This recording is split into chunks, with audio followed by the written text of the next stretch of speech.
be out of bikes to sell in 2 weeks. Yeah. And don't be confused by all the bikes you do see. What are all these bikes? These are actually all repairs. We're trying to do the best we can to get as many people on the road as possible. John Burke is the president of Trek Bicycles, the nation's largest bike manufacturer. What kind of spike did you see? April 12th, magically, the switch went on. And, we've seen at retail sales basically double. He says Trek has ramped up production at its plants in the United States, but bikes in the $300 to $800 range are built overseas, where the coronavirus has snarled production. So we're seeing people who want bikes for recreation, but are you also seeing a demand on the commuter side? We really are. And I think the reason is because people aren't super comfortable getting in the subway or getting on a bus, and they want to be outside. If you can't find a new bike, check online marketplaces like Craigslist for used bikes. If you are buying a used bike, make sure you carefully inspect 2 things. You want to take a look at the chain. If there's any orange, that's a sign of rust. And also, check the tires carefully for any cracking. You may have to budget a couple $100s for repairs. And beware of recalled bikes with safety issues. Search the bike model online and check the Consumer Product Safety Commission website before buying. For day trips, try renting a bike or using a public bike share. If you're in a coronavirus hotspot, consider disinfecting the handles first. And if you are renting a bike and there's one thing you can adjust, make sure it's the seat height. You want it to come up right here, below your hip. While the pandemic is putting the brakes on bike buying for some, the short-term hassle could lead to some new habits over the long haul. We really believe that longer term, the bicycle is a really simple solution to health issues, to congestion issues. It's a really simple solution to climate change. Good morning, everybody. Welcome to Today. Future's looking bright. Are you ready? We're going to do our part to spread the word on the importance of vaccines, so crucial for reopening America. A big day around here, a very special naturalization ceremony. Many of them doctors, nurses, other essential workers. If you are a nurse, thank you. Spring has sprung, guys, and we want to fill this season with some fun and surprises. Yes. This is the face of excitement. Celebrating Earth Day. Let's change the world. Love it! Hi, everybody. Good morning. Welcome to Today. Future's looking bright. Half of all U.S. adults now fully vaccinated. Al is in Cleveland for our Reopening America series. This is the greatest location in the nation. Music is back. Y'all were exactly what we needed. The Meet the Press Chuck Toddcast, free wherever you get your podcasts.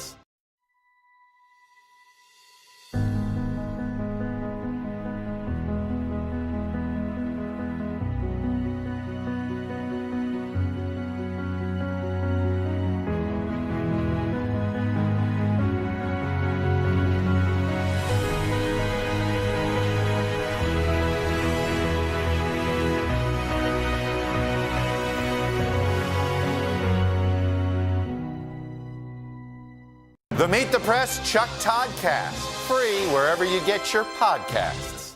For breaking news in our changing world, download the NBC News app. Home sales are up more than 23% over the past year, and the median price up more than 14% at $303,000. Buyers telling us they're struggling to purchase a home because it's so competitive. We've been to about 20 showings. Dina and Evan Finley in New York have been trying to upgrade their space for more than a year. We've put in offers several times, and we've been either outbid or it wasn't even looked at because the number wasn't high enough. One house I looked at had over 20 offers on it, and the final price went over $100,000 more than the asking price. Graphic designer Stella Guan got swept up in the market when she bought this house in California, then had to quickly sell, losing money in the deal. I ran out of money renovating and repairing it. These photos going viral on social media. Sean Hawksford in Montana wearing a sign satirizing his home search. He has the down payment, the financing, the income, but not the home. What led you to wear a sign? It was kind of a last resort. My wife and I have been trying to buy a house for 6 months now. We've made 18 offers to this point, and all of them have been rejected. We've actually had the highest offer multiple times, and we just haven't been accepted because we're young and we don't have a big pile of cash. While there's no getting around this competitive real estate market, there are some questions you can ask and things you can do to make sure buying your dream home doesn't turn into a case of buyer's remorse. With me now is Jacqueline Chaconis. She is a real estate agent with SEG Realty. So Jacqueline, we're here in New Jersey. This house is for sale, but you're saying before we even get to the site of the house, there are some things we have to be doing. First and foremost, you want to make sure that your finances are all set before you ever step foot in the house. Make sure you're pre-approved and you're comfortable with what you're spending so that when you do get into your dream home, you're able to act quickly and confidently. What about when it comes to the budget and the listing price of the home? So in this crazy market, the listing price is really the starting price. So we're suggesting that buyers should look at homes approximately 10% under what they could afford. Wow. That way, when the home goes over asking, you still feel comfortable bidding up. And she says in this market, you may only get one chance to see a home before making an offer. So take notes and have your questions prepared. Okay, I'm ready to see the inside. All right, let's take you in. This looks amazing, but what should we really be looking for? So we always tell our buyers, you're not buying the stuff, you're buying the house. And we like to start with the basement. That's where the magic happens, and that's the most important part of the house. So now we're here in the basement. What should we be looking for down here? Okay, so the first thing we want to do is take a deep breath.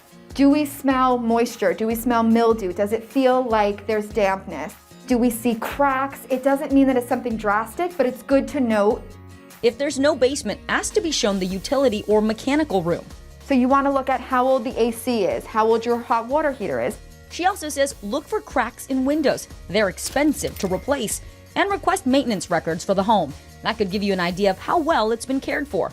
We're panning The pandemic has fueled a rise in virtual home tours too. So if I'm on Zoom with a realtor, what kinds of things should I be asking them to show me? You don't want to be shy. You want to have the realtor show the house as if you were there in person. I'm going to take you right now to the patio so that I really could give you a great view of a fantastic backyard.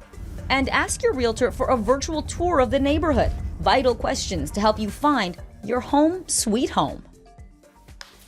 And here's another tip. Multiple realtors told us in a hot market, you want to make sure you have all the decision makers there for your first home tour or visit, because there's a good chance you're only going to see that place one time. So you want your significant other, your children, anyone else who might have a stake in the decision to be there with you, because people are making bids right after that first open house. That's such good advice. So what if you want to buy, should you just wait and see if this market cools for a second? It's so hard to predict, but right now, economists are saying that they think this seller-friendly market will continue into the rest of the year, with home prices to rise by about 6%. They say the continuation of low mortgage rates and the lack of supply means that things are not going to cool off anytime soon. That's interesting. What if there is a bidding war? I feel like it all becomes monopoly money at some point. You're like, I'll just go a little bit higher. I'll go a little bit higher. I mean, there has to be a limit. Totally. And you have to figure that out ahead of time before you get caught up in that.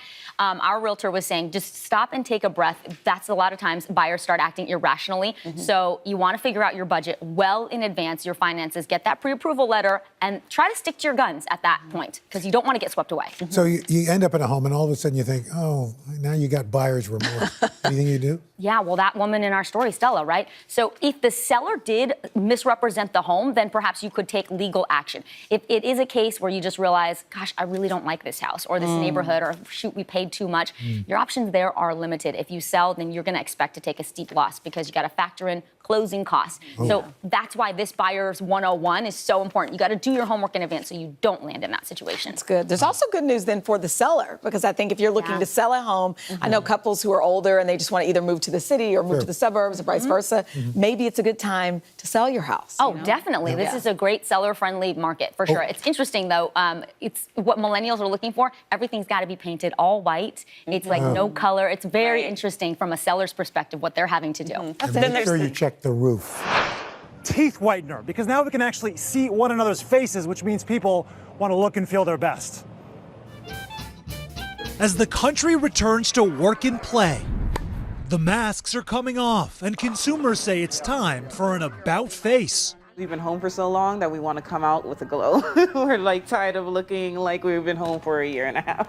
Gone are some of those painful experiences, waiting in long lines to buy toilet paper or finding store shelves ransacked of all cleaning supplies. Instead, through the first 4 weeks of the quarter, toilet paper sales plummeted 28% compared to the year before. And multi-purpose cleaners dropped a more modest 12%, while teeth whitener sales sparkled, jumping 51%. And then there's cosmetics and skincare. Makeup is coming back in full force. At an Ulta beauty store in Miami, Nicole McMahon points out the top sellers like lip gloss and sunless tanners. So this right here is empty because that's sunless tanners. Yes. People want to look like they've been tanned even though they haven't been outside. Yep, absolutely. The Consumer Brands Association says cosmetic spending was up a hefty 23.5% in March year over year. When we had the mask requirements, it was all about the eyes. And now people are all about the full face and just letting themselves be themselves again. The excitement, splurge-worthy for some. About $800 later, we're locked and loaded and ready to go. Other consumer products soaring in popularity, breath fresheners, jeans, and a bit of the bubbly champagne. On the flip side, one item stores can't wash their hands of, hand sanitizers, which are now in surplus. We probably have close to $2 million left, and I don't want it. If anybody knows anybody that could use a lot of hand sanitizer, please give me a call. One chain in the Northeast has so much, they're practically giving bottles away. If you come into our store and you buy $10 or more of sanitizer, we'll give you a gift card equal to your purchase. America coming full circle with a fresh set of priorities. And as for clothes, it's not just jeans that are going up. Skirts are apparently flying off of store shelves. The average monthly sold out rate doubling in March year over year. And guys, swimsuits are up, shoes are up. The one thing that's not, sweatpants, which the searches for that are down 39% since December. And to reference Jerry Seinfeld, as he once famously told George Costanza when he walked in with sweatpants on, do you know the message that you're sending to the world? I give up. I give up. People right now are no longer giving up. Waving the white flag. Forgot about that one. Yes, Sam, good. thank you. Now the message is like, we're back. We're in. Come on. Yes. $800 on makeup. Yeah. There you go. Thank you, Sam. With the country reopening just in time for summer, a lot of us are struggling with the urge to splurge. Well, this morning in our Consumer Confidential, how to have fun without blowing your budget. Here to help us out, NBC News senior correspondent Stephanie Ruhle. Steph, good morning. Morning, Al. Hey, so I know I've probably ordered, I don't know how much this morning before we even did this segment. Why are we all so eager to spend cash right now? Listen, it has been a long 14 months, and now that the country is reopening and we can go back to work, we can go socialize, we're out there spending. And even though things cost more, we don't seem to mind it. I went to a dive bar the other night that had a $10 cover charge, and they didn't even have toilet paper. I didn't care. We're very excited to go out. And the good news is we've saved a lot of money. For those of us who were able to work from home, household savings are up. In April, they were up double from where they were in 2019. That's pre-pandemic. They were up quadruple March of 2019. And even if we haven't saved a lot, creditcards.com just did a survey. 40% of adults say they're comfortable going into a little bit of debt if it means they're going to treat themselves right now. We need it. I'm still thinking about Steph in a dive bar. Oh, I'm sorry. So if you're feeling with no toilet paper. So we're feeling the urge to overspend. What do we need to know?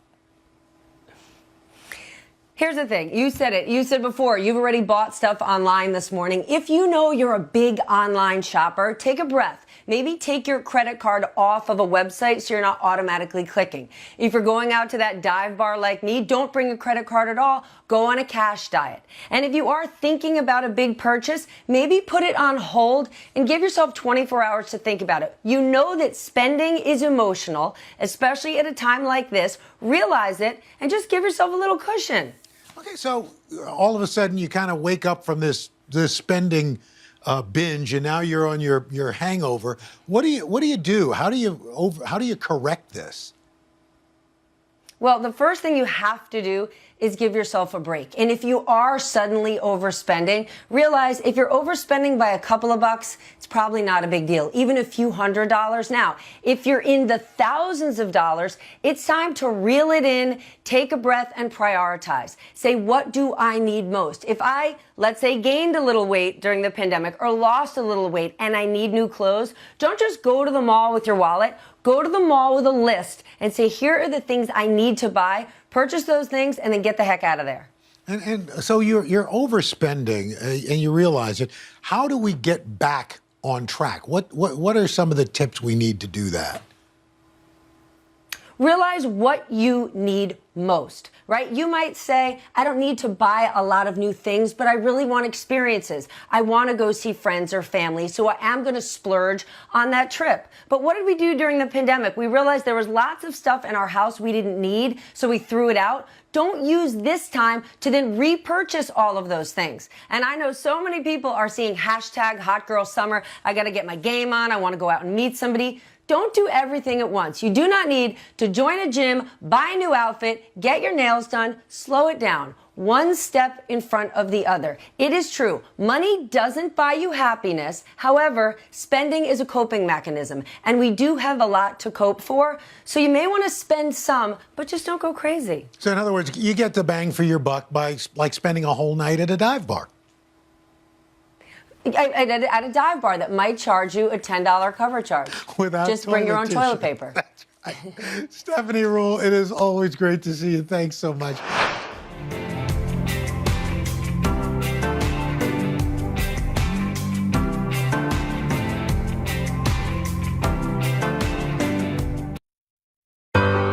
These are places we may not be able to visit for a while. Come with us as we take you there, into our incredible world. Woo!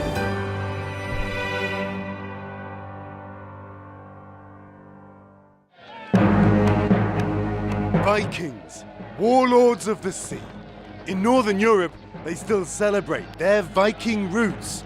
But few realize the Vikings got as far as Russia, traveling over 1,000 miles, and may have given the country its name. So to discover who Russians really are, it turns out Denmark is a good place to start. Learning to row. Whoa, whoa, whoa, whoa. It was bound to happen. I'm sorry, everyone. You soon get the hang of it. Sort of. My flame-haired Viking friend in front of me is making me look pretty shabby, to be honest, right? Yeah. Hi, Vic. It's time to stop rowing and start sailing.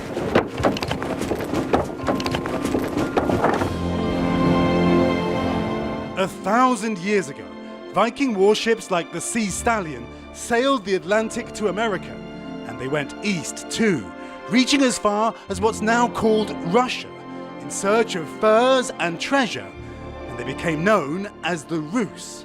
These people living there was called Rus. That part lived on into the word that we have for the country, Russia, Rusland today. Some people think that Rus means the people who are rowing.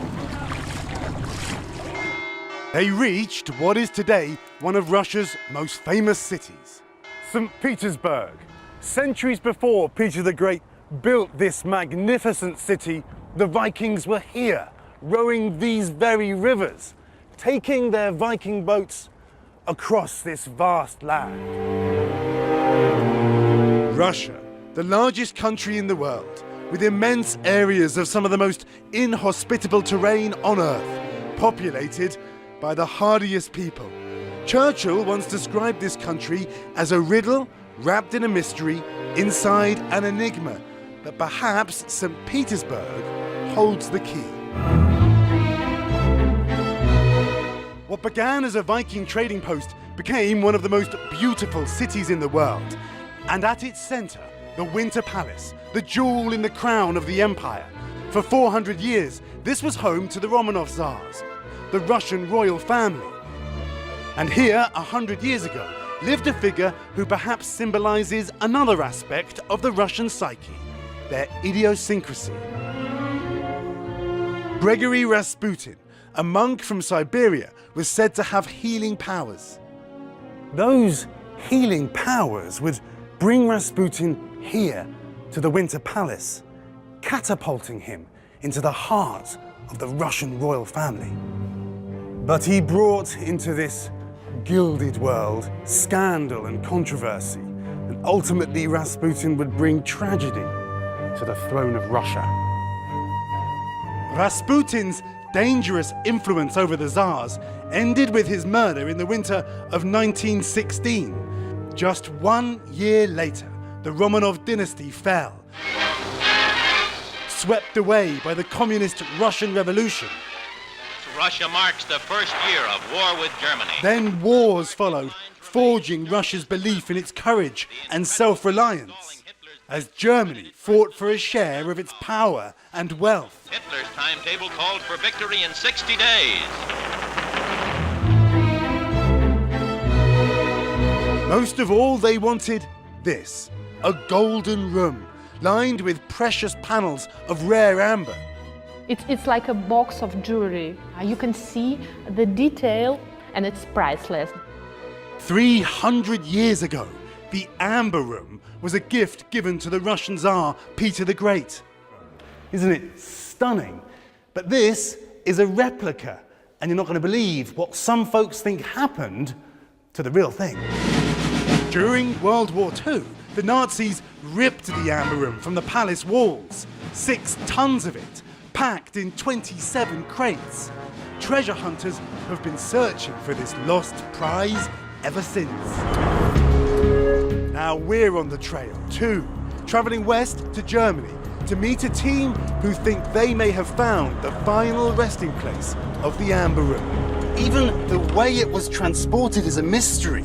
Perhaps by road, most likely by train. It was last seen at a castle under Nazi control in nearby Königsberg, where some say it was destroyed in a fire in 1944. But was it? Here is Königsberg.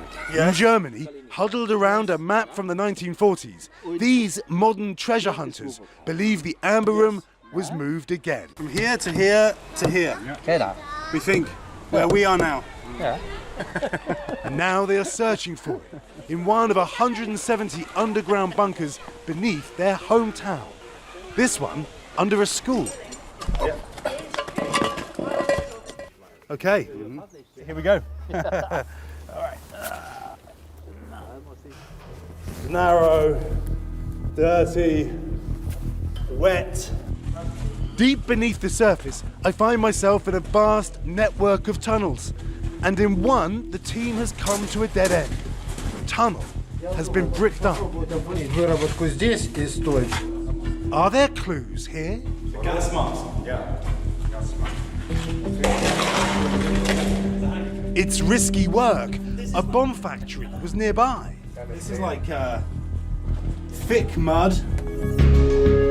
Above ground, behind this corroded gate, you can still see the remains of it. Back in World War II, Nazi leader Erich Koch, the man in charge of the Amber Room, was good friends with the factory's owner. Our team suspect he hid the treasure in his hometown. Somewhere here, 30 meters underground. 27 boxes of amber treasure. How would it get down here? This may give a clue. You can see there was a staircase here. Something big easily could have been brought down. If they find amber like this, the guys say they know they'll have to declare it. The Berlin government will say, hand it over. That's Russian property.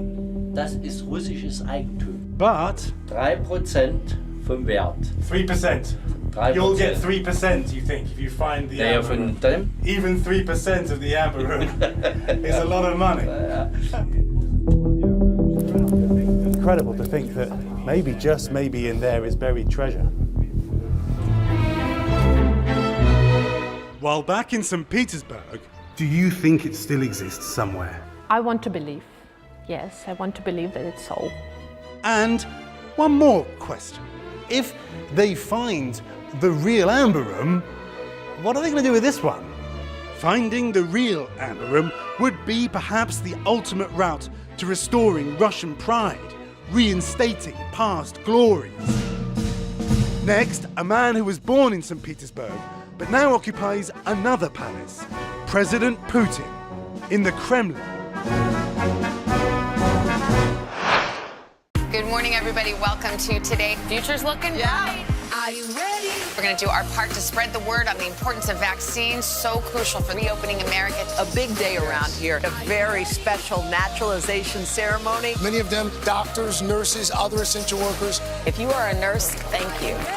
Spring has sprung, guys, and we want to fill this season with some fun and surprises. Yes. This is the face of excitement. Celebrating Earth Day. Let's change the world. Love it! Make the most of your day with Today All Day.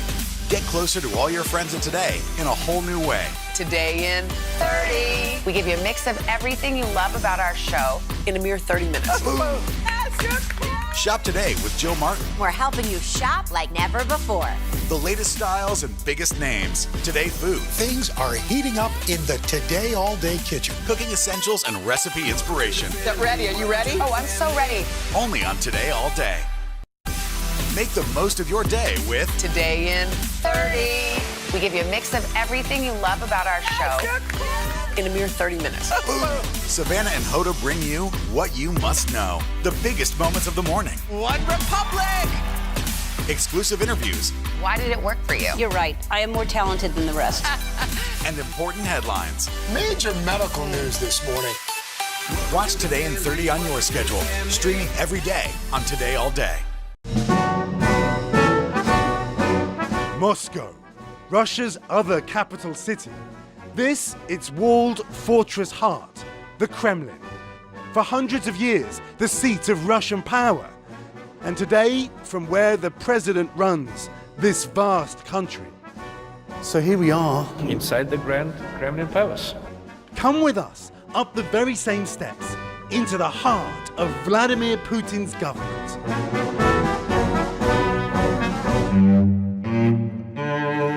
Around every corner, breathtaking splendor, a monument to Russia's imperial past. And you see the names. The names of the brave all down these walls. The Kremlin has been inhabited since before the birth of Christ, but began to take shape in the 15th century. We're entering the medieval Russia. Through golden doors. Right up in that corner there is a little window. Well, that was for the Tsar's wife. She normally did not take part in the ceremonies, but she could watch. Inside the Grand Palace, it takes 3,000 light bulbs to illuminate one room. And just imagine how it would feel to sit on one of these golden thrones. The Kremlin is one of the most opulent palaces in the world, the home of royal dynasties stretching back to the Middle Ages. Its walls have seen triumph and tragedy, a fortress of power and faith so strong there are 3 cathedrals in the courtyard. Well, actually, all the life of the Tsars passed here. Here they got crowned in the beginning of their rule. Here they prayed, this was their home church. And here they got buried. Amazingly, even in times of turmoil and revolution, the churches were not destroyed. There is still so much gold leaf on one that it's a World Heritage Site. In fact, within the impregnable walls of the Kremlin is a treasure house of the staggering wealth and riches of the Tsars. These are the fabulous Fabergé eggs. Only 50 imperial eggs were ever made. Unbelievably, even after years of revolution and turmoil, 42 still survive. These are incredible. Given by the Tsar to his family on Easter, every egg had a gift inside it, intricately detailed, like this statue. The wife of the emperor could see her husband actually sitting on a horse inside a small egg. Some feature portraits of Russia's last royals, the Romanovs. The eggs are worth millions, each a miniature monument to Russia's past. This egg actually is a clock. So we've got 2:05. I'm not sure it has been wound up properly. And then there are the diamonds. Now this is a symbol of Russian power. This crown was made specially for Catherine the Great. She was a woman and she liked diamonds. That's an answer that has continued through the centuries. I have to tell you, I am so grateful that my wife isn't here. Yes. I would never be able to buy her a present again. Earrings so heavy they had to be looped over the ears. Jewels so precious they're impossible to value. The treasures of the Kremlin, a sparkling expression of Russia's great wealth, and a reminder that for centuries, Russians have loved their bling. Outside in the courtyard, there are treasures too, and these ones are alive. Hello. Once the sport of Tsars, falconry is still practiced here. No TV crew outside of Russia has ever been given the chance to do this. You can just imagine Tsars holding a bird just like this in exactly these surroundings. And they are just majestic, aren't they? And throughout Russia's turbulent history, many leaders roamed these courtyards. Stalin closed this area to the public. He wanted to walk in peace. It's a relatively quiet place right in the middle of the city. Joseph Stalin walked here. Yes. On this very path. Yes. During communism, the Kremlin remained the heart of government. Successive Soviet leaders ruling from behind these massive Kremlin walls that few could penetrate. An unknowable, mysterious place. The history, the riches, the splendor, and the power of a nation that survived conquests and plunder, still at the center of global politics today. The work of government continues. President Putin walks this very corridor. President Putin's private residence. I'm just gonna... Had to give it a go.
This is about 50 votes. If you can't get bipartisanship here, where are you going to get it? If China decided to cover this up, can we ever actually get a definitive answer? What happens if we don't act on police reform this year? If it's Sunday, it's Meet the Press. Our Across America journey here in Louisville, Kentucky. Cleveland, reporting on an America rebuilding after the pandemic. How narrow of a window do you have to really get kids back where we would want them to be? NBC Nightly News with Lester Holt. Our first stop on the Frankenstein Trail, Switzerland, and the spectacular setting of Lake Geneva. It was here 200 years ago at the Villa Diodati, one rainy night that teenager Mary Shelley dreamed up her tale of terror. It tells of how Victor Frankenstein, using dead bodies stolen from graveyards, created a man. It's alive. And brought it back to life. It's alive! It's alive! And Frankenstein, it seems, like Dracula, may have had a ring of truth. Because shortly before Mary Shelley wrote her book, she had been travelling through Germany, where a remote village has a dark history. Can anyone tell me the way to Castle Frankenstein?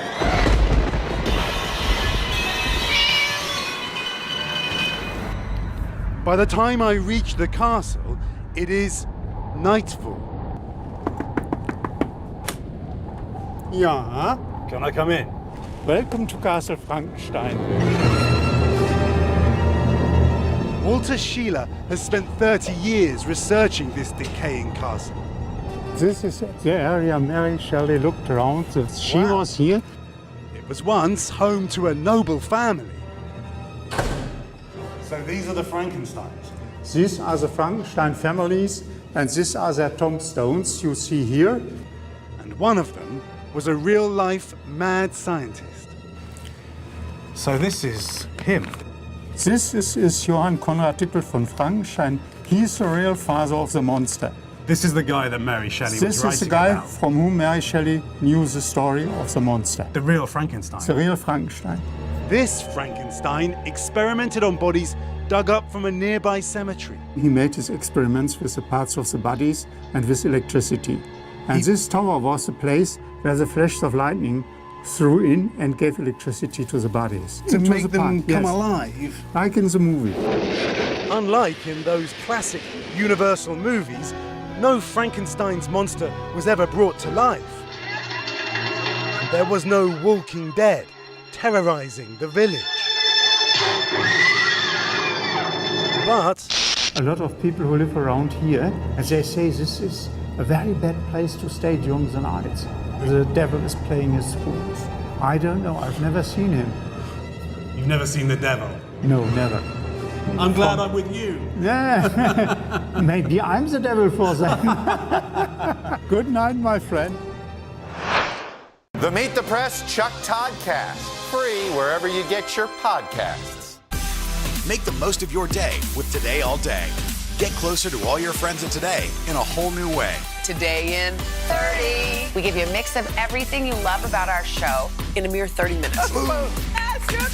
Shop today with Jill Martin. We're helping you shop like never before. The latest styles and biggest names. Today food. Things are heating up in the Today All Day kitchen. Cooking essentials and recipe inspiration. Get ready. Are you ready? Oh, I'm so ready. Only on Today All Day. The Meet the Press Chuck Toddcast, free wherever you get your podcasts.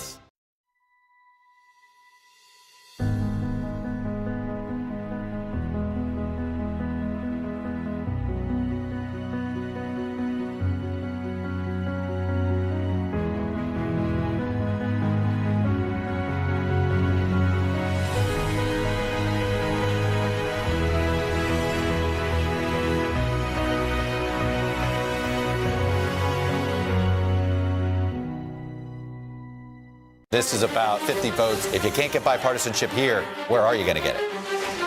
If China decided to cover this up, can we ever actually get a definitive answer?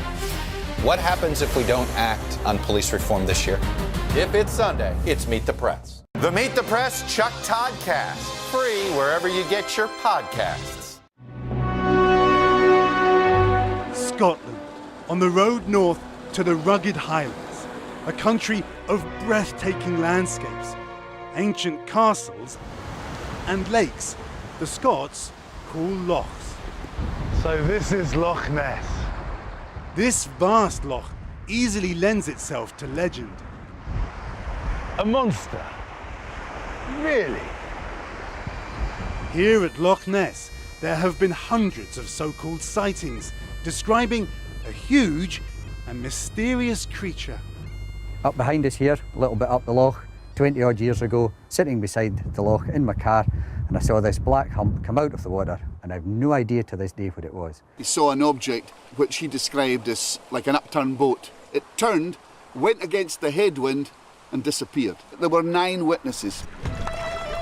Ancient Celtic legend tells of a beast in the water, and there is a record of an apparent encounter here 1,000 years ago. But it was during the 1930s that the beast was given a name, the Loch Ness Monster, or more affectionately, Nessie. All over the loch, eyewitnesses described seeing a creature some claimed looked like a prehistoric reptile called a plesiosaur, both in and out of the water. And in one infamous sighting, a couple driving on this road saw a huge creature, maybe 30 feet long, slither in front of them and plunge into the loch. So to understand the lure of the loch, begin with a man who has lived on the shore in a van for almost 30 years. There's a majesty about this place. There's an energy that pours off of here. There's a palpable feeling of, well, it's legend. Steve Feltham scans the surface every day for hours at a time. He too says he has seen the monster.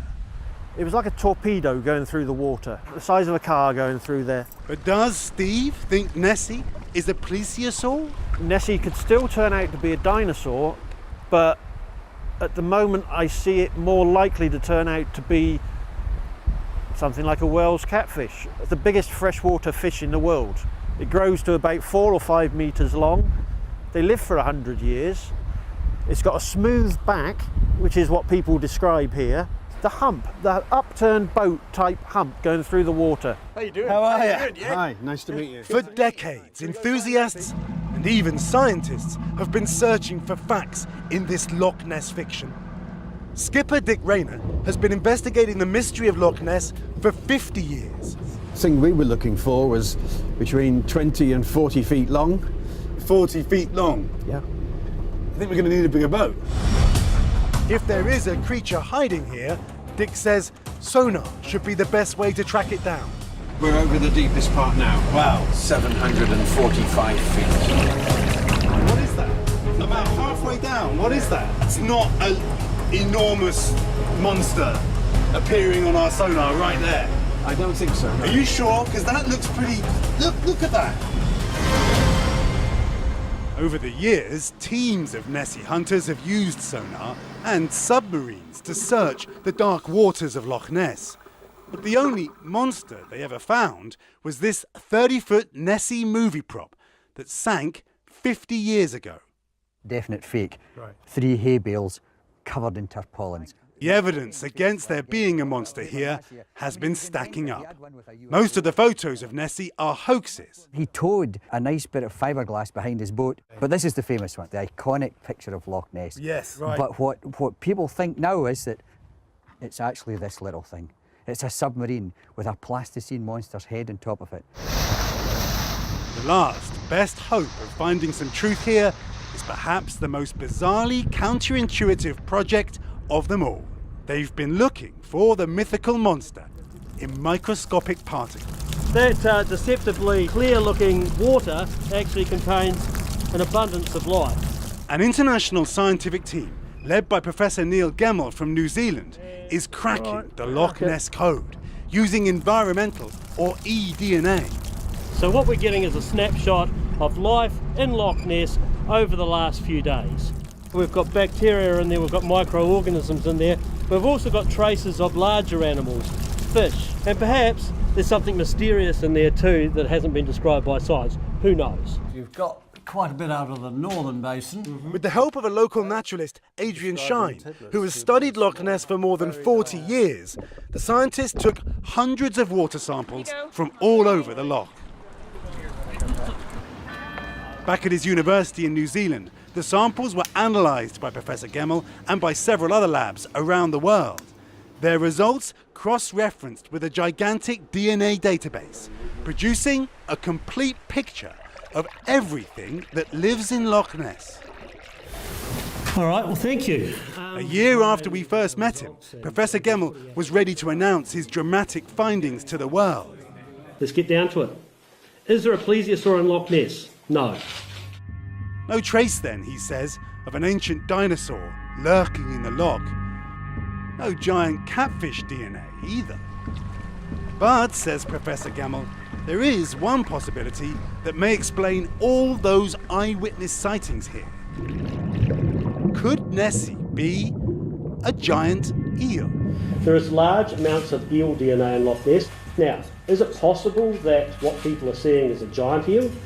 Well, maybe. It's plausible that there might be one or two that grow to extreme size. So, case closed? Of course, you cannot know what you don't know. So the mystery of Loch Ness will surely endure, ensuring that the tourists keep coming back. We came to find the monster, and we did. You know, we did. We've got a sighting here. It might be a giant eel. I don't think so. No? Eels don't have legs. And it is perhaps the mystery, not the monster, that people cannot turn away from, even in this 21st century, which reflects more on all of us than what's in this loch. Lakes are, in a sense, lost worlds, and especially Loch Ness. It's deep, it's dark, it's cold, it's hostile, and it's big. So it gives us the lost world element, but it is also accessible. And I think it's that combination of mystery and accessibility which has given Loch Ness the cachet which it has. It would be a shame, wouldn't it, in a way, if computers and DNA science took away the mystery? Well, you never would, you see, because as long as people want to believe in Loch Ness monsters, there'll be Loch Ness monsters. When you are here at dusk, looking out over these dark waters, it's easy to understand why people once feared something lurking beneath. And maybe, even today, we need to believe in monsters and evil so we get to be the good guys. Or perhaps we just like to be scared.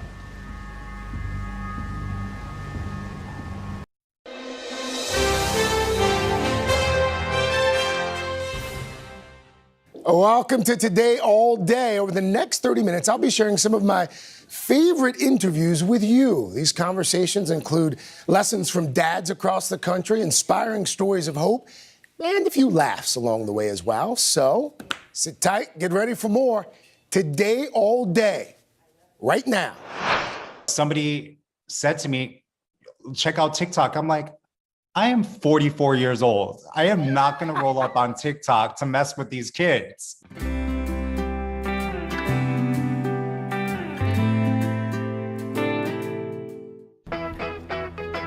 All right, so what was everybody's favorite and least favorite part of the day? Meet Jose Rolón, a Brooklyn-based wedding planner and single dad of 3 who goes by the username NYC Gay Dad in viral videos on TikTok and Instagram.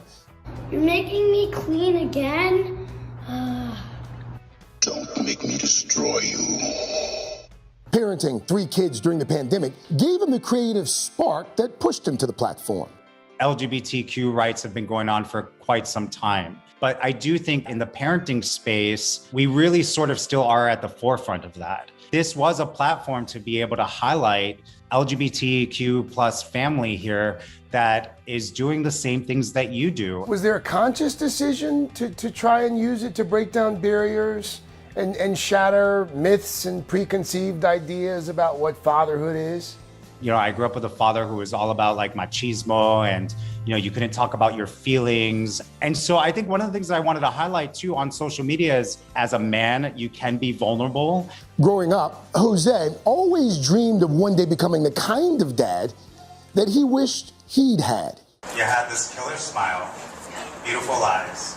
After marrying his husband, Tim Merrill, in 2010, it seemed like he was one step closer to making that dream a reality. When and how did you decide that you were ready to be parents? When Tim and I met, I think he revealed to me on the 3rd date that he did not want to have children. And I was like, oh man, we're in trouble here, right? Because I knew that I always wanted to have kids. But something happened right after we got married and we were outside of a coffee shop and he said to me, so I want you to know that I've been open to being open to having children. I lost it. Through surrogacy, the pair welcomed their son Avery into the world in March of 2013. Tim ended up being this really incredible father. So when we hit 2 months, he was walking out of the room and was holding Avery in his arms. And he's like, babe, I think we should have more children. I was like, what? And we went for it. The unexpected happened. Their surrogate became pregnant with twins. But 11 weeks into the pregnancy, while his husband Tim was on a trip in Pennsylvania, Jose got a phone call that would change everything. And I got a call from the Pennsylvania police department. I get on the phone and the detective told me that he had passed away the night before. And it was a heart attack in his sleep. There was so much running through my head, just not only having in that moment dealing with the grieving and feeling numb, but my mind also went to, we're 11 weeks pregnant. My son just lost his father. What if something were to happen to me? I didn't want to leave him alone in this world. So I made a decision in that moment to not only follow through the pregnancy, but I actually announced that we were pregnant while giving my husband's eulogy at a church in front of 300-400 people. Here we are, 7 years later. Now my son is 8, my girls will be 7 next week. I mean, you ever take a step back and you look at your life and you think, sweet God, what am I doing? 3 children, single dad. Yeah, look, this ride has been wild. And I think we all go through phases of grieving. Nothing is permanent. I'm aware that this can shift like that. So for me, it's really vital that I stay in this moment and I appreciate it and I'm grateful and I keep moving forward with my kids in the best way that I can so that when those moments come where stuff goes down, hopefully I'll be ready.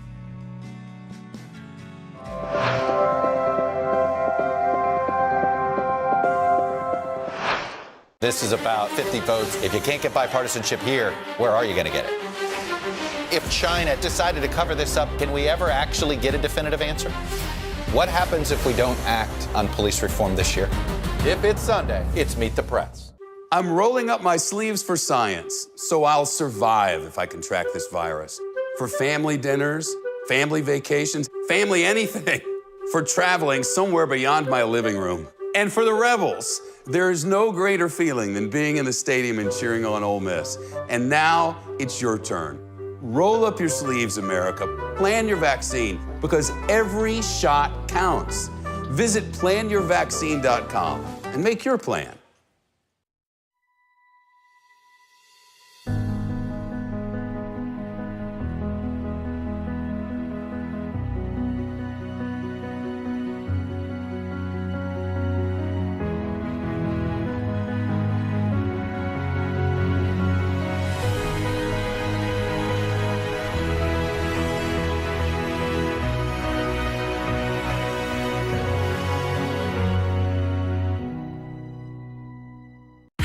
Good morning. Welcome to Today. Future's looking bright.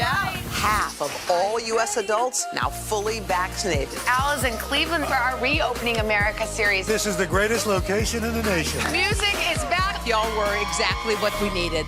There he is, Mr. Craig Melvin. Thank you, my friend. We are really proud. He has a new book. It's called Pops. It comes out today, and it's from the heart. And we thought, what better way to get the conversation started than to have Craig sit down with some friends and dads he knows well, the other two dads. The other two. I invited Al and Carson up to my house for some barbecue, some beers, and some real talk about fatherhood, including what it was like for me to grow up with a dad who struggled mightily with addiction, how we reconciled, and how our relationship shaped the kind of dad I'm trying to be. There's something remarkable about the bond between a father and his son, but for some guys, the path there can be a windy one. The first line of your book gets me. You remember the opening line? Yeah, he was born in a West Virginia prison. That's how the book opens. Yeah, whoa. Now that I'm a dad, sharing the story of my own father felt like something I needed to do. It's a story of resilience. Story of overcoming. It's a story of when there's someone that you love, you don't write them off. What prompted it? Because it's a pretty honest, raw look at a situation that a lot of people might not be willing to share. It was cheaper than therapy during the pandemic. No, it was a couple of things. I mean, when I started doing this series for the show on dads, I started to meet a lot of guys like us who were extraordinary in terms of the way they parent, but otherwise ordinary folks. And I think that led me to start to really look at the relationship I have with my dad. We've come a long way, but growing up, it was hard.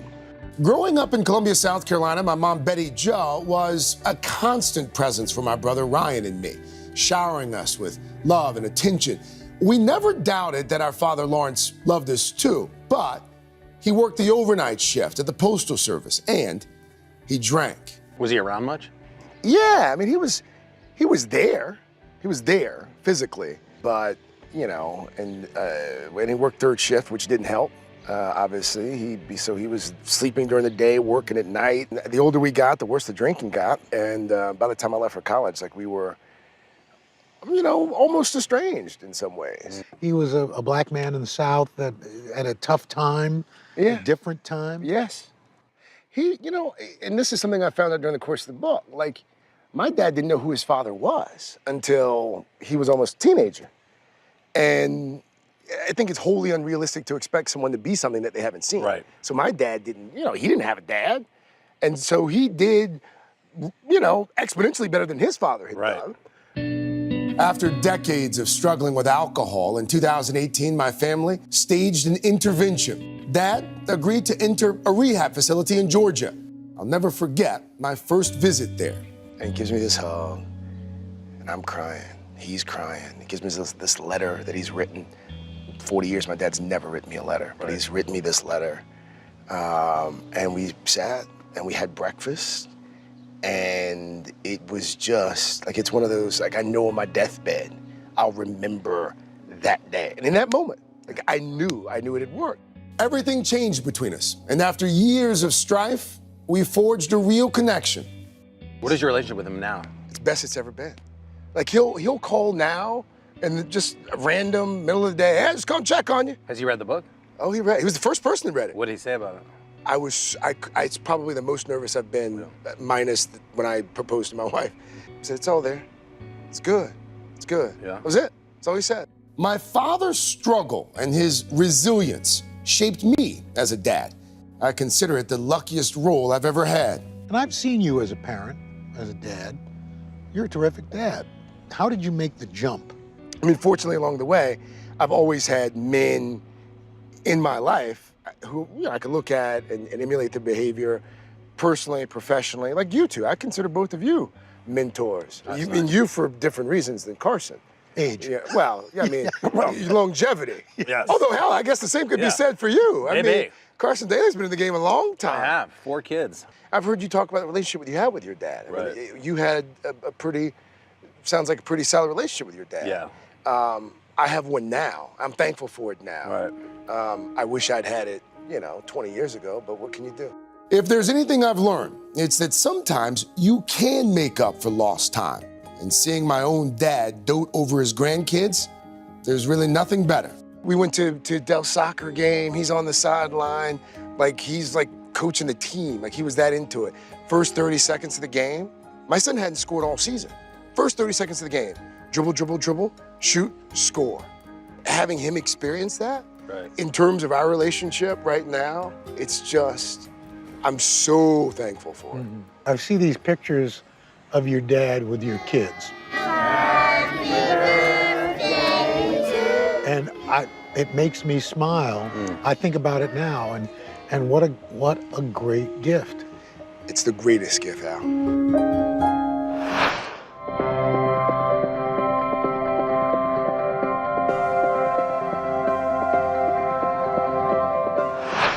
The Meet the Press Chuck Todd Cast, free wherever you get your podcasts.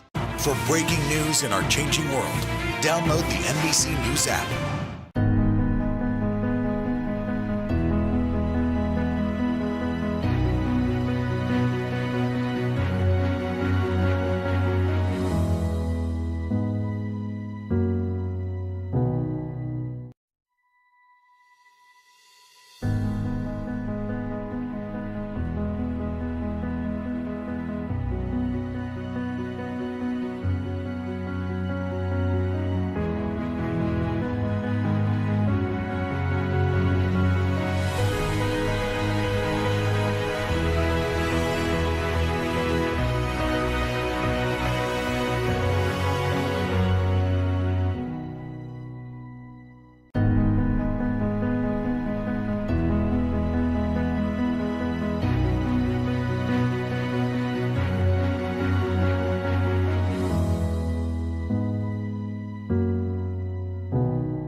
The Meet the Press Chuck Toddcast, free wherever you get your podcasts.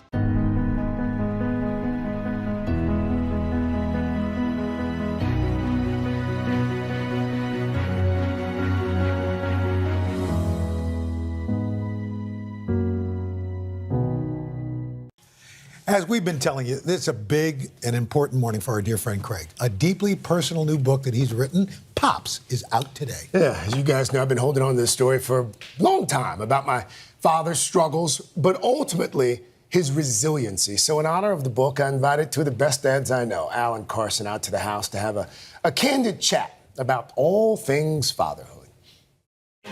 As an anchor and correspondent, I've delivered the news from studio, chased stories across the globe, but today I'm sharing my own story. I think the average person, when they think of Craig Melvin, they think this is a guy that's never had a bad day in his life. This is a guy with like a star wattage smile, beautiful family, success. What has the reaction been from people who thought that they knew you and didn't realize you have this story to tell? I think the reaction is akin to what you just said. I don't think there are a lot of people that really know me, and that's not a good thing, probably. That story in my new book, Pops, is about my father's battle with addiction and how it affected our family. My dad, Lawrence, worked the overnight shift at the post office, and when he wasn't working, he drank. This went on for decades. In 2018, we staged an intervention, and my father went to rehab. I'll never forget my first visit there. I see my dad, and he gives me this big hug. And we're not big huggers. We're not a hugging family. It's like, oh, Dad's hugging. And he gives me this hug, and I'm crying. He's crying. He gives me this letter that he's written. 40 years, my dad's never written me a letter, but he's written me this letter. And we sat, and we had breakfast, and it was just, like, it's one of those, like, I know on my deathbed, I'll remember that day. And in that moment, like, I knew it had worked. The book wasn't something I wanted to write. It's more like I needed to write it. What does it feel like to get it? It's out there now. People are reading about it. I've never been more nervous or frightened or scared or anxious. Don't you feel relieved? No. That's not a I don't thing? think I do relief. Wow. I was relieved, scratch that, I was relieved when my dad read it. Right. And my dad signed off on it. And I was like, okay. Halfway through, I realized I wasn't writing this book for like strangers. I was writing it for me, I wrote it for my dad, I wrote it for my kids. Our family's story is one of struggle, but also faith and resilience. We never quit on my dad, and now he's an engaged father and quite the doting grandfather. Like, you remember, it was dinner time when we were growing up. It's important for dads to get together and compare notes. I'm lucky to count two great fathers from work among my friends. We all come from different upbringings and are all trying to be the best fathers we can be. I think good fathers don't come in the same size packaging that we all grew up thinking it did. But in the overall grand scheme of our lives and what we think of our fathers, better late than never is as good as anything you're gonna get. I was really fortunate. My dad, if I really look at it, my dad was more the nurturer than my mother was. Really? My mother was tough. I mean, loving and all that. My dad was, again, a hugger, a kisser. I didn't know that men weren't supposed to kiss until I'd go to some family reunions, you know, and I'd go to my Uncle Champ. Hey, Uncle Champ. Whoa, Hey, now. Hey, how you doing? Meanwhile, we hug and kiss. I mean, of course, you're probably the same way, and I know you are. Hug and kiss the kids all the time. Every second I get. Yeah. All the time. Every second. Coming up to this Father's Day, how is it different? I've developed more of an appreciation for everything than I had before the pandemic, especially like being a father, because we all got more time with our kids over the past year. I felt guilty. I loved it so much. Yeah. Because people were out of work, people were dying. Yes. But I was like, oh, I sort of love this. I get my kids all day. We all agree that time slips by too fast. In the period of 2 weeks, I had a daughter graduate from college and another one get married. And it's a cliche, but it goes by like that. Right. I mean, literally, Courtney was in middle school. Yesterday. And then it was high school yesterday. And then, boom, she's now a married woman. My middle girl is a college graduate. Nick's going to be a senior in high school this fall. You're going to be an empty nester. I'm going to be when we do this next year, you'll be an empty nester. Absolutely. And I'm sad about it. I mean, as much as, you know, I think... Come over to my house and watch my kids. I'd love to. I would love. They would put it up, you know. Bring them over to Uncle Al. A couple years from now, we're doing this. be Grandpa Al. Oh yeah. And if that might happen sooner than that. And if there's a kid who's like lucky to have a Oh gosh. the Al Roker grandson or granddaughter or both. Yep. My God. Well, that's the greatest revenge on your kid. Is that anything that Any I'm rules going to broken. do, break everything. Hey, here's a 5-pound bag of Domino sugar and a big spoon. Go nuts. By the way, I've just noticed, sitting here, I've never seen it. You've got gray at your temples. You shut the hell up. You've got gray at your, at least you got temples. No, I do have gray. It's happened. It's funny, Welcome to it. like in the last year. No, it's happened in the last year. Thank you, Al. Welcome to it. Thank you. This is over. We're You done. You can wash that Cut gray tape. right out too. Oh, so I'm looking good, for guys. Gray. Yeah, well, I try to cut it out before we come on air, but of course Roker noticed it. Of course he does. And in the moment, mind you, it's like gray. Guys. But I will tell you that you're going to help a lot of people with this book. It's going to, I think, start a lot of conversations. That's the goal. And I'm just really proud of you. And your dad, because when we were doing that road trip, you were dealing with your dad and getting that intervention. And I thought, this is a special guy. You know, a terrific dad, but a terrific son who never gave up on his father.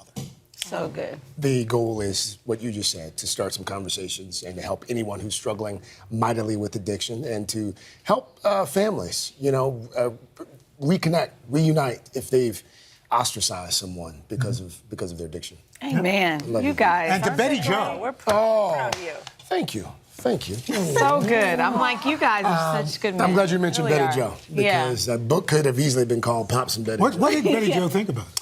We got to go to commercial. She picked out all the pictures, though. She picked out all the pictures.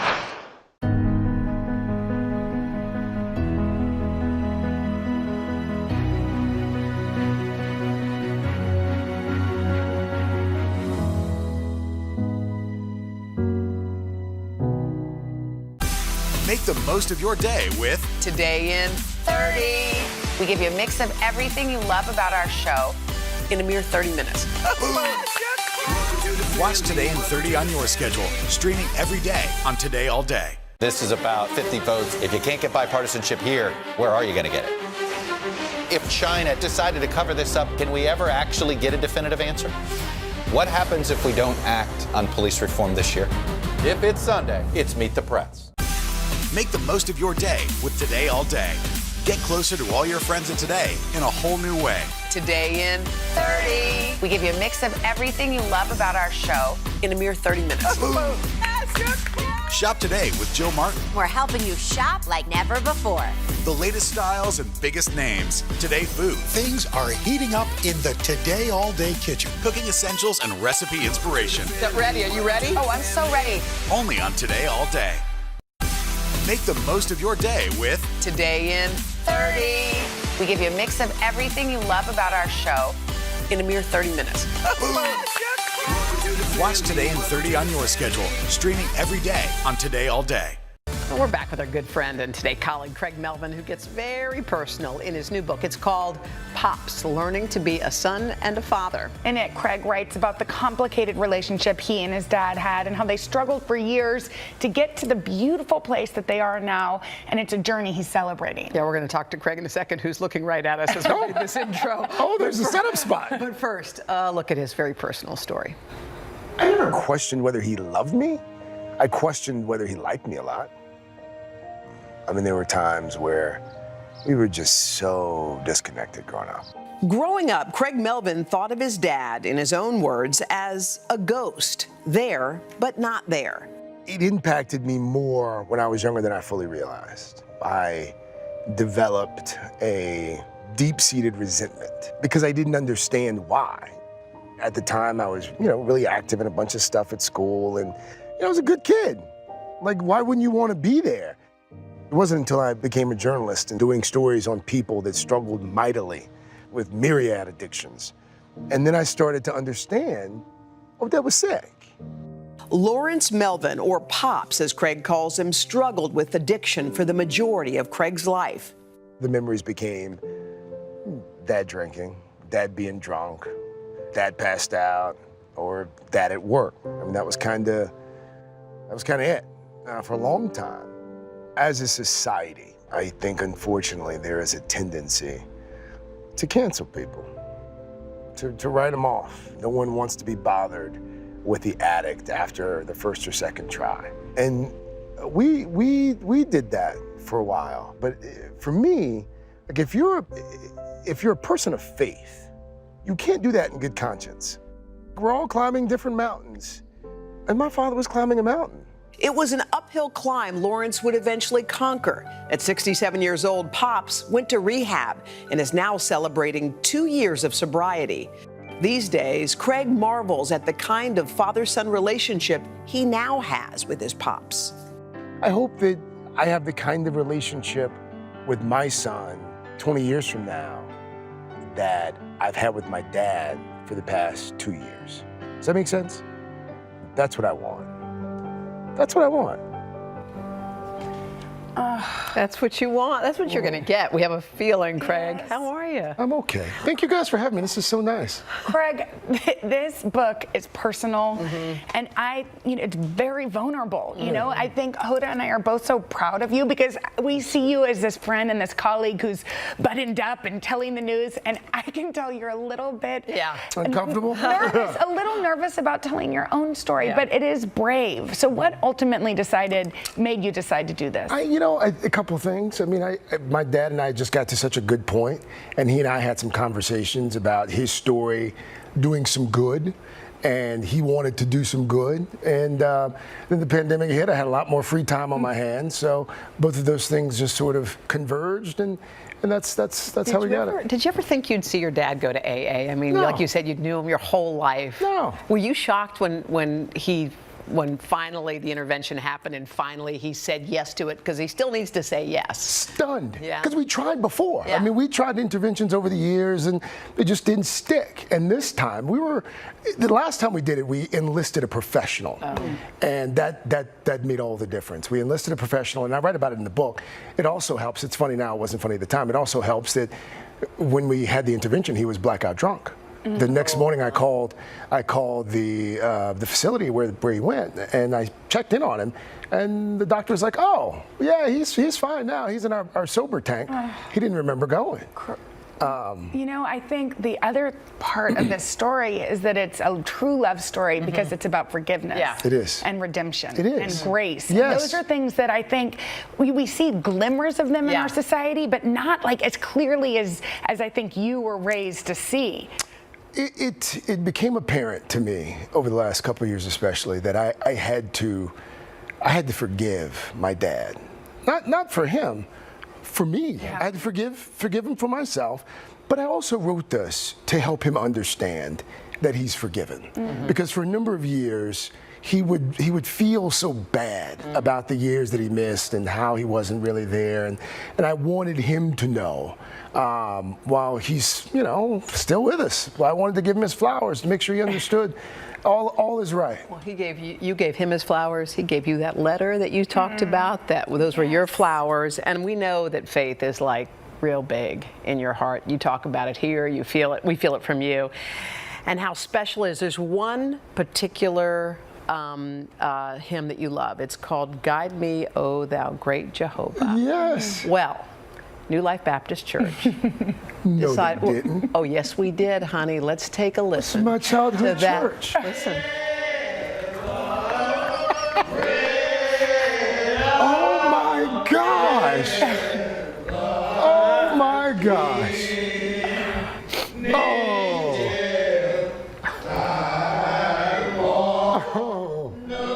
That's my Aunt Wanda on the far left.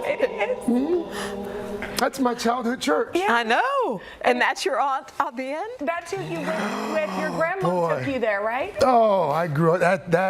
You have no idea how much that means to me. I was shaped and molded and formed by that church. By that, I sang in the choir, 40 years ago with my grandma in that church. And there's your Aunt Wanda. I didn't know your Aunt Wanda was in that number. Her nickname's Boo. Well, we love Boo, but we love you more. So good luck and enjoy your book tour. Yeah, and we're just so proud of receive you. all the goodness Thank you. that's coming to you. You can. I know we're not supposed to be hugging. Oh, we love you. Happy Father's Day. Thank you. Just so sweet. Happy Father's Day. And Okay. New Life Baptist Church. Yes, I know, baby, that we was went a for surprise it. just for you. That was some producing. Pick up a copy of Craig's book. It's called Pops. Today.com/shop. You can scan the QR code. Just go to Barnes & Noble or your local bookstore and pick it up. Welcome to Today All Day. All day? Today, all day. All day. This is a long way of asking who's your favorite character you've ever played. The unicorn. The unicorn. You gotta have the unicorn. What is she right there? That's why you're saying all these nice things? Yeah, she gave me the look. Sorry to disturb your day. Everyone's mad at you, Willie. Better make this fast. I don't want the wrath of Luna. When I see you, I always think, I wonder what his quote would be. Give us 6 minutes and we'll ask as many questions as we can. Welcome to Cold Cuts. Cold Cuts. Cold Cuts. My buddy Cal cooking with me. Dads don't babysit. It's called parenting. What was the first book you remember loving? Heart Smart Today with simple exercises to strengthen your heart. Make the most of your beach days. It's all about the tracksuit now. How good do they look? I now pronounce you husband and wife. Kiss the bride.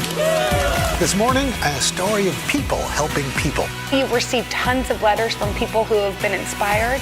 Let's do the weather out. Okay. All you gotta do is say, it's cold, it's warm, it's raining, it's snowing. That's it. One of our most favorite franchises ever, Ambush Makeovers. Okay. Look at it. It doesn't look so good. No, it doesn't look good. Will you judge us in a cook-off? I will, and you Okay. guys will definitely win something. Today, all day. All day? All day. Welcome to Today, all day.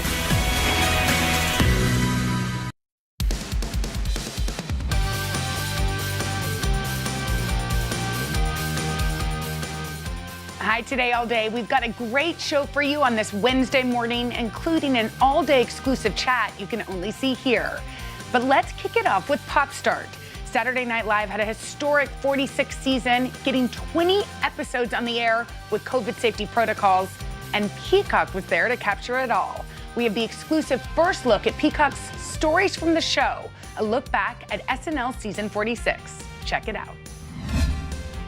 Best of Okay, let's go, Chanel. We have some good stuff for you this morning in Pop Start. We will start with Saturday Night Live. After a historic 46th season where the cast and crew worked through COVID safety protocols to get all 20 episodes on the air, they're taking a step back to appreciate the season that was. We have an exclusive first look at the Peacock special. It's called Stories from the Show, a look back at SNL season 46. In it, the cast, crew, and Lorne Michaels share what it was like getting this unusual season of television on the air.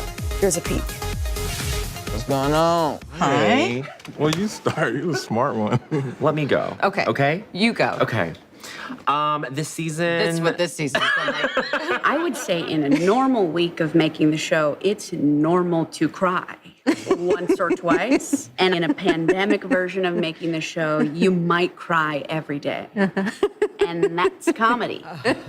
See this. You can see stream Stories from the Show for free starting tomorrow on Peacock. They have a lot to give. Next up, our very own Craig Melvin. Craig's out today on assignment, but last night he stopped by The Late Show with Stephen Colbert to talk about his new book, Pops.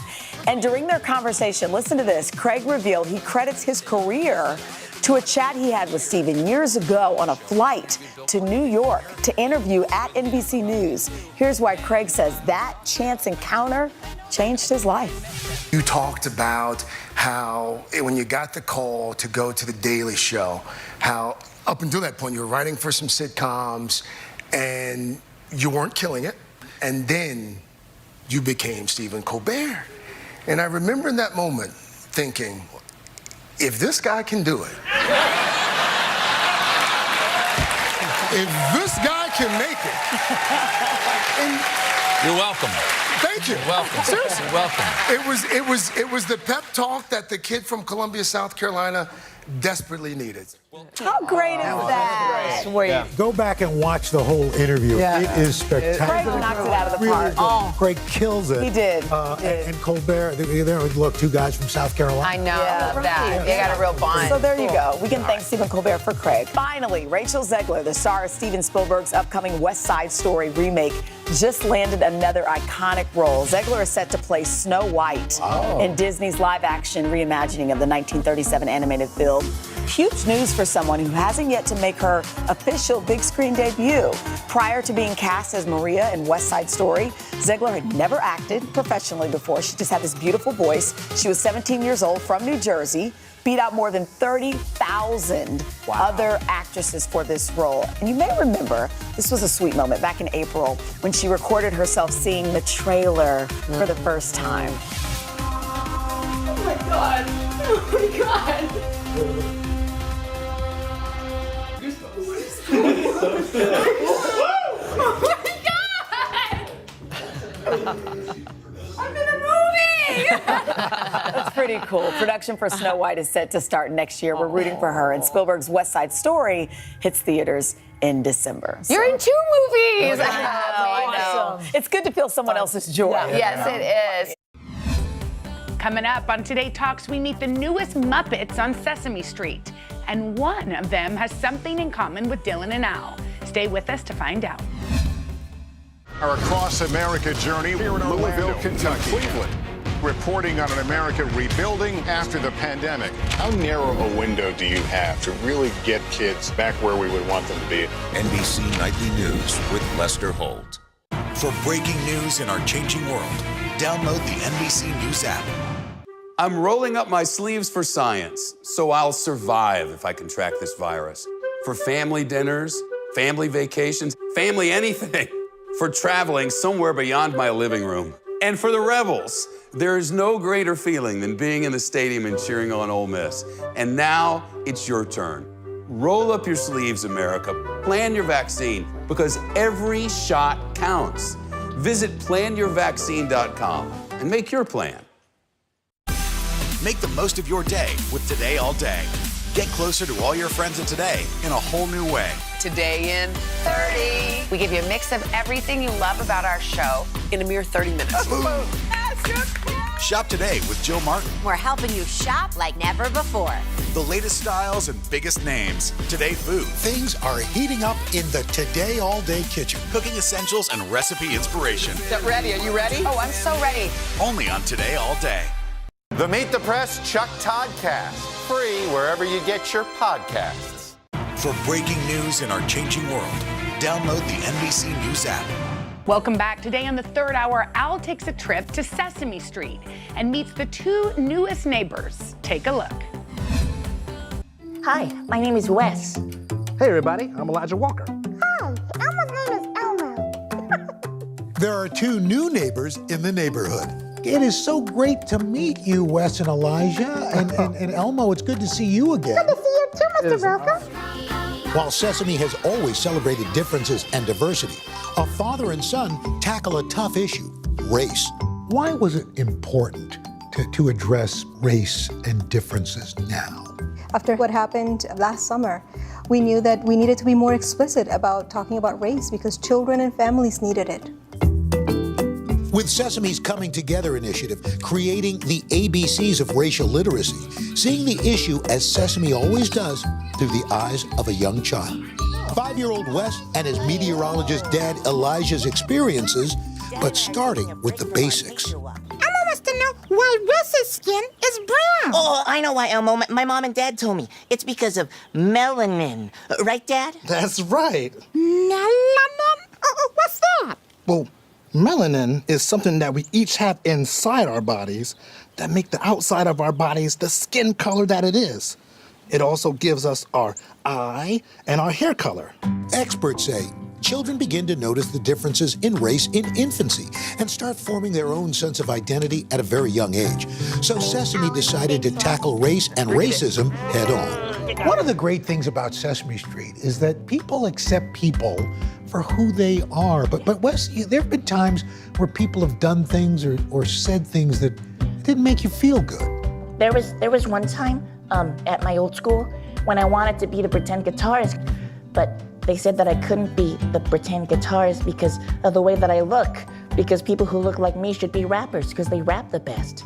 And that wasn't very nice. It made me feel really bad. But then I talked to my dad, and he told me that I could be whatever I wanted to be.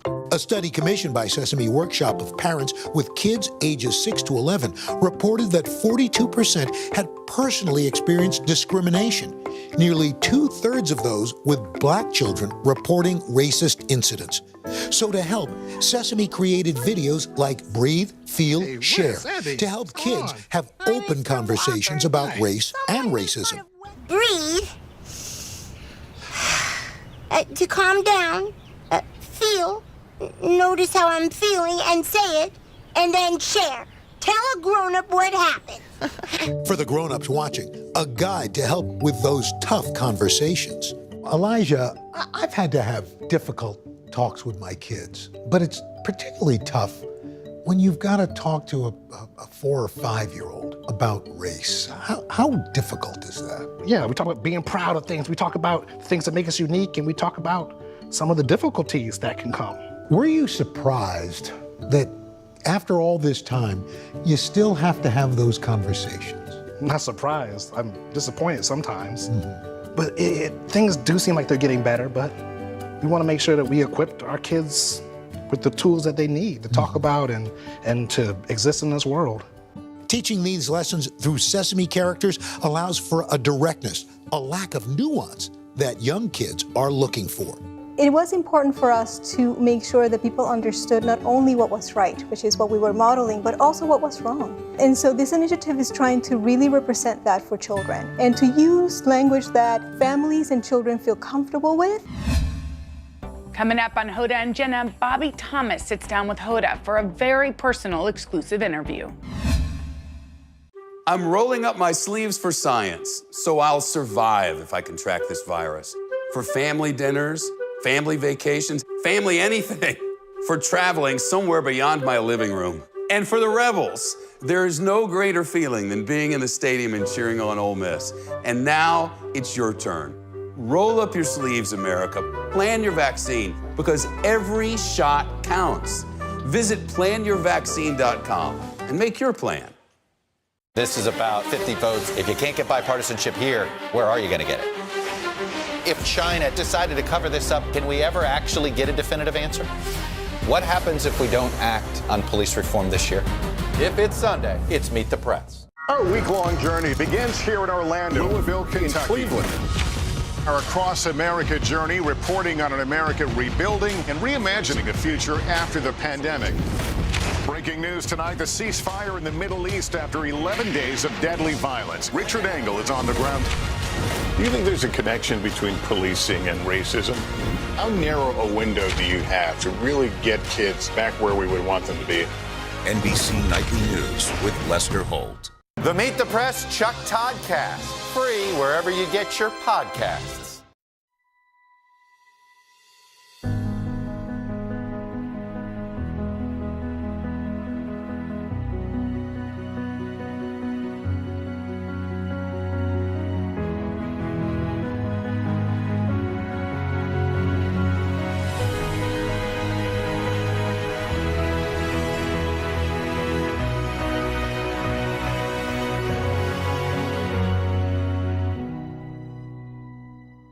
For breaking news in our changing world, download the NBC News app. The Meet the Press Chuck Todd Cast, free wherever you get your podcasts. Welcome back. Today on Hoda and Jenna, an update on our fierce Spanx debate from yesterday. Plus, Hoda's conversation with Bobby Thomas, who's sharing her journey of grief and gratitude. Take a look. It's time for a follow-up for a very important discussion that we had. It erupted into a huge, major deal yesterday. It really did. And the question is that people all over New York are talking about this morning after a debate. Fierce. Yeah, fierce. Should you wear underwear under your Spanx? The answer is no. The answer is yes, okay? Because I'm not skanky and rank, that I don't wear. Did you just call me rank? No, because your Spanx get rank if you don't wear undies. My Spanx get washed. When? When I choose to. How often? Once a week. You know what really grossed me out, which I was thinking about, since we're on this horrible topic anyway. I know, I feel like my mom probably is turning the Well, channel. here she's about to click off mute right now, but this is one of those things. So my sister bought me a bathing suit. Yes. Okay. Oh, which I gosh. loved. So I got the Jeff wait. So I got the bathing suit, and once you get a new bathing suit. For women, they have like this plastic thing that they put so that, you know, when different people. But here's what you have to do. You have to peel it off. So somebody has to peel off that Can I tell you? panel and throw it in the trash. I had to do that the other day, and I got to tell you, I was triple gagging. Can I tell because you something have to even get worse? rid of it. Something even worse. And this shows you how. Wait, are we about to lose all of our we're viewers? not. But just hang on, and then we're going to be done with this. I'm just going to tell you, this is sort of how speedy it is to get to the pool. In my own home, I myself bought a new swimsuit. I thought I looked so cute. I put on the thing. I get in the pool. I'm holding 17 kids. Yeah, and? It was all still of a in there? sudden, the little plastic thing floated. And Puppy goes, Mommy, you have a sticker on. And pulled it, and the sticker was there. Yeah. Okay. All right, so we're sorry, and we're not going to do this anymore after today. Okay, so here are the latest numbers on the Twitter poll. Should you or should you not wear underwear with Spanx? Okay. No. The answer... You're winning. But why? 52.2%. I just want to let everybody know, thank you for voting for me. I would like to thank Sarah Blakely, who created the Spank, and all of you who... Oh, is that Sarah? Is it Sarah Blakely? No, it's not. Yes, it is! Okay, Sarah, okay, I Sarah. just was thanking you in my Sarah. acceptance speech. Wait. Sarah, you have to really help us, okay? Because there's rarely a day I don't have my Spanx on. In fact, I just ordered from Dillard's the Spanx white jeans because I love those. However, because it's the only place that had a large. I literally went all over the internet yesterday. Everybody sold out of large white By the way, I have them in jeans. black and they're fantastic. No, and they're frayed at the bottom. Okay. But back to this. Should people wear underwear under the Spanx? Don't say anything, Jenna. Sarah, I thanked you earlier. Please. I am here to say, to solve the great panty debate. And I have never been a lifeline on whether you should wear underwear or not before, so this is exciting. But I will say that when I created Spanx 20 years ago, I designed them, and I'm glad you guys are talking about this because the nation's divided. But, drum roll, I designed them so you don't wear underwear under them. Call Savannah! Call my mother! Thank you! But Sarah, wait, there's more. Okay. Listen, you're both right. No, because wait, let her look, finish. half the women wear underwear under it, and so that's fine too. But I went to great lengths when I created this for the right crotch. Like, I didn't know what I was doing. I didn't even know where to go for a crotch. I literally looked in the yellow pages under crotch to find the original crotch for Spanx. Wait, it's not you under just said crotch. It's under 4 times. It's okay. We can pay the It's FCC under a fine. fancy word called gusset. But anyway, we have an easy access gusset, as you called a hole, which is my word. hilarious. Oh my Jenna. gosh. Well, that is a Well, hole. hold on. But can I ask a question? Ooh. Okay. Can I ask a question? How often should Jenna be washing her shapewear, given that she doesn't wear undies? And just as a side note, Sarah, not to be judgy, but she doesn't wear them with jeans either. Wait, no, That's one what minute, 1 minute, Sarah. Let me just also comment. I wear them like I wear my heels, as my girl Oprah taught me.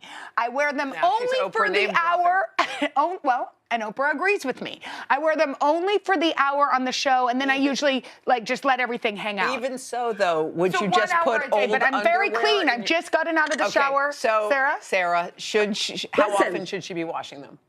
I don't think I'm going to go there. That is such a personal decision. I think Jenna's got to embrace how often she wants to wash her Spanx. That's You good. gotta You just be embrace you. it. You be you. You know what, Hoda? You really supported me in this moment. But I also want to just thank Sarah, and I want to thank the voters. You know what? This is not an Oscar. You did not. I want to thank the Emmy voters. Hoda. What? Yes, darling. Hoda, Oh, for Lord. you. What's that? Oh, that's a thought. We created Spanx undies? Spanx Yeah, these are Spanx understatements, and they're like the world's best light thong. They're breathable. Wait, now, but did he give? I'm sorry, Prince. Sarah, to interrupt you. Does he give you still the support that us? No, this is just if you don't want to wear your Spanx without underwear. Okay. We've got you covered. And we've got you covered. Can I just say, They're y'all called need understatements. Okay, I love them, but y'all need to get more of the white jeans, please. I mean, I've been on every. I had to go to Dillard's. That was the. I mean, Dillard's I love is my favorite Well, I love place, Dillard's, the but bra as I was capital of going, America. as I was going through, I was like, oh my gosh, the only pair of large jeans are at Dillard's. So thank you. Yeah, Don't thank forget. you. I got to tell you, I put on my Instagram last night your debate yesterday, and the nation is truly divided. So this is what I'm going to do. If anybody's watching and they want to go to @SarahBlakely on Instagram, all you do in my last post of you guys is put team panties or team no panties, and I'm going to pick a bunch of you, and I'm going to send you Spanx and understatements. So you're covered no matter where you fall. Okay. Well, Sarah, we love you. Sarah, thank you. You're so much fun. You guys are hilarious. Thank you for bringing this to the forefront of America. Women have been confused. It's a very important day, and we appreciate we try to stay on the news. Okay, that's what we try to do. No, really. Thank you, Sarah. Thank you, Sarah. See you Okay. soon. Bye, Sarah. Bye, Sarah.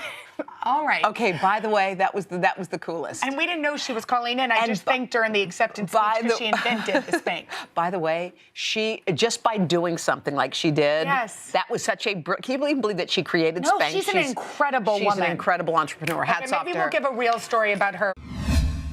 I wake up trying to find some t-shirts that still smell like Michael. Which ones weren't washed, you know? I've never been more in love with him. Really? More in love now. Their love story began in 2008 when Bobby first met Michael. She was fiercely independent. The idea of marriage had scared me so much. I mean, even when he proposed to me, I mean, he would be screaming right now. I said, yes, but can I have 30 days? And I remember thinking, is he gonna like take it back? But instead he said, okay. And then 2 days later he woke up and he was like, 28 more days to go. And that was him. He just was so positive and optimistic. He carried that through the hardest challenges that no one should have to go through. The kind of challenges traditional wedding vows include for better or for worse. With this ring, I thee wed. Shortly after their fairy tale wedding in 2013, Bobby and Michael publicly shared their very personal journey to parenthood. It takes a village to raise children, but to make them too. We celebrated alongside them when they revealed they were expecting. Can we say that again? Bobby is pregnant. She is pregnant. Thank God. Yes. Thank God. And when they welcomed little Miles into the world. But 4 years later, in 2019, hardship would follow. I remember how jarring it was for us to learn that Michael, when he was just 4 years old, he's on a business trip and suddenly he collapses, and you later learn that he had a stroke. My heart dropped out. I mean, you become one person, and it felt so unfair. Doctors told Bobby a full recovery was uncertain, but even in the face of adversity, Michael never lost his determination. That's it. That's better. Michael recovered, and it's so important that we focus on recovery. He went from not walking, not talking, to learning to talk again, getting out of his wheelchair and actually walking, and it was unbelievable. I mean, it was really unbelievable to even the doctors that he continued to overcome and was about to return to work. But in the fall of 2020, unrelated to the stroke, Michael developed a bacterial infection. It was 5 weeks in the ICU, and it was just one thing after the other, like a domino effect. So when things just increasingly became problematic, it seemed as if we were up against the impossible. It was multiple organ failure.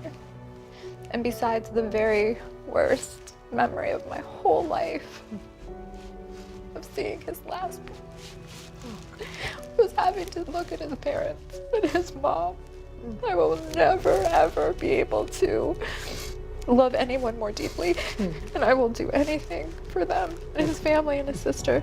But his parents are the strongest. And in the face of losing their son, they were there trying to console me. Now, Bobby is trying to console others and help them navigate the very same path she's still figuring out herself. It's important to say out loud for myself and for others that you have to give yourself the grace to not try and fix it, the pain. Because so often we are in a position where, pain is uncomfortable.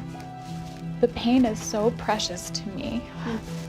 It's my connection to him.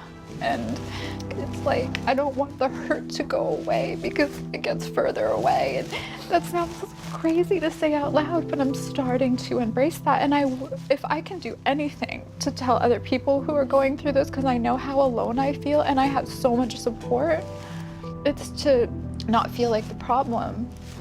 The pain that you're feeling, that you're going through, the loss is fresh. It was December. See, and in my mind, I have this clock ticking and I think, oh my gosh, it's 6 months. You should be better. You should be fixed. And I really appreciate as humans that we want to do that, but it is really hard to learn how to carry something. What struck me is not only are people trying to fix your pain, your son's trying to fix your pain. He's trying to heal you. That's the most painful because I'm his mom. And he is at 5 looking for solutions. One night at bedtime, he asked me, who invented it and why? And I thought he was gonna ask me about a truck or something. And he said, this life. I was stunned. And he's like, I just don't understand why we all can't be angels. And he was still trying to figure out how we could all be together. Make the most of your day with Today in 30. We give you a mix of everything you love about our show in a mere 30 minutes. Watch Today in 30 on your schedule, streaming every day on Today All Day.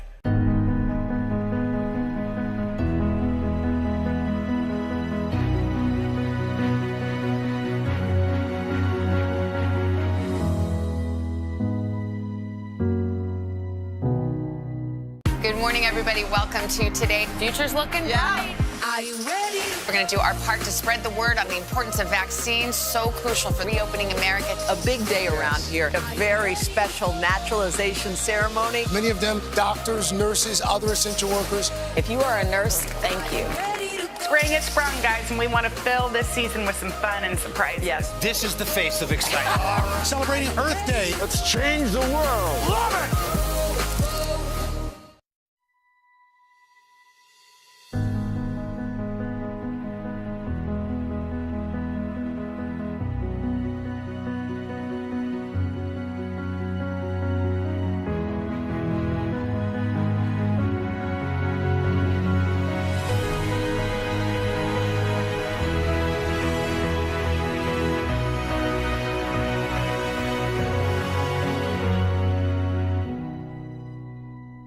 Welcome back to Today Talks and our exclusive content you can only see here on Today All Day. You know what I'm sensing from that chair? What are you sensing? A little gloating. A little, yay, look what I did. Yay, my America Spanx have believes never with felt me. so comfortable and just right on point. Do you know what I mean? By the way, I got to say, we had a lot of fun and beautiful. It was a beautiful show. It had all sorts of wonderful parts to it. A lot of, but I was just thinking about Sarah Blakely calling in this morning, and I thought that was pretty cool. Wasn't it fun to have her call in? Do you remember when Kathy Lee said she was the one who founded Spanx? Oh, Kathy Lee tried to say that she started the internet? Yeah. No. She said that one day on her show, she told everybody that she took her pantyhose and cut out the feet. Oh, she created Spanx. But she didn't run with it. That was a whole thing. I mean, Sarah Blakely is brilliant, incredible. And the truth is, in the 80s and 90s, moms wore girdles. Yeah. And I remember I once borrowed my mom's girdle when I was like sad, when I was a little bit larger and I was going to a dance or something. I was too young to wear a girdle, but I wore one. And that was the birth of the Spanx. But then Sarah Blakely took that girdle and modernized it. Yeah, I mean, the idea that you could live without those now it's such a thing, and apparently America thinks that they make fine underwear just like that. Well, because that's really what they are. And Sarah Blakely came on our show today, and don't you love when our producers surprise us? By the way, it's not so easy to surprise us because here's the thing. For us to go from our meeting to the show, in between, there are lots of papers that get delivered to us. Sometimes you get one that you're not supposed to get that has the secret surprise. Sometimes you walk in and you'll hear a crew member say, is she going to be by remote? And you're like, who's by remote? Or you look in the prompter and it's not supposed to be in it. And you go, oh, there are 15 ways to blow a surprise accidentally in 5 seconds. I kind of feel like you and I are the type that we're hunting. Yeah, we want to find know. that we sniff things out that we should know. Because someone will say, oh, is she coming live? And then everyone will go like, hoot. And you're like, who is it? But do you know that I have this problem, and I've had it since I was a little girl, that my expectations you think something big are is huge. So for for example, when we were little kids going to bed, and Barbara and I shared a room and we were going to sleep, I'm like, tomorrow's Valentine's Day, and we're going to wake up and there's going to be a heart that says, good morning, tomorrow you get your ears pierced. And like, no, it was like one chocolate rose, you know? But so the other day I was walking upstairs, and the TV screen, there was Sydney and I think Dave or Zach practicing for something, and behind them was the graphic of the Count from Bridgerton, Reggie. So you thought? So I thought he was coming that on. he was coming on to surprise us, and I walked in. I go, and I said to whoever, I go, looks like we busted them in that surprise. Well, that wasn't it. I know there are things when you overblow it, when you're like, and it's my birthday. Oh, there's a cake in your kid, which is nothing wrong with that. No, we want a cake and we want a kid. Of course we do. Sometimes you think that there's going to be like a trip to the Caribbean. No, never happens that way. But happy birthday, and here's your card. It's like maybe lower your expectations. And that's why today we really didn't know, and what a cool surprise to have Sarah Blakely pop in. I thought that was cool. Our producers are great. All right, that's going to do it for this fascinating and riveting episode of Today Talks. Keep watching more of Today all day.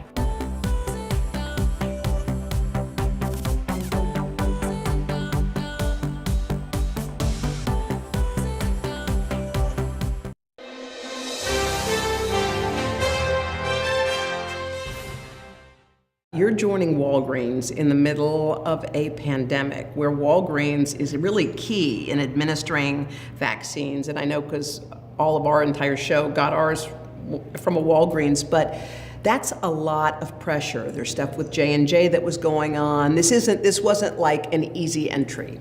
Not at all. You know, but this was intentional for me. You know, I was having a great time at Starbucks. It's a beautiful company, very mission driven. But this came to me and I said, this is a time for me to step into something that I've always wanted to do, and that's to have impact, make change happen, lead something that would leave an impression on people's lives. And as I've seen people, you know, get their first shot and they look back at our pharmacists and they are crying and in tears, I know I've made the right decision and this is the right place for me to be. And I've jumped in pretty quick. I didn't take much of a break between Starbucks and Walgreens. How do you make a decision on where to go? Like, is it gut? Is it your brain? Is it your heart? Is it faith? Is it your family? How do you choose? You know, for me, my gut is usually a very good barometer for me. And I felt good about this one, actually from the very beginning. I knew it wasn't going to be easy by any means, but I did know that my gut felt right. And then the second is my heart. And I knew what I would be able to do and impact in this role. So once I got that connection, it was full speed ahead for me. Your parents, as you've talked about, didn't go to college, but they wanted to make sure that all their kids did. How did they make that clear to you that that was the plan? Absolutely. It was from day one. It was not, there was no other option. We talked about this every day. You know, it was interesting because my family would prioritize education. And we always had to do one other thing. So we all had an instrument that we played or a sport. So for me, mine was violin and piano. And we had to do that. And so constantly it was a conversation about not what grade you got, but what are you learning and how much are you doing at school? And, you know, my dad worked 3 jobs. but for every event that I had in my life, he was always there. And I remember one event where I thought I was going to get, the gold ribbon, and I ended up getting an honorable mention. That's the other color ribbon. And my dad was still there, and I remember feeling guilty because I was like, he left work early, one of the 3 jobs, and all I got was an honorable mention, and it broke my heart. But he was so proud. It was just as if I just won the whole, award. And it's things like that that has made me, I think, a better mom, because I know what my dad sacrificed for me. And it sticks with me. Why did you decide that Spelman College was where you wanted to go?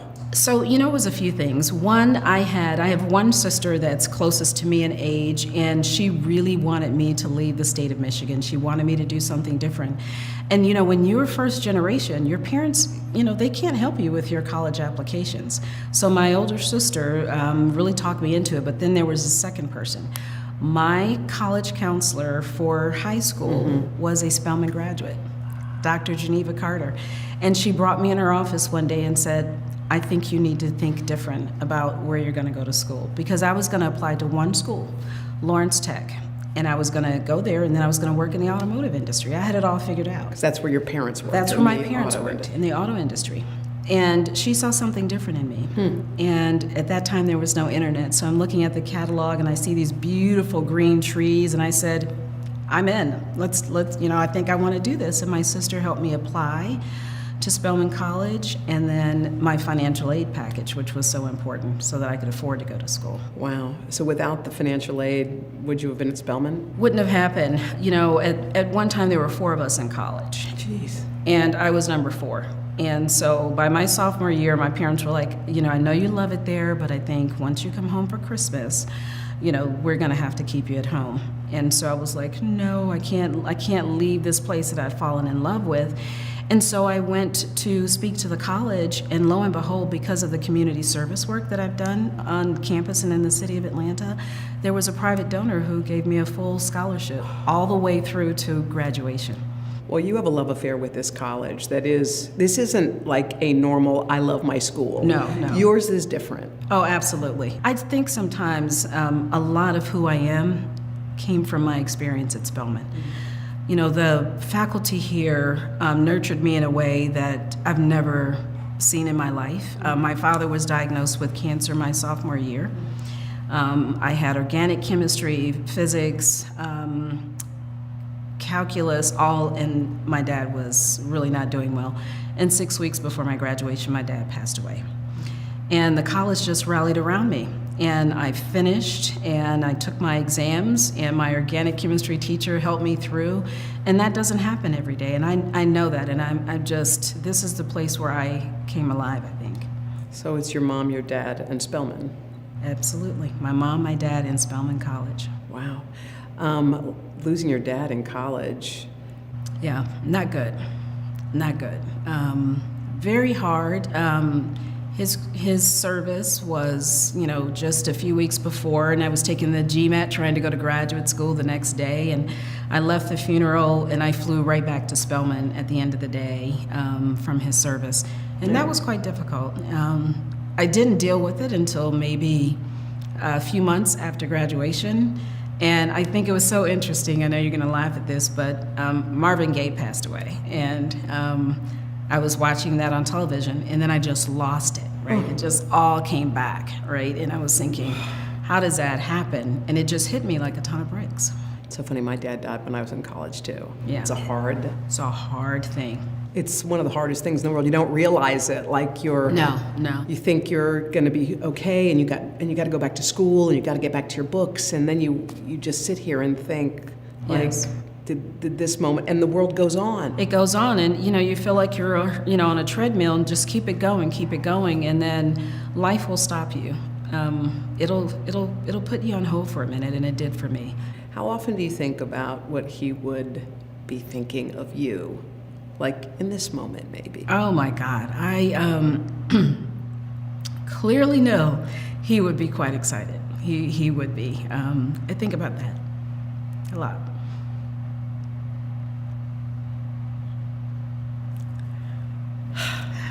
Yeah.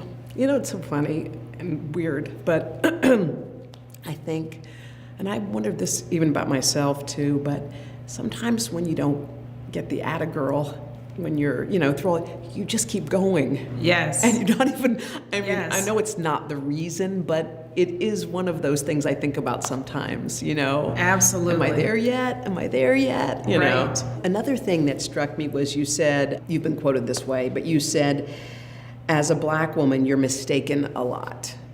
Yes. Mistaken for what? Describe that. I'm not the person that will walk in the room and tell you my title, right? I'm just not that person. But when I'm in the room with like-minded people, I would just assume that you would think that I should be here, at least at this point in my life.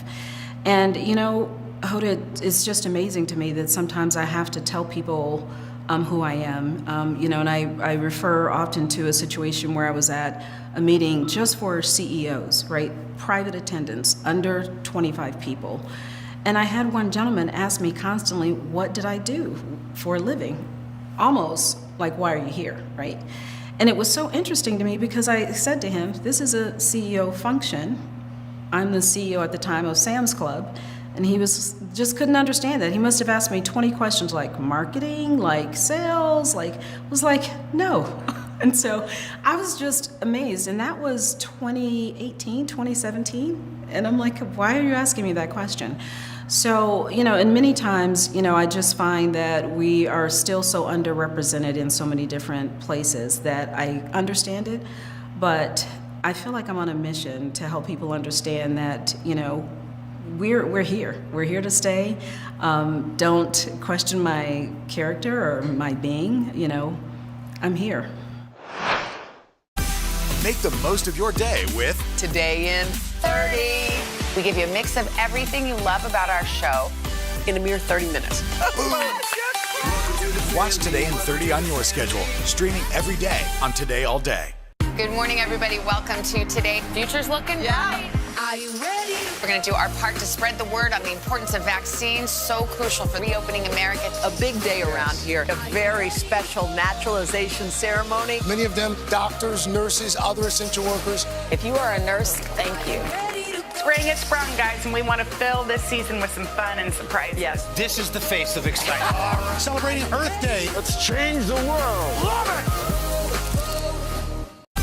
Make the most of your day with Today in 30. We give you a mix of everything you love about our show in a mere 30 minutes. Watch Today in 30 on your schedule, streaming every day on Today All Day. Our Across America journey here in Louisville, Kentucky. Cleveland.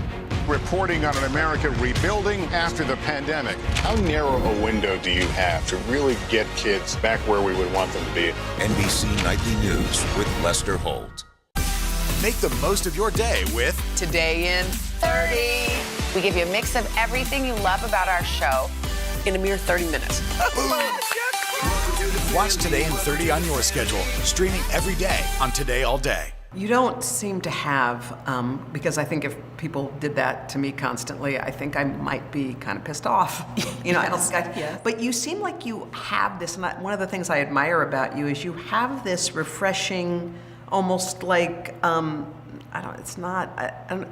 there's no shield up. There's no who do you think I am? You don't have that. No, I look at these moments as teachable moments. I think, I've been put in this position, in these positions for a reason. I think that, quite honestly, God has led me here. I'm here for a reason. And so I look at these opportunities as a real opportunity to teach and train. And so what can I tell you about who I am and what I do? How did you teach the guy who asked you 10 questions what you did for a living? It was so funny because I happened to be the keynote speaker for the private luncheon. And so someone was reading my bio before I approached the dais, and he said, talked all about me, and then I assumed my position on the stage, and I was right in front of him. He was like the seat right in front of me, and I just saw his face just totally drain, and I just kind of looked at him like, hello. I'm here. I'm here, right? Have you ever been told that you actually have advanced because of your race? I have had several similar comments to that, like, as if I'm a token. I have had that. I've had the comments that, you're not as smart as you think you are.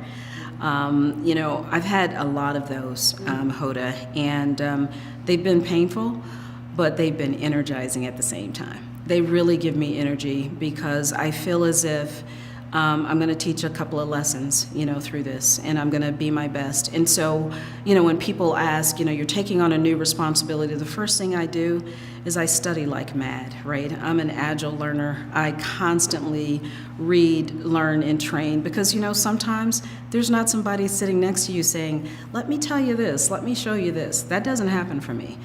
It falls on myself. And so I've been that person that's had to self-develop. And I've taken on that responsibility. Wow. So do those little dings, those little ouches that happen where do you put that? It takes me a minute sometimes, right? Because it comes into my head and it goes down deep, and I have to sit with myself for a second and think about how I want that to make me better, right? But I don't glaze over it. I can't glaze over it because I think it shows up in different places and it will cause me to have an outburst at some point if I don't deal with it. So I try to deal with it as best I can. Okay. So when you were in college, you were a scientist. Yes. So you went from scientist to business, and I literally was like, how do those two sync up? Yes. What do those two have in common, going from the science world into the business world? Do they have anything in common? They actually do. So I did start off as an organic chemist for Kimberly-Clark, and I was in long-range research. So I was that bench chemist, doing all those kinds of assignments. But what really ties it together is when you're a scientist, you're curious, you ask a lot of questions, you're an analytic, so you look at data, and that translates into business. And some of the best business leaders are those who really, challenge the status quo, think about what's next, think about what's around the corner and around the corner from that, and sometimes can be a visionary. And I think that's the translation between being a scientist and being a business leader. Yeah, and I guess decisions, because some people have struggled with decisions. Yes, and so, it's really interesting being a very decisive woman.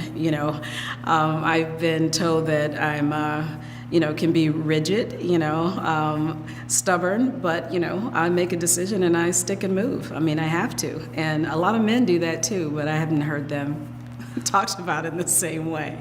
It's just, I think what's interesting too is you went to Walmart, yes, CEO of Sam's Club, first woman, first African American. Yes. A lot of firsts. When you obviously try to expand your reach, when you are hiring people, Roz, what are you looking for? Like, what can people take from this? Sure. So, when I'm hiring people, that's really the most important work I can do when I take on these jobs.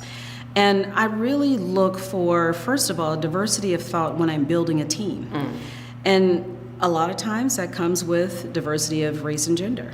And so I really try to build a team that can work together. But what I look for is what's inside the person, because these jobs are tough and they're hard. And at some point, their inner is going to become their outer experience. And I want to know about that. I tease that out. I try and tease it out in our discussions and ask questions and poke a little bit so I can see what they're made of.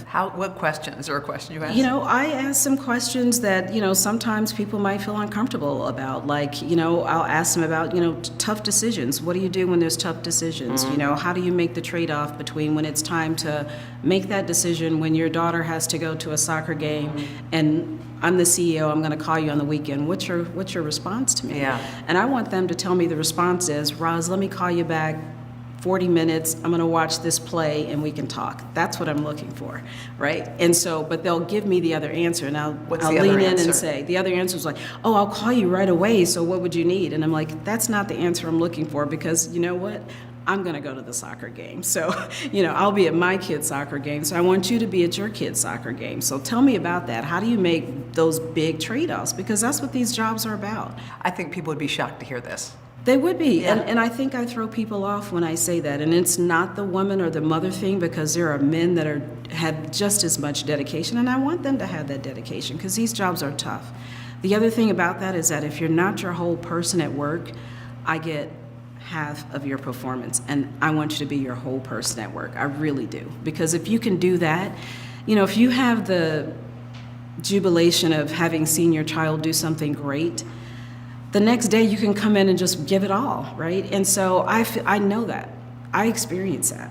I mean, my daughter won track regionals this week. I mean, I'm high on the hog, I'm really happy about that, So that brings me great joy. And if I come to work a little bit on the tip of my toes, it's me, it's better.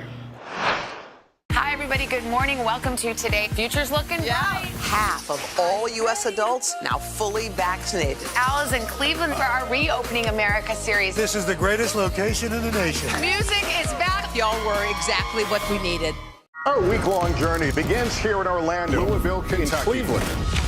Our Across America journey reporting on an America rebuilding and reimagining a future after the pandemic. Breaking news tonight, the ceasefire in the Middle East after 11 days of deadly violence. Richard Engel is on the ground. Do you think there's a connection between policing and racism? How narrow a window do you have to really get kids back where we would want them to be? NBC Nightly News with Lester Holt.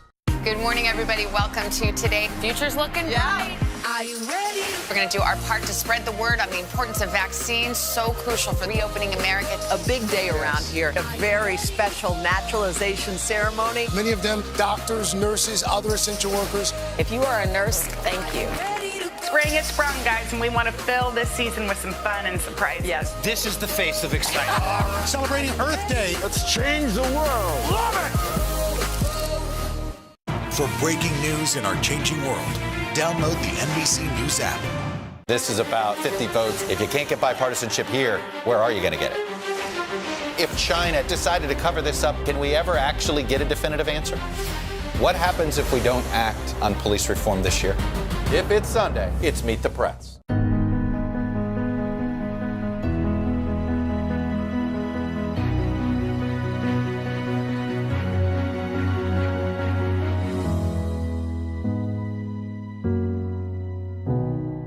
The Meet the Press Chuck Todd Cast, free wherever you get your podcasts.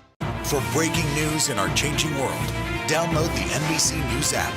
I still remember this. It was so crazy, and I can't believe it caused such a silly dust-up. But you were doing what a lot of CEOs were doing, which is talking to CNN and the Wall Street Journal and all those places about what was going on. And I think it was Poppy Harlow who asked you about diversity, and you said something simple like, diversity makes for good business, or something plain. I did. And it turned into a backlash that I hadn't seen before. I had neither. I was surprised by it. I mean, the comment was pretty unremarkable. It had been said the day before by, another male CEO, white male CEO, and it was a nothing to me. But within a matter of probably 24 to 36 hours, I mean, I had security surrounding my home and, my company standing up for me. At the time I was with Walmart, and they fully supported my statement. But it was scary, and it was a reminder that we aren't really as far as I thought we were. And what was so upsetting? What was so upsetting was that the personal attacks on me, right? And the personal attacks on my family. Oh. And, that's off limits for me. And it reminded me that there's hate. Mm-hmm. It reminded me that I am different. Mm-hmm. And if I say something, it is viewed as different, even though it could be word for word. And for a second, it made me angry, fearful first for my life, angry second. And then I settled with it and decided, once again, this is why you are where you are. Wow. You said fearful for your life. There were death threats. And they were, published, and they were, could have been real. And but luckily, you know, I had great people around me, and that always matters. And I'm grateful for those individuals. I do feel it does seem like you were put in these positions and situations. And do you believe it's kind of, I mean, divine? Do you think that there's some divinity here? You know, I do think it is, because it's not, you know, I'm not on that mission, right? It would be different if I were an activist for a living. I'm not. I just, you know, I'm somebody's mom, I'm somebody's wife, and I'm somebody's leader. But I'm not that activist. So I feel like this is divine order. Our week-long journey begins here in Orlando, Louisville, Kentucky, Cleveland. Our Across America journey reporting on an America rebuilding and reimagining a future after the pandemic. Breaking news tonight, the ceasefire in the Middle East after 11 days of deadly violence. Richard Engel is on the ground. Do you think there's a connection between policing and racism? How narrow a window do you have to really get kids back where we would want them to be? NBC Nightly News with Lester Holt.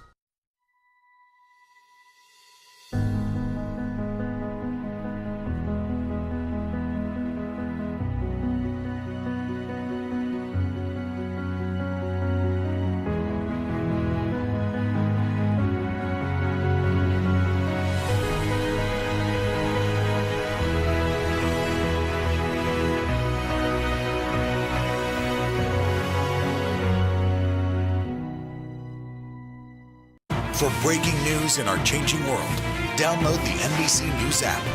This is about 50 votes. If you can't get bipartisanship here, where are you going to get it?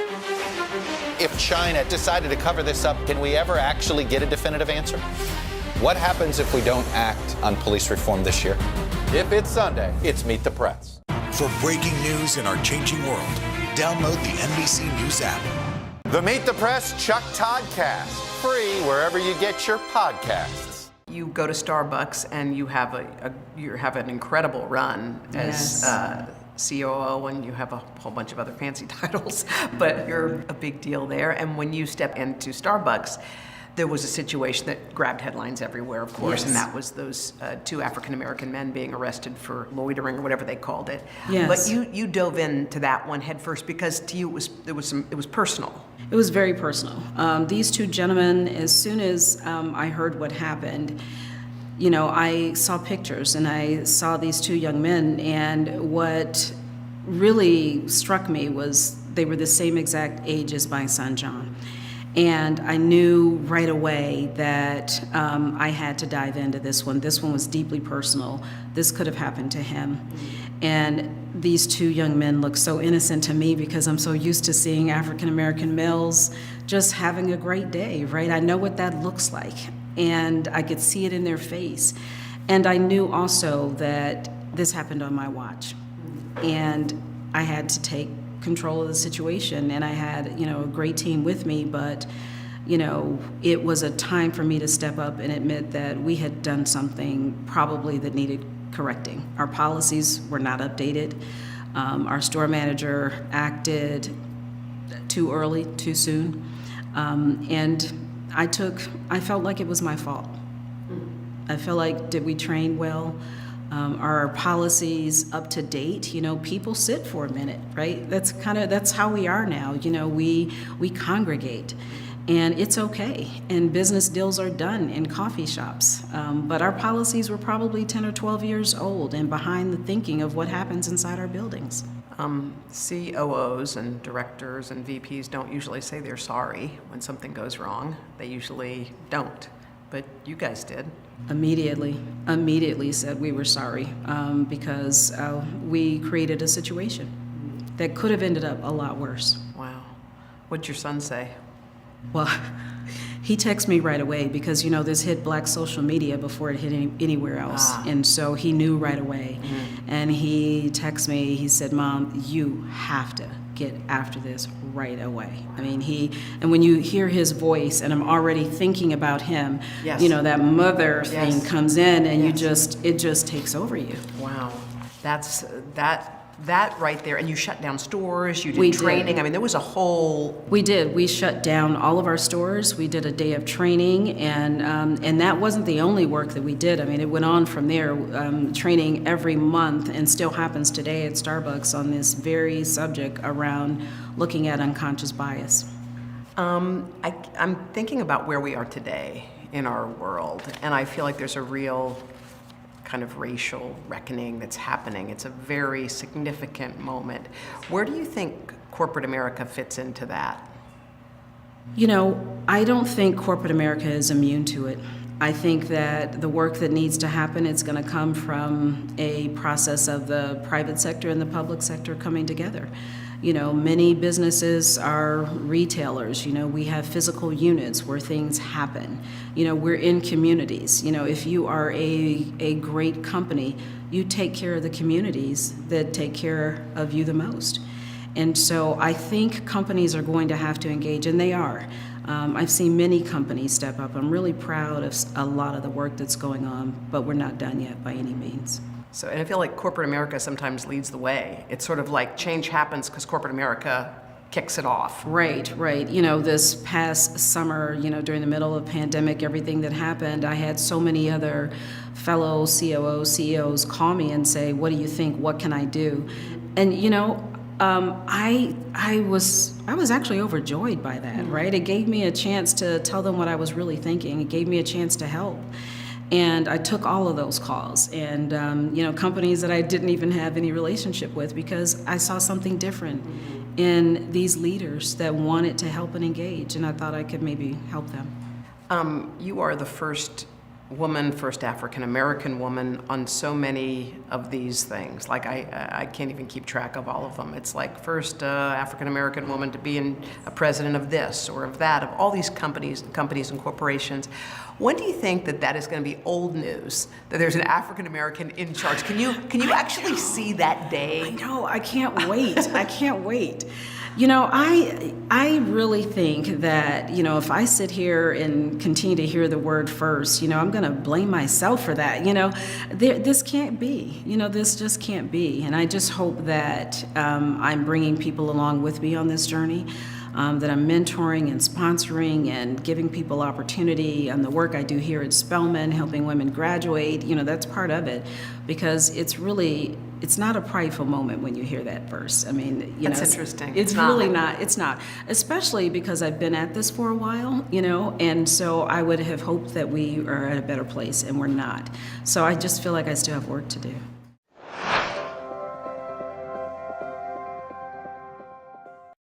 Welcome to Today Food on Today All Day.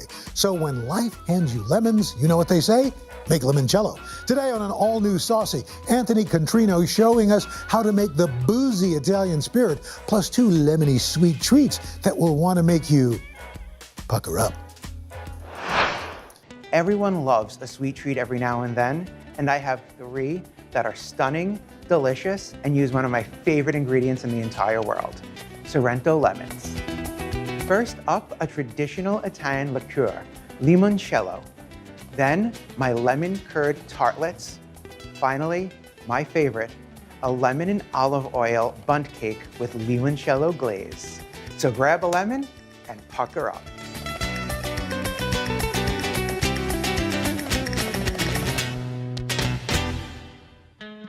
It's not every day that produce from Italy comes in, but when my local Italian market gets the first batch of Sorrento lemons, I am like a kid on Christmas morning.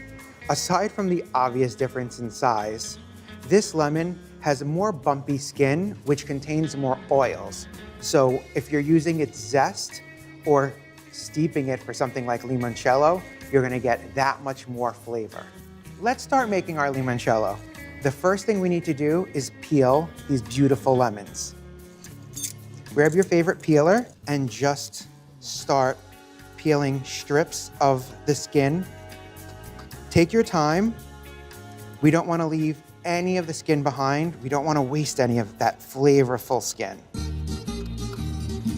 I wish you can smell how fragrant this is. It's amazing. Has a more sweet aroma than your traditional store-bought lemon. I'm making a huge batch of limoncello, so we're gonna need 8 of these lemons. If you're using regular organic lemons, you're going to need at least 12 of them. My hands are gonna smell so good by the time I'm done with this. My carpal tunnel, however, not so much.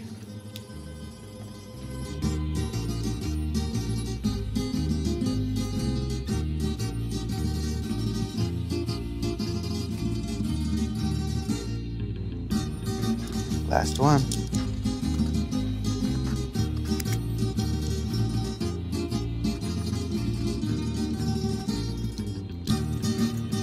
Awesome. Look how beautiful all these peels are. The next step is to peel off any excess pith. So I'm gonna go through all of these and make sure that there's nothing that has more pith than what I'm seeing on this lemon.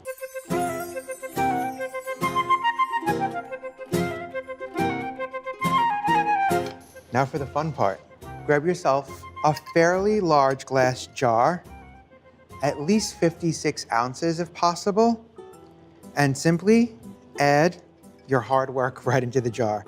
All of these gorgeous Sorrento lemon peels. And now for another very important ingredient, high proof grain alcohol.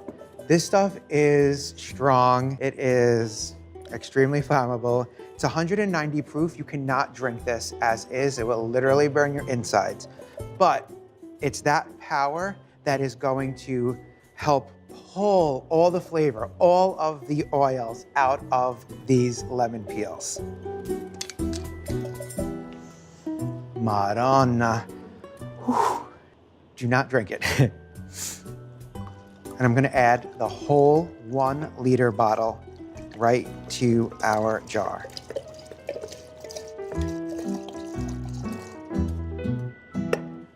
Perfect.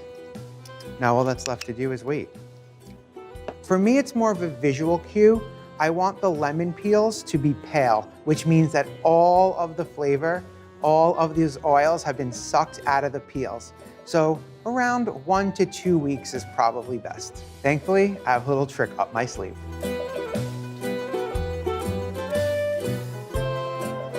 If you've been watching, you'd notice that we had this hiding in the corner the last few weeks, steeping just for today. And you can see the obvious difference. This is a deep golden yellow color. Isn't it beautiful?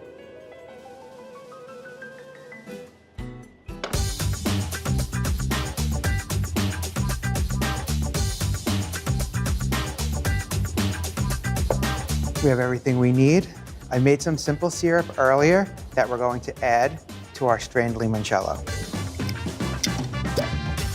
Oh, did you hear that pop?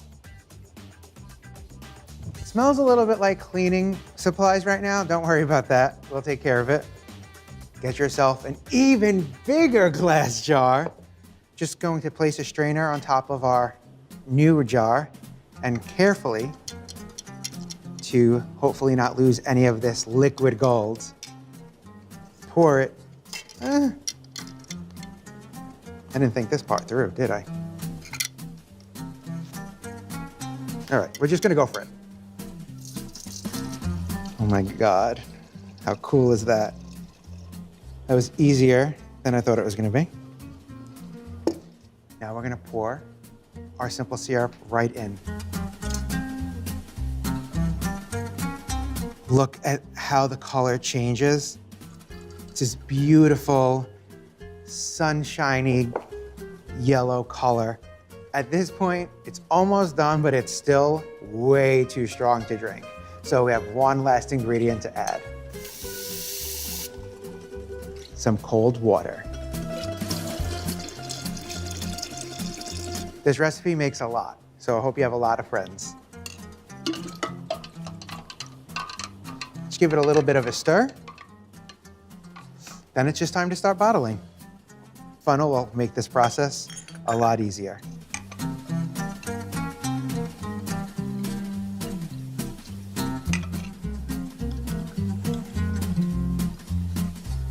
Perfect.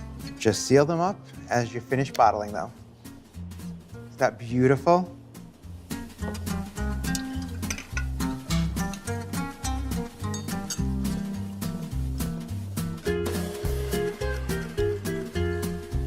I'd be very happy if someone brought me one of these bottles of limoncello. You can find these glass bottles at some craft stores, but I normally find them at a store that sells containers. A little bit left, which I'll jar later, but that's for me.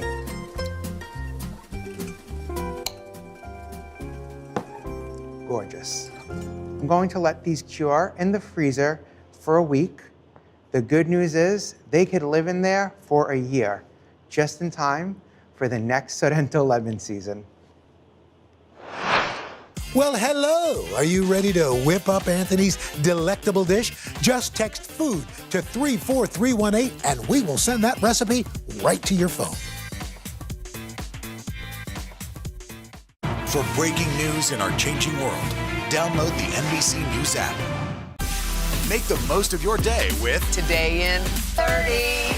We give you a mix of everything you love about our show in a mere 30 minutes.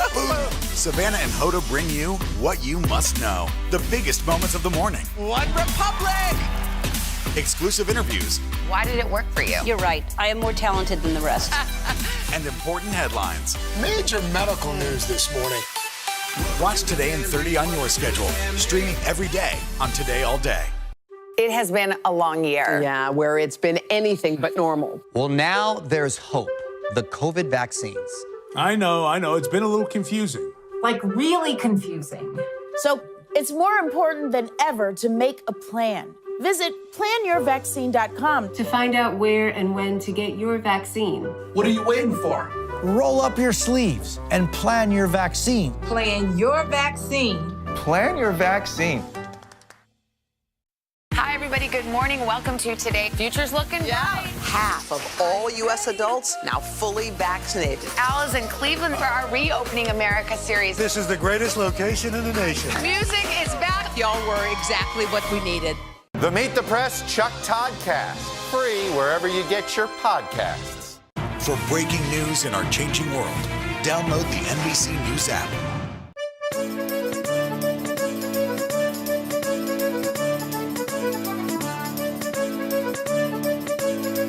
When I was interning in southern France, I learned how to make the best lemon curd I've ever had in my life. And thankfully, Chef Laurent was kind enough to share the recipe with me, and this is my version of it. The first thing we need to do is prepare our butter. This is one of those times when we want very cold butter. We don't want it room temperature. And I'm just gonna cut it into cubes. About a 1/2-inch cube would be perfect. Using 2 sticks, a full 1/2 pound of butter for this recipe. Definitely one of the reasons why this is so delicious. Set that aside. Let's start our curd. Now, I'm not one for really weird quantities in baking or cooking in general, but this recipe is so perfect that it does call for a weird amount of lemon juice. Exactly a 1/2 cup plus 4 teaspoons. It has to be that quantity, trust me. Don't round up, don't round down. Some sugar, 3/4 of a cup,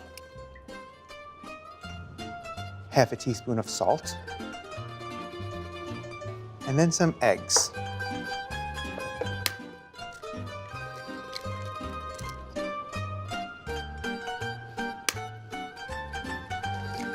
Three whole eggs and 1 yolk. This extra yolk is going to add a bit more decadence and richness. Okay, I'm gonna put this over medium heat. We don't wanna put it on top of an aggressive heat because we don't want scrambled eggs. Grab a whisk, start combining all of these ingredients. You wanna keep whisking over the medium heat until it starts to steam and you'll feel this mixture getting thick. Starting to see my first wisps of steam. And it's done, just like that. Immediately off the heat, grab a spatula, and through a fine mesh strainer into a food processor. Scrape it all down. Get every last bit of this curd in there. And then kind of in a back and forth stirry motion, start pushing your curd through the strainer.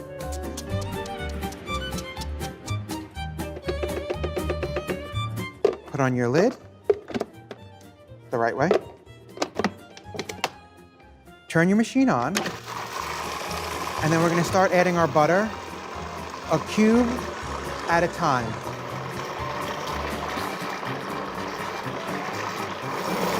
And it looks great to me.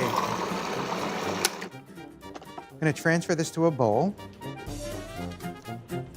Look how silky, how smooth, and how beautiful it is. And it is delicious too, I promise. I can guarantee you that this lemon curd is life-changing. Into the fridge for 4 hours or overnight until it's nice and thick. Thankfully, I have one all ready to go. Here I have some phyllo dough shells that you can find in the frozen section of your grocery store. We're gonna fill them with this delicious curd. Let me show you how to set up a piping bag. Fold down the top. Then you want to choose a tip. I'm going with a medium small round tip. Cut a hole for your tip and slide it in. Right side up, preferably. Then just push it forward and then pull to stretch out the plastic just a little bit. That'll lock it in place. And then simply just add this beautiful curd right into your bag. That'll be plenty for these tartlets. I'm gonna fill these with a slightly heaping mound of the curd, just like that. This smooth curd against this crispy phyllo shell is the perfect combination of textures.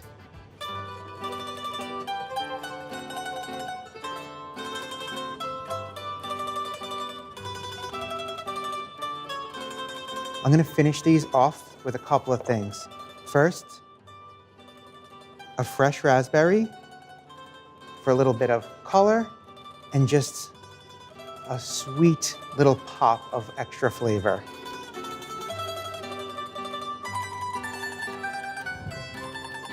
These are looking amazing already, but I have one more special touch to add to them.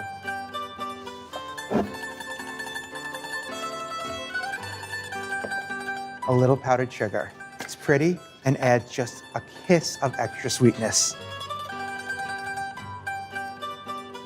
Just give it little gentle taps. A little bit of early morning snow. Aren't these just so adorable? They're delicious too, and I know my neighbors are gonna love them. So I'm gonna be a good boy, and I'm not going to touch them. No one said anything about the leftover curd, though.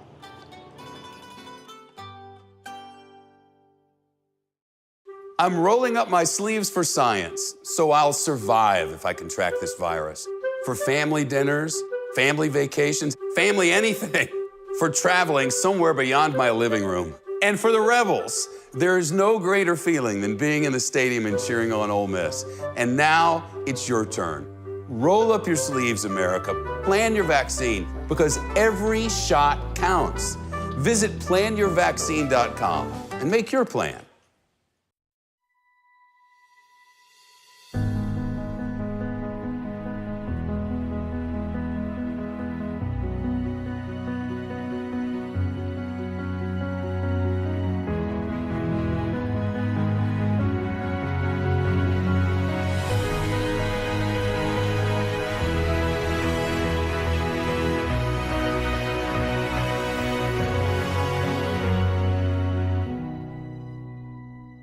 The Meet the Press Chuck Toddcast, free wherever you get your podcasts.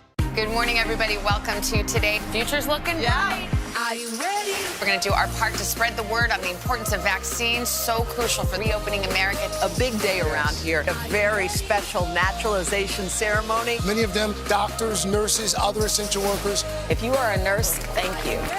Spring has sprung, guys, and we want to fill this season with some fun and surprises. Yes. This is the face of excitement. Celebrating Earth Day. Let's change the world. Love it!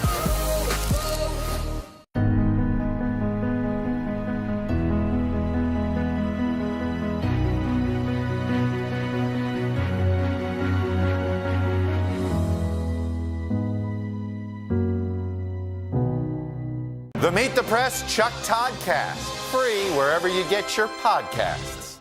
For breaking news in our changing world, download the NBC News app. This is one of the moistest cakes you will ever have. Honestly, I would have a slice of this simple and elegant bundt cake over a layer cake any day of the week. You always want to start with your dry ingredients. 2.5 cups of flour, right into your bowl. Okay. Then we need some salt. You always need salt when baking. It helps bring out all the flavors of everything else that is in your batter. 1 teaspoon of that. I'm using 2 different leaveners, baking powder and baking soda. So just a 1/2 teaspoon of the baking soda. And then 1.5 teaspoons of our baking powder. Okay. I'm whisking this really well to evenly distribute all of the leaveners. Perfect. Set this aside and let's get started on our wet ingredients. First up, a stick of European or European style butter right into the bowl of a stand mixer. Then some sugar. 1 3/4 cup of sugar. Just add that right on in. May sound like a lot, but this is not an overly sweet cake. The olive oil component of our cake, make sure you're using a floral olive oil. This is definitely not the time for a peppery olive oil. This is dessert. 1/4 cup of this liquid gold. It smells so good. Just gonna go right on in, get all of those last little drips. And some lemon zest. Using a Sorrento lemon here, so 1/2 of the zest of this lemon will be more than enough. Paddle attachment. And we wanna beat this until it's super pale and nice and fluffy.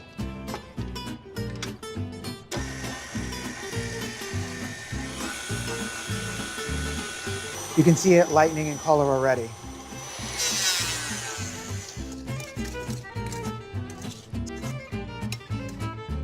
We can start adding our eggs.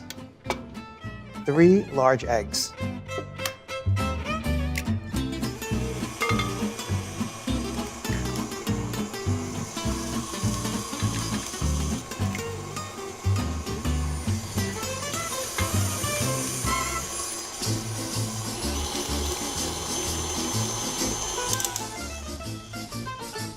Scrape it down again. Make sure there are no bits of egg that were missed. At this point, we're also going to add a little bit of vanilla. I feel like every baked good needs just a little bit of vanilla. 1 teaspoon. We have our dry ready. We just need to finish our wet. I have a 1/4 cup of that delicious lemon juice from our Sorrento lemons. And to that, I'm going to add 3/4 cup of buttermilk. Just give it a little bit of a swirl to incorporate. And now, let's finish it up. Start by adding 1/2 of your dry and slowly on low so it doesn't fly out at you. Let it go, and as soon as it's almost fully incorporated, start drizzling in your buttermilk mixture.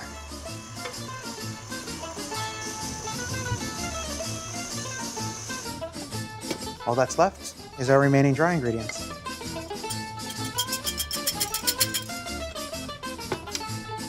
Once again, incorporate on low speed.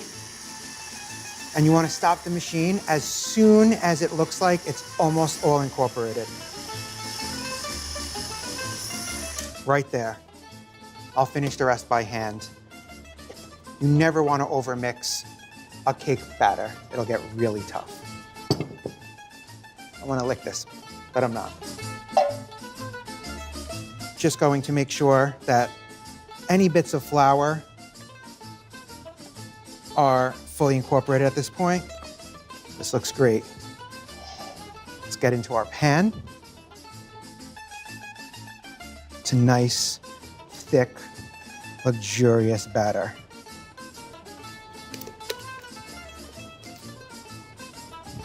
You can see some of those specks of the lemon zest in here. It's gonna be so delicious. Just gently start smoothing it. If you made a mess like I did, just carefully clean it up without ruining too much of your greased pan. One last thing that I like to do before I put it in the oven, a few taps on the countertop just to knock out any large air bubbles that may be in there. You want to bake this for 45 minutes at 350 degrees until a cake tester comes out clean when inserted in the center. I'm rolling up my sleeves for science, so I'll survive if I contract this virus. For family dinners, family vacations, family anything. For traveling somewhere beyond my living room. And for the Rebels, there is no greater feeling than being in the stadium and cheering on Ole Miss. And now it's your turn. Roll up your sleeves, America. Plan your vaccine, because every shot counts. Visit planyourvaccine.com and make your plan. Good morning, everybody. Welcome to Today. Future's looking bright. Are you ready? We're going to do our part to spread the word on the importance of vaccines, so crucial for reopening America. A big day around here, a very special naturalization ceremony. Many of them doctors, nurses, other essential workers. If you are a nurse, thank you. Spring has sprung, guys, and we want to fill this season with some fun and surprises. Yes. This is the face of excitement. Celebrating Earth Day. Let's change the world. Love it! Our week-long journey begins here in Orlando, Louisville, Kentucky, Cleveland. Our Across America journey reporting on an America rebuilding and reimagining a future after the pandemic. Breaking news tonight, the ceasefire in the Middle East after 11 days of deadly violence. Richard Engel is on the ground. Do you think there's a connection between policing and racism? How narrow a window do you have to really get kids back where we would want them to be? NBC Nightly News with Lester Holt.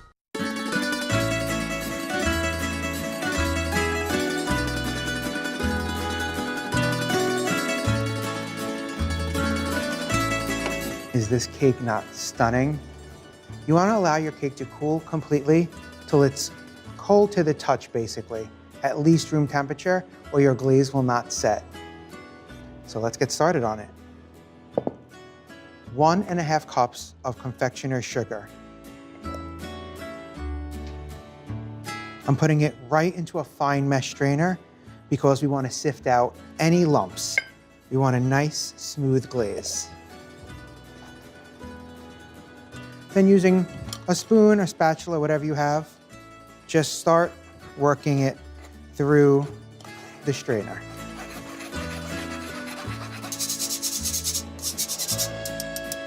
There you go. To this, we're gonna add just a few more ingredients.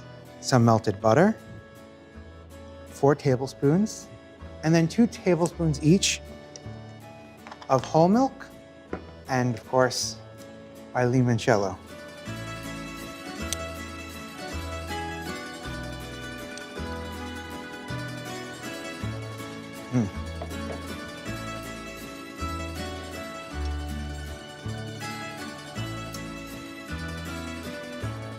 Keep the milk on standby just in case you need to thin out your glaze. Just whisk, slowly pulling in all the sugar from the sides of the bowl. Oh no. I'm a mess. This glaze should be fairly thick, but still runny enough to drizzle down the side of our bundt cake. Okay, you want to use this quickly. Grab a spoon.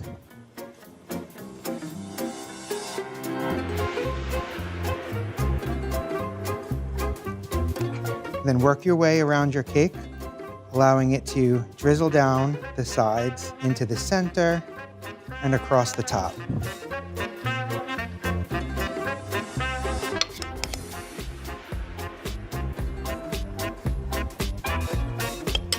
And there you have it, our beautiful lemon olive oil bundt cake with limoncello glaze. All of these lemony treats make a perfect gift, and I'm going to show you some fun ways that I like to package them when giving them to friends and neighbors. Let's start with our bundt cake. I'm going to carefully transfer it, looking for some naked cake space, right into the center of our charger. Don't forget about our gorgeous lemon curd tartlets. These could be a little tricky to transport, but I discovered a trick. I bought this cute little shallow tin at a craft store, and I'm gonna put in just a small layering of sprinkles. That's gonna help keep them in place. And of course, they match our little tartlets. Just kind of nestle them in. Don't overcrowd, but look how cute this looks.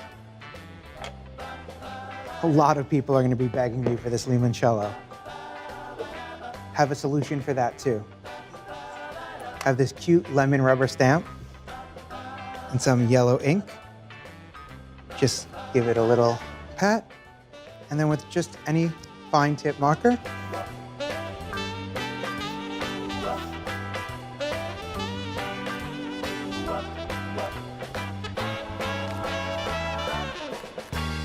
grab some twine, string it through your little tag, and we'll tie it to the sides of our bottle.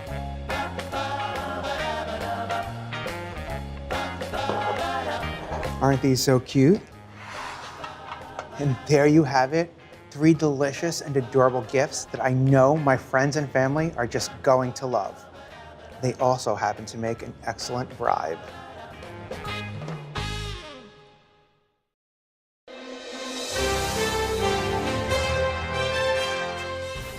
We're going to see heavy snow. Highest totals will be downwind of the lakes.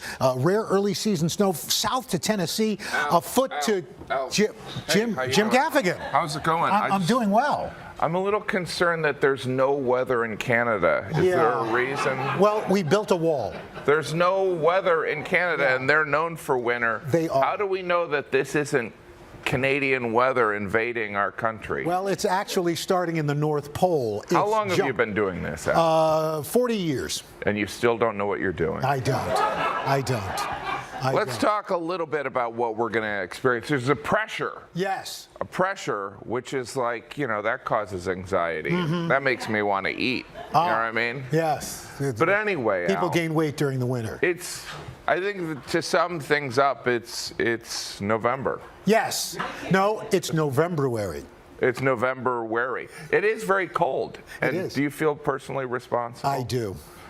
Would you like to apologize? That's right. Well, come on over here. Okay. Jim Gaffigan, ladies and gentlemen. Award-winning comedian, host, Thank you. all kinds of things. again, sir. I'm just here to hear Craig's deep voice. I'm Craig Melvin. Thank you, Jim. Was that your first time doing weather? It seemed like it. I've done weather. I played a weatherman on a TV show. Really? What show? It was called Welcome to New York. It was 20 years ago. I know I look like I'm in my 20s. I was 1 when it was happening. But yes, I have a lot of respect for the weathermen and the weather people, I should say. Yes. So here's your deal. You're here as part of this ongoing job swap series. I hear that Al, we haven't had a chance to see it. He's been keeping it from us. Yes. But he took your job for a day, for a little bit. I guess that's what you could call it. Wow. Yeah. He also sat in with your family, too. He did. He took over my entire life. Yeah.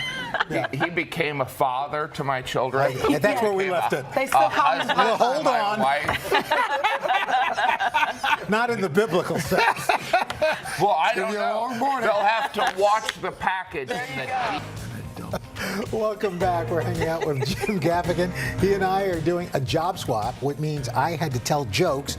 Which you try to do anyway. Which I try to do, and usually I fail. had to be a sexy weatherman. That's right. There you go. He also had me fill in for him at home. Yes. Which is weird. I wanna Which see is a this. little disturbing. This is the weird part. Let's watch. Take a look. I am going to be filling in for Jim Gaffigan, who has 5 children, dad for the evening, and then I'm going to do a little stand-up. Hey, kids! So good to see everybody! I immediately took a seat while Jim's kids set the table. Look at this. It looks like a well-oiled machine. Okay, so, I don't know your names. So here, why don't we just get to know each other? We'll all write down our names. Katie. Mari. Jack.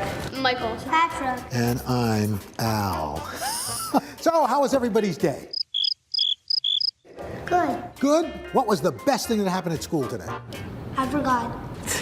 That's my boy. Turns out, Hi. Jim couldn't stay away. I was just saying what's going on. He's a little awkward. No, it's not awkward at all. I invited him to join his own family. 2 hands. 2 hands. See how I said that and then she didn't do it? That's a parenting style. Whoa, Patrick, you can't get that whole thing in your mouth. Okay. I stand corrected.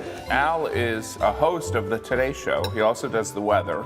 He's going to do my job, which is being a model. Before. Oh, before. Wow. A before model. Man, it's a tough room. I felt right at home and got into dad mode. You're making me nervous here, Patrick. A little dinner talk before it was time to go on. Also, I want to be on it. Patrick said I want to surrender. Turns out the kids are funny too. Here, pass these down to your dad. Let's see. Oh, these are nerd glasses. Nerd glasses. Whoa. You look like Piggy from Lord of the Flies. Why are you guys so mean to me? Coming up, I'll be back with the weather. Oh, here, don't break those. We gotta go. That was so wonderful. Thank you. We're off to make comedy. We're rolling now. Woo! Are you on the road a lot, or? You saw those kids. I try to. 15 minutes later, All right, here we go. we arrived at the Gotham Comedy Club, I'll do 10 minutes Uh-huh. and then I'll bring you on. where Jim likes to pop by from time to time. Okay, here we go. I'm ready. Go ahead.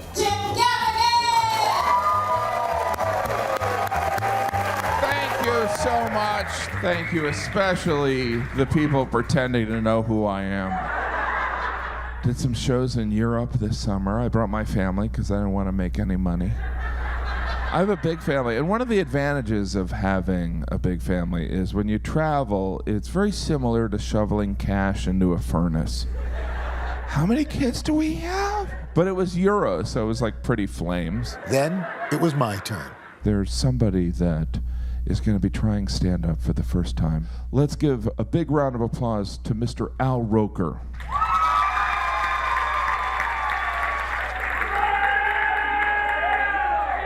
So somebody lit in a car alarm. Very nice. I was sitting back listening to Jim Gaffigan, and I thought, why am I here? Oh, you know what would be a good thing? Why don't I wait for like one of the best comedians in the world, and then I'm going to follow him? That's a great idea.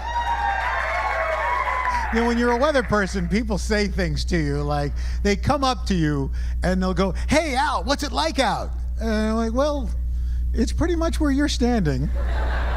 And it's pretty much the same as where I'm standing. It's not that different." You know, back in the day, I was afraid of my father. Our new car was a 1967 Ford Country Squire station wagon. And so we would drive, and then so we'd start, you know, kids start messing around. The thing my father would say was, "Don't make me stop this car. I swear to God, I will turn this car right around. I am going to start dropping one of you off every mile." I haven't seen my youngest brother in 17 years. Now I'm a father and I got kids in the back, and I say, "Don't make me stop this car," and they laugh. I just want to thank you all for being a lovely crowd. Thank you so much. All in all, it's good to be Jim Gaffigan. Thank you, sir. There you go, buddy. That was fun. Good job. Thanks for sharing the kids. Of course. That was good. Thanks to my coach. That's hard. Was it hard? What is your coaching advice? I think my coaching, well, first of all, I haven't sent you the bill, but Al's a natural. He was so comfortable up there, and it was weird because I felt like you were nervous before, and then when you were on stage, I was like, this guy's. I just kind of faked it. You had never done that. No, not really. So, I mean, sometimes giving speeches and stuff, I kind of do fun stuff. People don't fully appreciate how funny Al Roker is. Yeah. Like Certainly my family. But it's so quick too. But what does it feel like? So this is different because people don't have to laugh at what we're saying. What does it feel like when everybody's staring at you with this like spirit of expectancy for you too? Like you have to get it. You know what I mean? When you watch him work, it really is a masterclass because there's ebb and flow and this wonderful rhythm. People were just being very kind to me. Yeah. You were great. I think there is something. It's surprising how addictive it is, right? Yes. You want to get the laugh? Because there's something about the conversation and the communication that is really rewarding and fun. Well, if you're funny. Right. There is that. But we have a great audience here too. Our crew and our staff, they do a great job. There you go. I'm rolling up my sleeves for science, so I'll survive if I can track this virus. For family dinners, family vacations, family anything. For traveling somewhere beyond my living room. And for the Rebels, there is no greater feeling than being in the stadium and cheering on Ole Miss. And now it's your turn. Roll up your sleeves, America. Plan your vaccine, because every shot counts. Visit planyourvaccine.com and make your plan.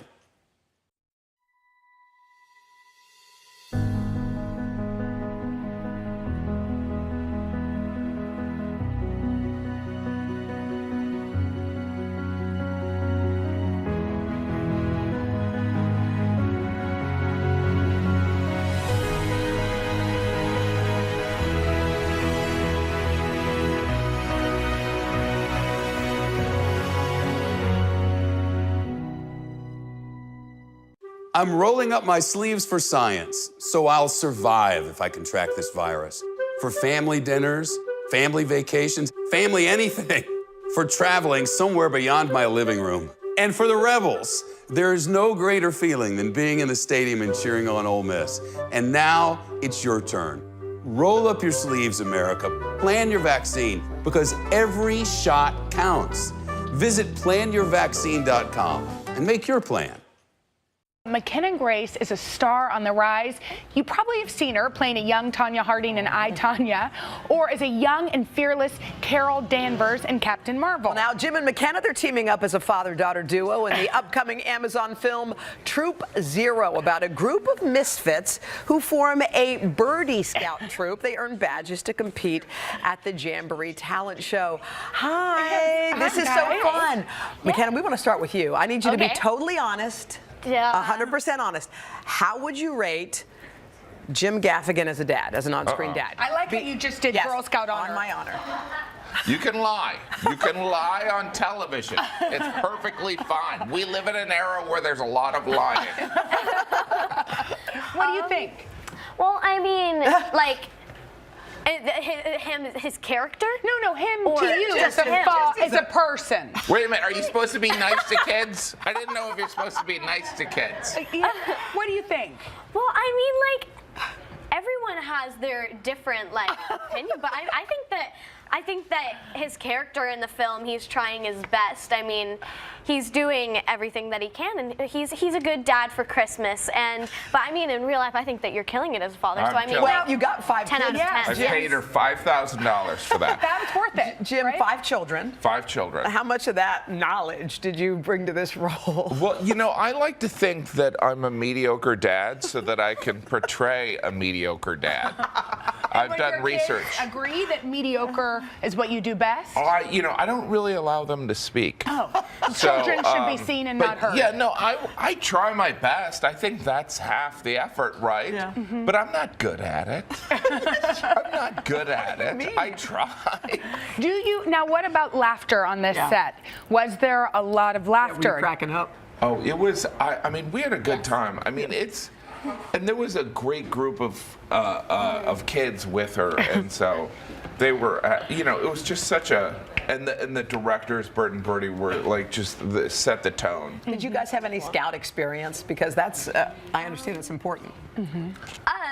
I am a honorary Girl You Scout. are? Oh. I sold a lot of boxes of cookies on a set once. You did? and- Who bought the cookies, by the way? Well, Kiefer Sutherland bought about 40 boxes, and that was really nice. Oh my God! Look, you're doing yes, the Girl the Scout thingy. honor Yes. thing, right? What's your Yes. favorite cookie? Thin Mints. You got to Yeah. put them in the freezer, though. My dad and I, anytime it's like cookie season, we buy like 5 boxes of Thin Mints and eat them all within a week. It's great. It's wonderful. Jim, were you ever a Scout? I was a Girl Scout for a short time, but they thought I was too fat, so they made me leave. No, I was a Cub Scout, but I was the youngest of 6 kids, so I, like the badges, they would just be kind of like baby pinned on. 'Cause, Yeah. it's What hard do you to be. learn in Cub Scouts? I learned I shouldn't be a Cub Scout. I learned that I should stay inside and pretend to be a dad in movies. That's what I learned. Hi, everybody. Good morning. Welcome to Today. Future's looking bright. Are you ready? Half of all U.S. adults now fully vaccinated. A huge lift is underway for one of the most celebrated cities in this country, Cleveland, Ohio. This is the greatest location in the nation. We're having a baby. Wow. The big reveal is under the lid. Hey now. Things are looking brighter, so we want to help you find the fun in 21. Music is back. Y'all were exactly what we needed. Good morning, everybody. Welcome to Today. Future's looking bright. Are you ready? We're going to do our part to spread the word on the importance of vaccines, so crucial for reopening America. A big day around here. A very special naturalization ceremony. Many of them doctors, nurses, other essential workers. If you are a nurse, thank you. Spring has sprung, guys, and we want to fill this season with some fun and surprises. Yes. This is the face of excitement. Celebrating Earth Day. Let's change the world. Love it! Make the most of your day with Today All Day. Get closer to all your friends at Today in a whole new way. Today in 30. We give you a mix of everything you love about our show. In a mere 30 minutes. Shop today with Jill Martin. We're helping you shop like never before. The latest styles and biggest names. Today Food. Things are heating up in the Today All Day kitchen. Cooking essentials and recipe inspiration. Get ready. Are you ready? Oh, I'm so ready. Only on Today All Day. The Meet the Press Chuck Todd Cast, free wherever you get your podcasts. For breaking news in our changing world, download the NBC News app. The Meet the Press Chuck Todd Cast, free wherever you get your podcasts. Our Across America journey here in Louisville, Kentucky. Cleveland. Reporting on an America rebuilding after the pandemic. How narrow a window do you have to really get kids back where we would want them to be? NBC Nightly News with Lester Holt. While we're stuck at home, so is comedian Jim Gaffigan and his family, but they're using the time to give us some comedy relief. Every night, Jim and Jeannie and their 5 kids stream a live show called Dinner with the Gaffigans. Joining us now this morning, the head chef, Mr. Jim Gaffigan himself. Jim, good morning. Good morning, Al. I'm already thinking about what masterful dish I'll be serving tonight to my 5 savages. I always said I wanted to spend more time with my family, and I think I'll never say that again. So let's get, it's you, Jeannie, and the 5 savages. How's the quarantine going? It is great. It's fun. It's fun just hanging around. It's kind of like an extended play date in hell. No, it's fine. I mean, I'm grateful that everyone's healthy, but I tour, I do stand up, I go to places and I get to do things. And now the highlight of my day is taking the garbage out. You know what I mean? Yeah, I hear that. So we all know, and you guys shared, your wife Jeannie had a brain tumor and some health complications. How's she doing? She's good, thanks. I mean, yeah, she is considered high risk, which is a factor that we have to consider. You know, here we are in downtown Manhattan, so we are on kind of double secret quarantine, and we have kind of tried to make the best of it. we do this Dinner with the Gaffigans every night at 6 p.m. Eastern on YouTube. It streams for free. I understand some people are quarantined by themselves or they're in a different city from loved ones or friends. So it's just people can get a glimpse of, a family meal and watch 5 kids with uncombed hair eat mediocre food. So whose idea was this? You already raised $36,000 for frontline workers, which is just terrific. But who came up with this idea?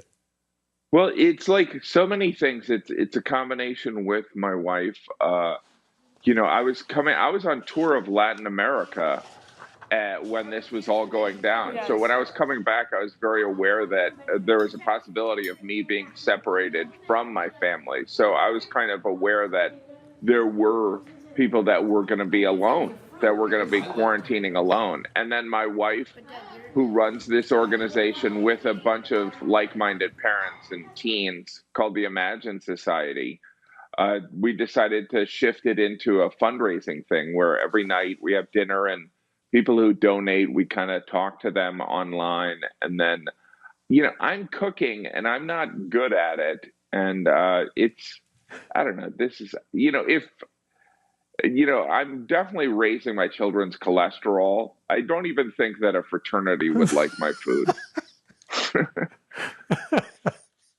So you have 5 kids who are going to school virtually.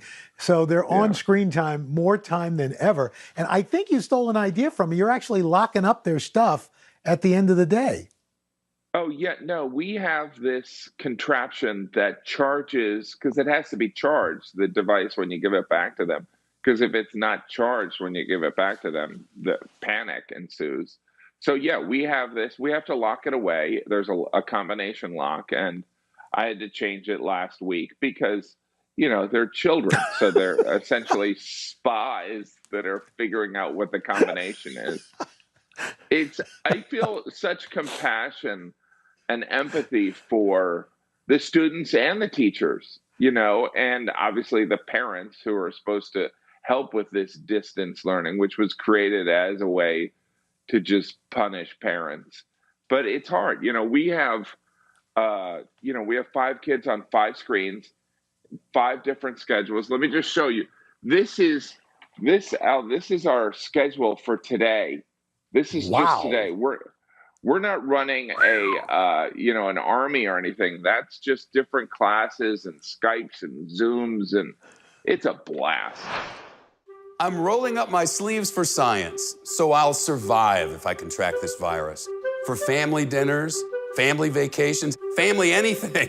For traveling somewhere beyond my living room. And for the Rebels, there is no greater feeling than being in the stadium and cheering on Ole Miss. And now it's your turn. Roll up your sleeves, America. Plan your vaccine, because every shot counts. Visit planyourvaccine.com and make your plan. Our Across America journey here in Louisville, Kentucky. Cleveland, reporting on an America rebuilding after the pandemic. How narrow a window do you have to really get kids back where we would want them to be? NBC Nightly News with Lester Holt. Our week-long journey begins here in Orlando, Louisville, Kentucky. Cleveland. Our Across America journey reporting on an America rebuilding and reimagining a future after the pandemic. Breaking news tonight, the ceasefire in the Middle East after 11 days of deadly violence. Richard Engel is on the ground. Do you think there's a connection between policing and racism? How narrow a window do you have to really get kids back where we would want them to be? NBC Nightly News with Lester Holt. Make the most of your day with Today in 30. We give you a mix of everything you love about our show in a mere 30 minutes. Watch Today in 30 on your schedule, streaming every day on Today All Day. During this long year at home, comedian Jim Gaffigan has been suiting up for a winter activity he previously mocked in his stand-up act. With touring on hold, the 54-year-old father of 5 has taken up cross-country skiing, as you're about to see. It is a new challenge for the Indiana native who came up idolizing fellow Hoosier David Letterman, and then in 1999 got a life-changing invitation to perform on Dave's show. Since then, Gaffigan's relatable, family-focused act has made him one of the biggest draws in comedy, with Forbes recently ranking him the third highest-earning stand-up comedian, behind only Kevin Hart and Jerry Seinfeld. Jim and I got together outside of New York for a Sunday sit-down and a lesson in cross-country skiing. I should point out I'm more of a downhill guy myself. When you get a little glide going, you can kind of see the appeal, but... Right? But it is still absurd. In Finland, I was invited to go cross-country skiing, and all I could think is fun illegal here? Jim Gaffigan has performed for audiences around the world. But today, the Finns are getting the last laugh. Jim, why are we doing this? Because one of the things we've learned during the pandemic is you need excuses to get away from your family. That, and I'm training for the Winter Olympics. I can't believe cross-country skiing's even a sport. Hey, you know that awkward part in downhill skiing where you're trying to get over to the lift? What if we just did that? No, I like it. There's something meditative about cross-country skiing. It's just, you know, you get to spend some time away from your family and your family's not there and there's no family, but I love my family. When I travel without my children, in between those moments of guilt are just hours of happiness. Thanks to sold-out tours, Grammy-nominated comedy albums, and 8 streaming stand-up specials, Gaffigan is one of the most popular comics working today. I was asked to open for the Pope when he visited America, and before you're impressed, it didn't go well. With a mostly clean act about food and fatherhood. I want more! More bacon! Often punctuated by something he calls his inner voice.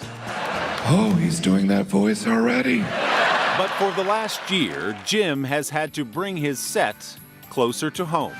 Welcome to quarantine. Cooking, gardening, and yes, even cross-country skiing have helped the 54-year-old ride out the pandemic with his wife Jeannie and their 5 kids. I am taking a video. Who have escaped New York City for the great outdoors.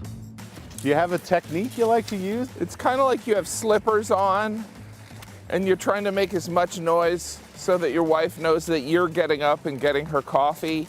So it's kind of a lift the slipper, slide the slipper, guilt trip, slide, that kind of thing. Yeah, let's go into this pretend launch. Have you missed being out on the road, being out on stage and doing stand-up? It's been such a huge adjustment because the creative fulfillment of going on stage and getting immediate feedback and then going cold turkey in a way that I wouldn't want anyone subjected to. But I have no concept of what I used to do, like how I'm gonna need a couple days just to recover from this interview. Showering is not a priority like it used to be. But I showered for you. Did you really? I did. How recently was that? Today? What year is this? I'm gonna wash your body while you sleep. Gaffigan's own path to comedy stardom began in a crowded Midwestern house. I am originally from Indiana. I know what most of you are thinking, Indiana Mafia. You were the youngest of 6. Yeah. I'm still the youngest of 6. Yes, you remain the youngest of 6. Yeah. I think that the humor was a tool to gain my siblings' respect. I did an impression of my dad, so it was kind of a way to disarm that authority. Right. And then I got a job, and I was miserable. And maybe because I was the youngest and I was considered eccentric for the family, that I embraced this. There was plenty of years I was doing stand-up and no success whatsoever, and I had to come to peace with that. And a lot of people were like, Jim, why didn't you go into modeling? And I'm like, you know what? Because I don't want to be judged for that. You know what I mean? It's so brave of you. Yeah, it is. There's certain bravery there. I'm moving a little slow tonight. I had a Hot Pocket for dinner. I mean, the Hot Pockets moment is one that everyone sort of seized on and said, okay, Jim Gaffigan's the Hot Pockets guy. I love that guy.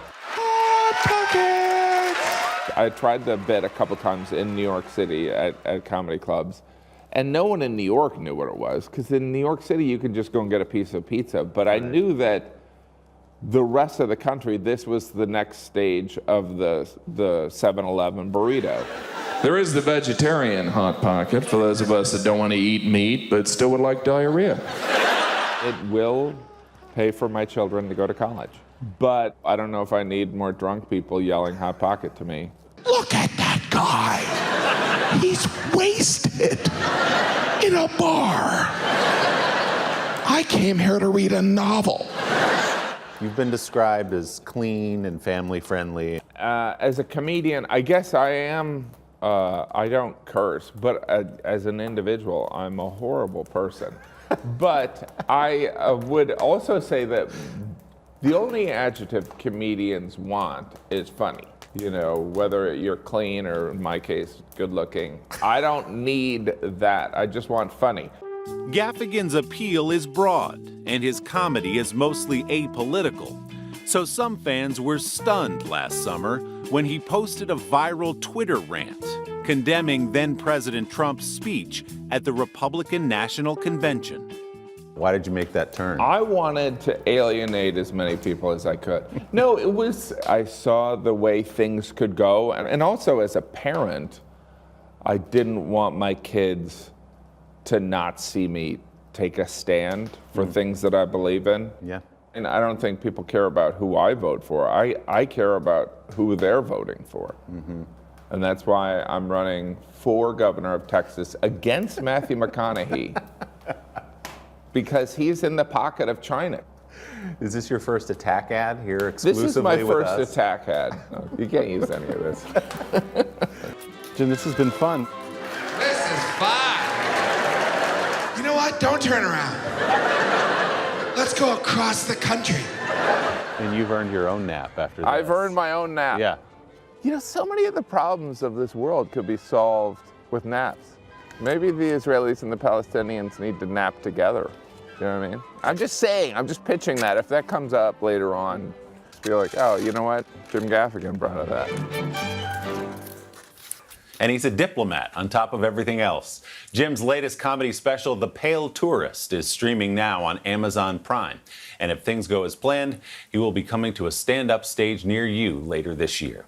Don't forget to subscribe to the Sunday Sit Down podcast to hear the full-length interview with Jim Gaffigan, including the acclaim he's receiving for his turn to more serious movie roles.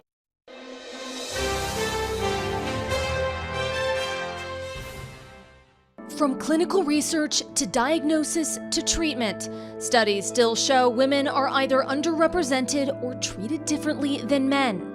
Do you think we're at the very beginning of this call for change? We have a long way to go. We know that sex matters, but we haven't taken all the steps needed to integrate it into our healthcare system. Decent medical care is something everyone deserves. And so that is why I kept fighting. About 9 months ago, Amanda Lee knew something was wrong. The 28-year-old had chronic digestive pain, and multiple trips to the emergency room yielded few answers and no relief. When she was finally able to see a gastroenterologist, she says he was openly dismissive of her concerns. This GI doctor basically is interrupting me. And of course, I'm telling him all of my symptoms. At one point, he asks me, "Are you eating a lot of greasy foods?" And of course, you know, me being the weight I was like, okay, I know where this is going. Amanda says it got worse. And I told him I'm not eating anything. And he said, maybe that's a blessing. And I said, I'm sorry. Did you just say that? I've been struggling with abdominal cramping for months now. In shock, she cried out for help on social media. Am I not worth medical help because I am a woman or fat or all of these things? Why did you turn to TikTok? Because I felt so alone.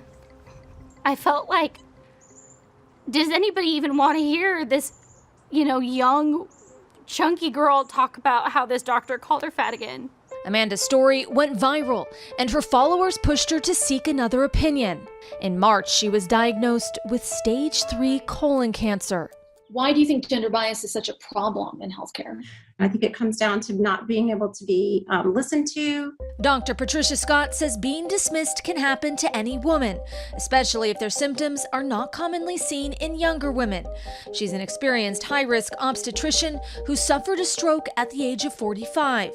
It was really hard for me to come to terms with that I felt let down, in a sense, by my own profession. Dr. Scott says after the stroke, her vascular surgeon refused to consider her medical opinion. I think something's really wrong, but they're telling me nothing's wrong. She was finally diagnosed with a rare and dangerous neurological disorder that required 2 surgeries. Women are often just not heard. What people hear is if you're crying, that you're hysterical or overwhelmed, instead of that maybe you're frustrated and scared. And so that women are discharged then and often go home and actually die from their diagnoses. Dr. Cornelia Graves also treats high-risk pregnancies. She says the consequences of gender bias can sometimes be fatal. Is this a system that's working for women? I think in the end, this is not so much about doctors versus patients. Our healthcare system doesn't work well for most patients. It is complex, it is difficult to navigate. It definitely does not work for women, and it does not work for people of color. What do you want other women to learn from your story? If one woman wakes up tomorrow and hears my story and decides to find another doctor after a doctor had treated her poorly, then I have done my job. Our experts say in order to be your own best advocate, remember 3 things. When you're having a medical problem, trust yourself first. And if you feel your physician isn't hearing you, ask for a second opinion. Next, make sure you go into an appointment with a list of questions and concerns. And last but not least, try to take someone with you to the doctor for another set of eyes and ears. And Amanda Lee says she has several more weeks of chemotherapy ahead of her, but she continues to have a positive attitude about her illness. Guys. Wow, that was such a good story. Really wish her the best. Really important. Great tips there, too. Erin, has that ever happened to either of you? Not that. No. I've had doctors I really didn't connect with, so I moved on, but never for a life-threatening illness. Yeah, and I come from a family of doctors, so I'm spoiled with them being very attentive. But watching them and watching how there were times when my grandfather would make house calls. So then, as an adult now, I know the difference, and so if I feel like I'm in good care, I know what to look for. So you have to think that having somebody to go with you, because when I got a diagnosis, all of a sudden you blank out. Right, you're can't not process listening. it all. You need somebody else to be there. Be your own advocate. Our week-long journey begins here in Orlando, Louisville, Kentucky, Cleveland. Our Across America journey reporting on an America rebuilding and reimagining a future after the pandemic. Breaking news tonight, the ceasefire in the Middle East after 11 days of deadly violence. Richard Engel is on the ground. Do you think there's a connection between policing and racism? How narrow a window do you have to really get kids back where we would want them to be? NBC Nightly News with Lester Holt.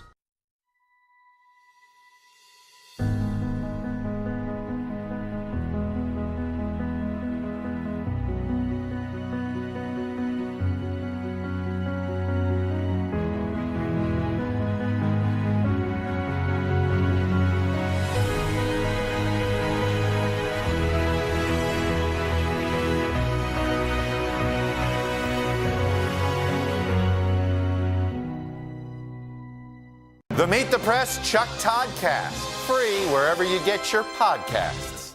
For breaking news in our changing world, download the NBC News app. Our Across America journey here in Louisville, Kentucky, Cleveland. Reporting on an America rebuilding after the pandemic. How narrow a window do you have to really get kids back where we would want them to be? NBC Nightly News with Lester Holt. The Meet the Press Chuck Toddcast, free wherever you get your podcasts. And welcome back. There's a new campaign launching on Instagram today. It's called #ShareTheMedicalMic. It's all about amplifying the voices of Black women physicians. 40 of them are participating, hoping to bring more awareness to the healthcare obstacles Black women face as patients. And we're joined by two of them this morning. We have board-certified OBGYN and surgeon Dr. Jessica Shepard from Dallas, Texas, and Dr. Jennifer Lincoln, also a board-certified OBGYN who works in Portland, Oregon. Good morning to both of you guys. Thank you for joining us this morning. Thank you. Dr. Jessica, let me start with you. Tell us behind the campaign and how it works.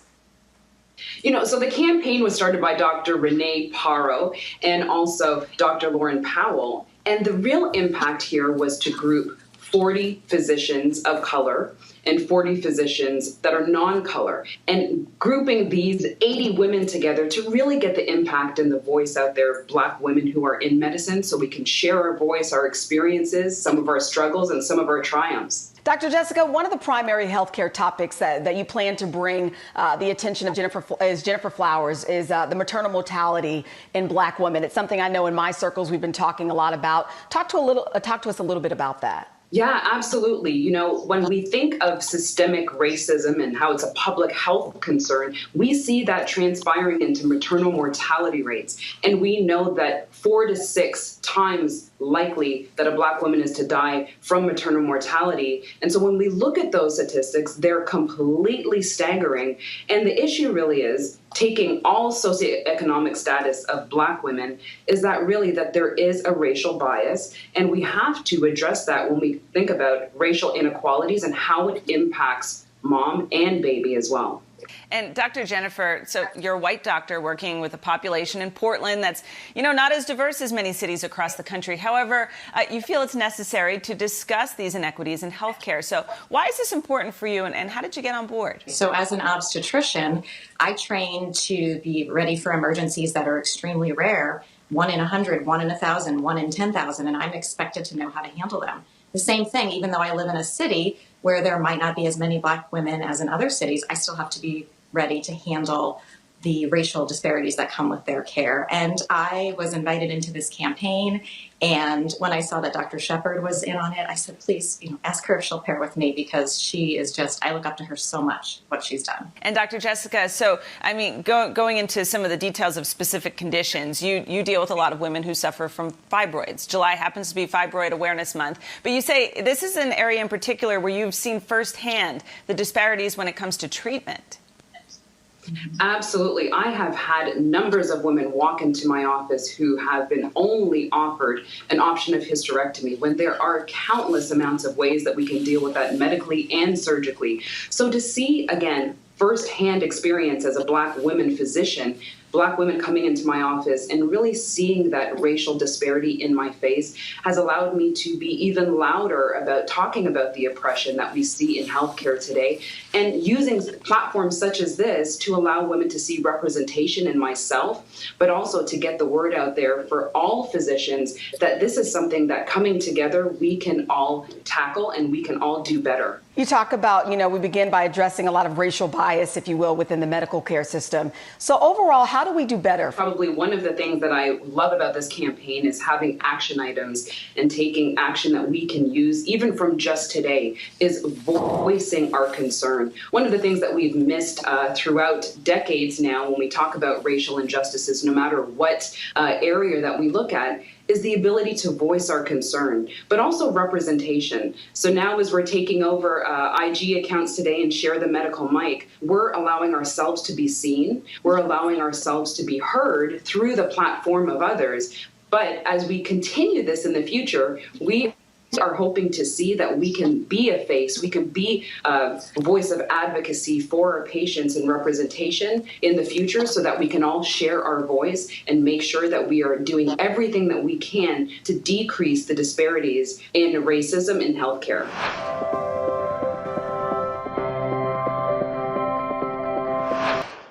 Our Across America journey here in Louisville, Kentucky, Cleveland.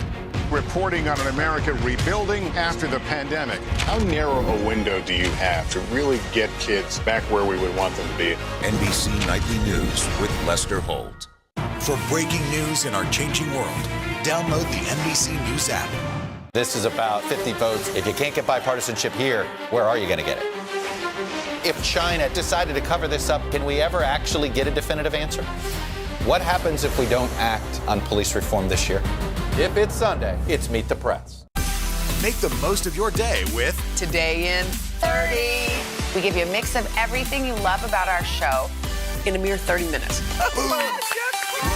Watch Today in 30 on your schedule, streaming every day on Today All Day. Good morning, everybody. Welcome to Today. Future's looking bright. Are you ready? We're going to do our part to spread the word on the importance of vaccines, so crucial for reopening America. A big day around here, a very special naturalization ceremony. Many of them doctors, nurses, other essential workers. If you are a nurse, thank you. Spring has sprung, guys, and we want to fill this season with some fun and surprises. Yes. This is the face of excitement. Celebrating Earth Day. Let's change the world. Love it! Our Across America journey here in Louisville, Kentucky. Cleveland. Reporting on an America rebuilding after the pandemic. How narrow a window do you have to really get kids back where we would want them to be? NBC Nightly News with Lester Holt. This is about 50 votes. If you can't get bipartisanship here, where are you going to get it?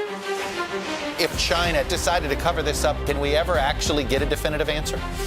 What happens if we don't act on police reform this year? If it's Sunday, it's Meet the Press. For breaking news in our changing world, download the NBC News app. The Meet the Press Chuck Toddcast, free wherever you get your podcasts. As a 911 operator, the stress that you have comes with the territory. You know what you signed up for. If something really bad happens, yeah, they offer crisis management. There's people available 24/7 if something happens. Yes, the job is very rewarding. I thrive at that job. I've enjoyed helping people. But the deep, dark side of it is very depressing and extremely stressful on a human. I was getting in trouble a lot about nothing. And basically my superiors labeled it as personality conflicts. And I was basically disciplined into going into therapy. That's how it initially started. And then I realized in talking to him that it may be helpful for me to seek out a professional to talk to in my daily life outside of work, because maybe this isn't just it that's wrong. Another reason why that I was in therapy is because of my partner is incarcerated. He's been incarcerated since 2017 about a DUI. So yeah, that's a big stressor on me because I've never been a single parent, and this is very difficult. Their dad is not here, and it's like a reminder every day that I have to talk to my kids about.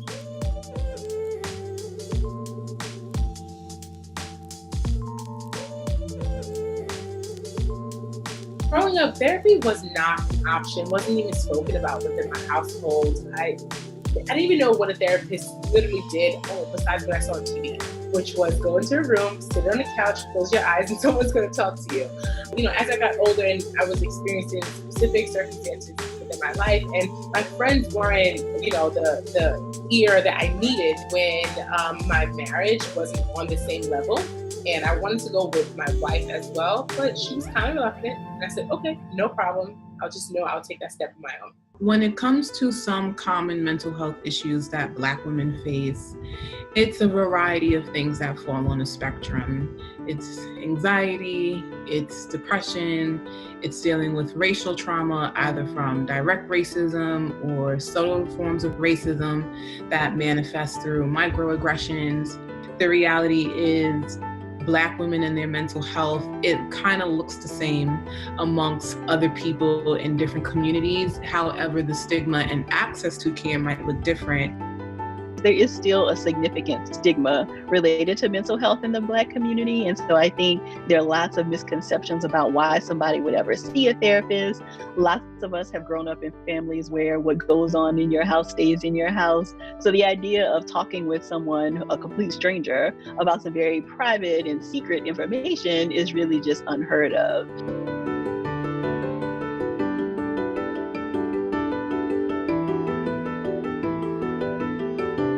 Therapy wasn't something that was discussed at all until I was an adult. And as far as the Black community and the awareness, we've just always been distrusting of non-traditional ways and things that we are not familiar with. I actually didn't tell my mom I was going to therapy until maybe a year in. And when I did tell her, she was very upset. She said, "Why are you seeing a therapist? What do you need? Why are you going to therapy?" And I actually brought this to my therapist, and she said, "My mom may feels that she didn't do something right, raising me." The system isn't necessarily designed to help Black women in the first place. So when we think of cultural stigma, it's important to recognize that medicine and mental health was not created to heal Black people. We know that sadly, even in the therapy office, sometimes people have been met with microaggressions or racist experiences, even from therapists who should know better. And so I thought that it was important to be able to broaden that conversation, for us to have a space to talk about all of the everyday things that we can do to take care of our mental health. So although I knew I wanted to go to therapy, I didn't know where to start. And this is when I started listening to Therapy for Black Girls. I felt like a kid in a candy store, specifically because it was a podcast, so I was able to scroll through the episodes. I was able to see like everything that I was facing, my friends were facing, and just get different advice on it. And then I'm like, okay, should I take this plunge? And I'm like, Naisha, this directory is here for you. Take it. I think it's really important for Black women to have their own space in their own community, because we all know what we experience. Unfortunately, there are other big spaces where I kind of feel like I would have to mask my answer behind that, just, to be respectful to myself and the space. But, Black women, we understand each other on a different level. So that is a part of the reason why the community surrounding Therapy for Black Girls is really the heart of everything that we do, because I know, even from my own training, that when you are able to recognize that, oh, I'm not alone in this struggle, or wow, other people feel this way, then it gives you permission to say, like, okay, I'm not alone in this thing. Some other things that I see affecting Black women from getting help is just accessibility, being able to find a therapist in your local zip code. But then the other thing is being able to find a therapist who matches your racial identity.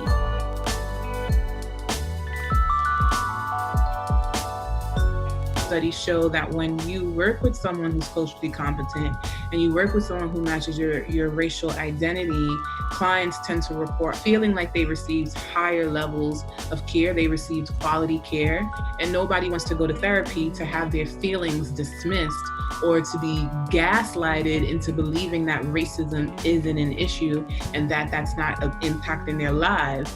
And on top of that, no client wants to have to go to therapy to educate their white therapist on racism, on how to be anti-racist, or on what systemic oppression is.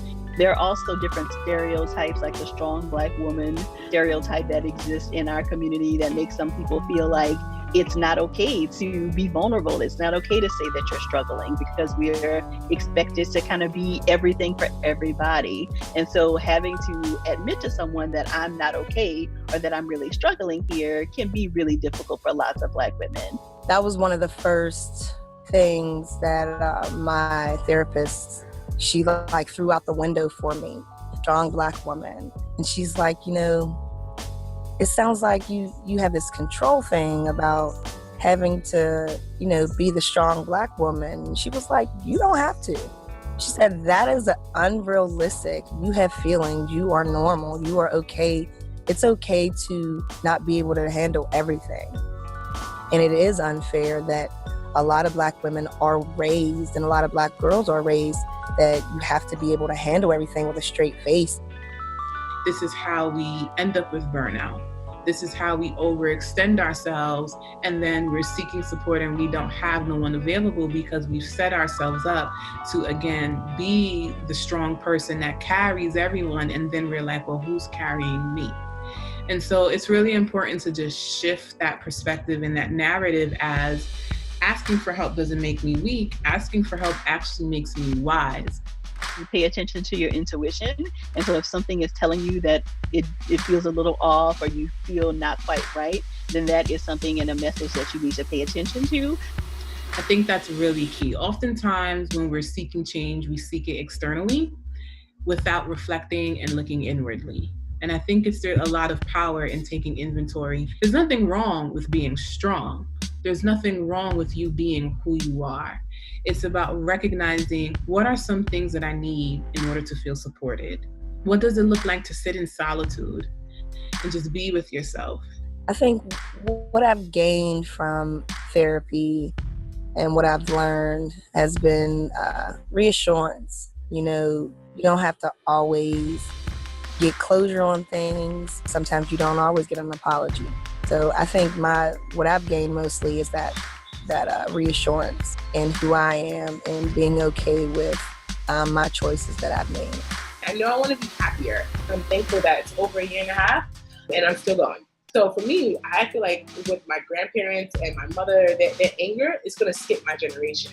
I'm going to therapy. I'm being vulnerable with myself and asking, okay, how can I improve? I do self-development exercises because I need to grow. And that's what I'm putting on to my daughter as well. When we do the work of healing ourselves, it kind of goes back to this idea of self-care, how self-care is community care. When we heal ourselves, we also heal our communities. And so it's the same thing with intergenerational trauma on an individual level. When we're able to recognize the unhealthy patterns that we've developed, when we're able to treat those addictions that we have, what we're also doing is creating safety for other people that we're engaging with.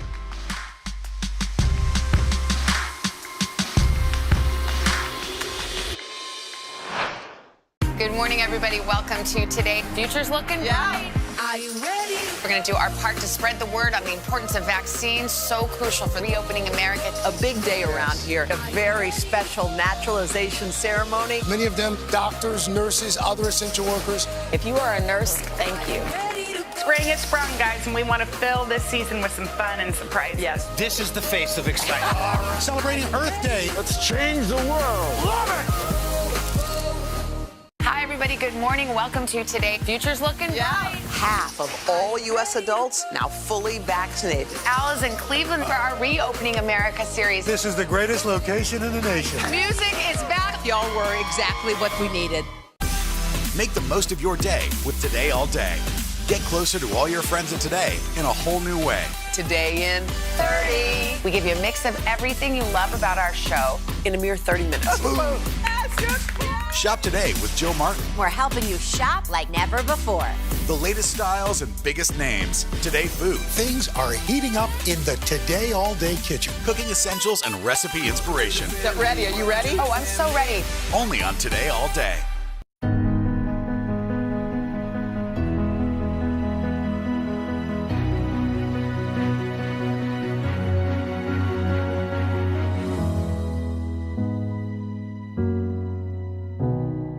And the deaths kept coming and coming.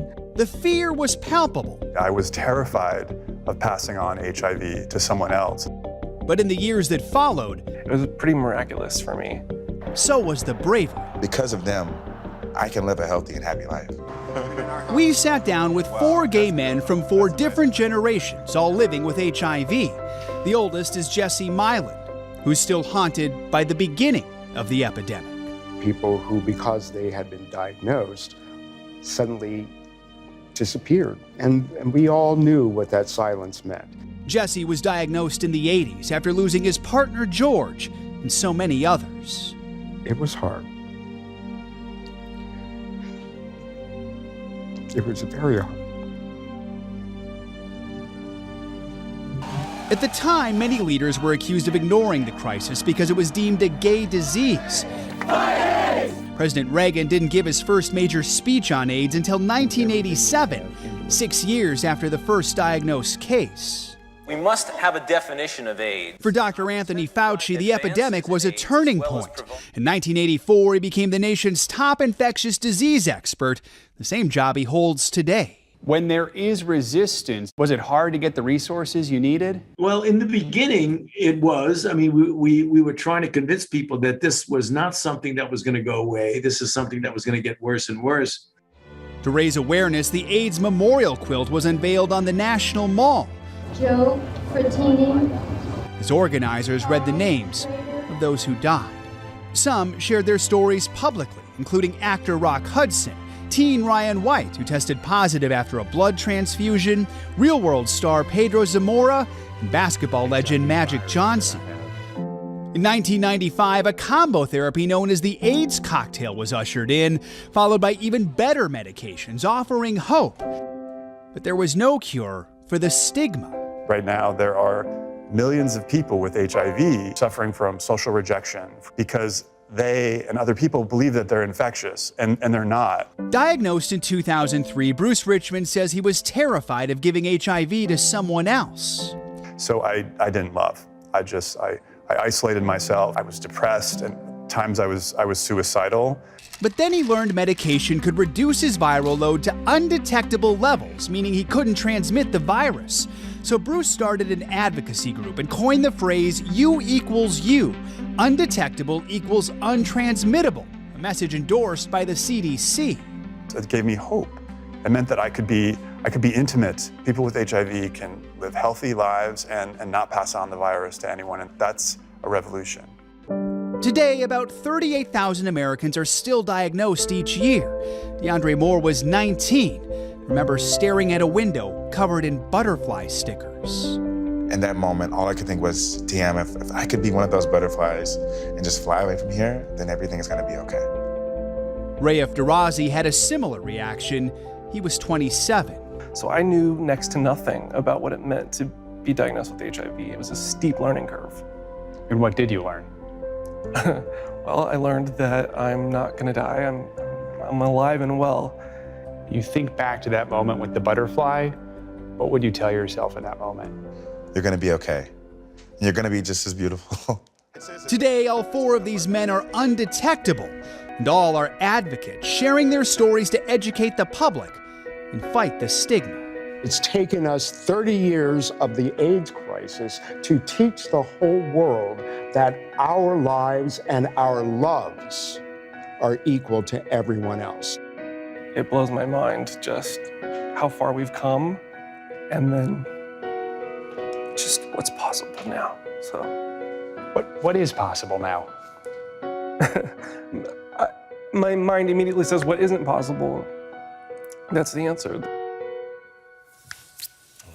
Another key breakthrough in recent years, PrEP. It's a daily pill that people who are HIV negative can take to prevent getting the disease. As for an HIV/AIDS vaccine, well, that has not happened yet. But Dr. Fauci tells me he is cautiously optimistic that someday we will have a vaccine that is successful. 26-year-old DeAndre Moore, who you saw there, hopes that he is someday going to be part of an AIDS-free generation. And we want to give a big thank you to 3 organizations that helped us with that story there: the AIDS Healthcare Foundation, AIDS United, and the Prevention Access Campaign. It's incredible to see how far we've come in those decades. We all remember those scenes in the 80s, but there still is a stigma. Isn't that what you learned? Yeah, there is. And it's actually kind of amazing, especially with young people, which is surprising. So a recent survey of HIV-negative millennials found that nearly a third of them say they avoid hugging, talking to, or even being friends with someone with HIV. People living with HIV often report being hesitant still to openly share their status because they fear losing friends or family, or they even fear abuse, whether it's physical, emotional, or mental. Just reminds us of Billy Porter just last that. week, Yep. who just announced What it. a big sign of bravery even now. It's needed now, Right. just as more than before. And he waited 14 years, waited to tell his mother, so that stigma is still there. Right. Joe, thank you. Thank you, Joe.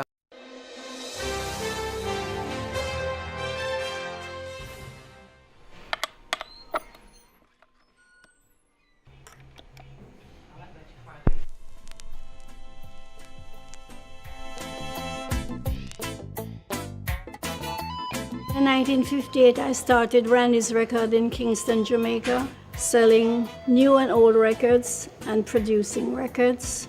And later on, my husband built a studio called Randy's Studio 17. And there we recorded like Bob Marley, Peter Tosh, Dennis Brown. After 20 years, my country was going under political unrest, so we decided to leave in 1977 and come to the United States. My name is Patricia Dorothy Chin.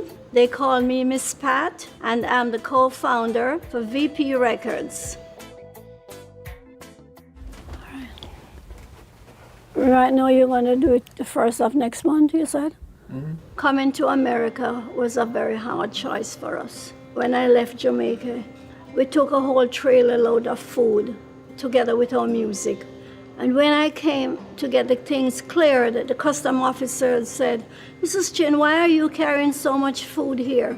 We don't have any famine here. We have enough food."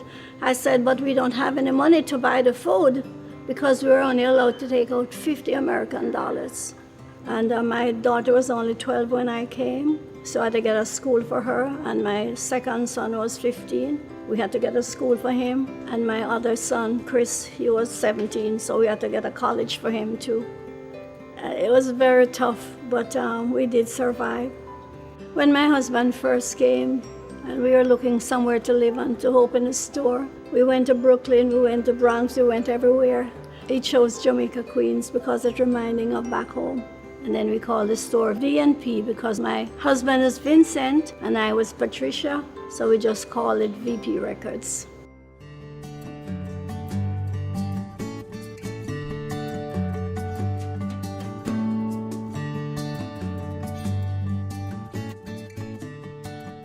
Although my husband is not here with me, but I have my children and grandchildren working in the business with us. I have Chris, which is my first son. He takes care of the artists and the production, and Randy's the business side. And then I have my daughter that works in Florida, which is the warehouse where they ship all the goods all over the world. I spent a lot of time at a young age at the record store. Working in the business, it just seems natural. Sometimes when we leave our country, we don't take anything with us. So the music is a connection back to home. Music is a parallel to our heart. It's the beat that keeps going. Thank you guys for participating. I think we have a good plan. It's 24/7 VP, and the line between business and family is certainly blurred in our case. And I think in a way it's great because you're constantly thinking about what's next, and talking to her or my dad about their experiences and what they've done and how they would handle certain situations has been a tremendous benefit. Good to see you. Right, good to see you. Yeah, good to be here. Had her and Mr. Chin not conceptualized VP, we might not know reggae music the way we know it. We might not know who Sean Paul is. Even beyond that, you won't even probably know who Jay-Z is. Or the grandfather of hip hop, Kool Herc. You hear about the butterfly effect? If just one little thing is out of place, it changed the whole scape of how we see the world. And so for us, Miss Pat is that one person that just really was that butterfly effect that affect not just reggae music, but hip hop, reggaeton, Afro beats. And I say Miss Pat because she was the vehicle.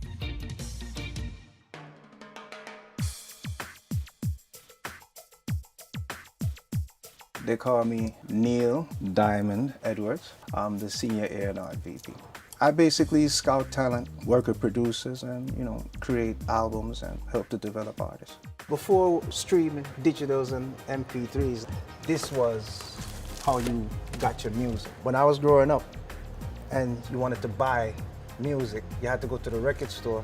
So this is the foundation of music, not just reggae, but of music.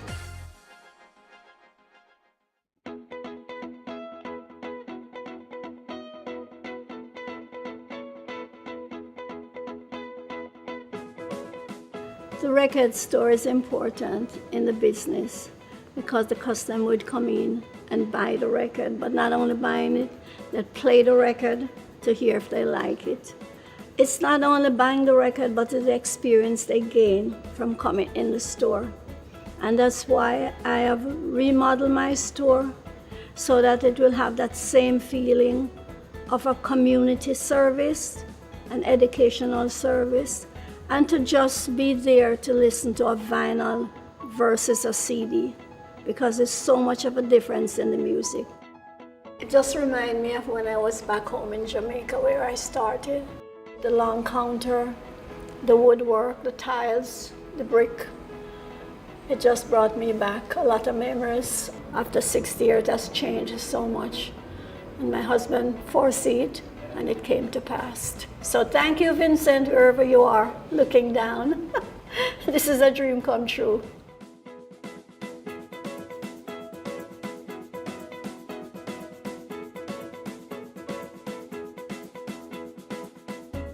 I would like to extend a warm welcome to you and express my sincere appreciation for joining with the Council and VP Records for the launch of this exhibition entitled A Reggae Music Journey. What inspires me about Miss Pat is, in a male-dominated business, very extremely strong. And you know, I'm in awe at that. Bringing a business from Jamaica to America and being so consistent with it, that's living the American dream. Even if she just met you, she'll give you her time. And that's something you can't get back. And so when we say Miss Pat, we say her name with love. And for us, we know the rest of the world don't know that. So this is why when we in public, we become her bodyguards. Like, yo, no one touching this. Even if the wind blow too far, yo, listen, we tall enough because she only like 4'11". Right. So we got her. The rest of the world don't know it yet, but she's a living legend. So we're walking and we say, isn't it funny that people don't realize this is the mother of reggae music walking right by him? From a very young age, again, you know, she's always been working, juggling our time between work and caring for us, really. She is our boss, first of all. When I step back and I look at all she's accomplished, being a woman, being in the music business, being in the reggae business, I'm in awe sometimes of her. She's certainly a very strong-willed person, and she doesn't mince words when she sees Chris and I sort of going off track. So, and that's a good thing. We really appreciate it. In my travels, I went to Spain, I went to Mexico, I went to Cuba, I went to Alaska, and when I came off the ship, there was a little three-piece band below playing One Love, One Heart, and I felt so proud. I just felt so good. I didn't know the impact my music had on people until when I travel and see how much people like my music. We had a mission. And we just work every day with people around us. Good people are always coming to help us. It's a changing world, and I don't know what will happen in the future, but I hope music will still play a big part. Whatever format we go in, music will still be there. For breaking news in our changing world, download the NBC News app. Make the most of your day with Today All Day. Get closer to all your friends at Today in a whole new way. Today in 30. We give you a mix of everything you love about our show in a mere 30 minutes. Shop today with Jill Martin. We're helping you shop like never before. The latest styles and biggest names. Today Food. Things are heating up in the Today All Day kitchen. Cooking essentials and recipe inspiration. Get ready. Are you ready? Oh, I'm so ready. Only on Today All Day.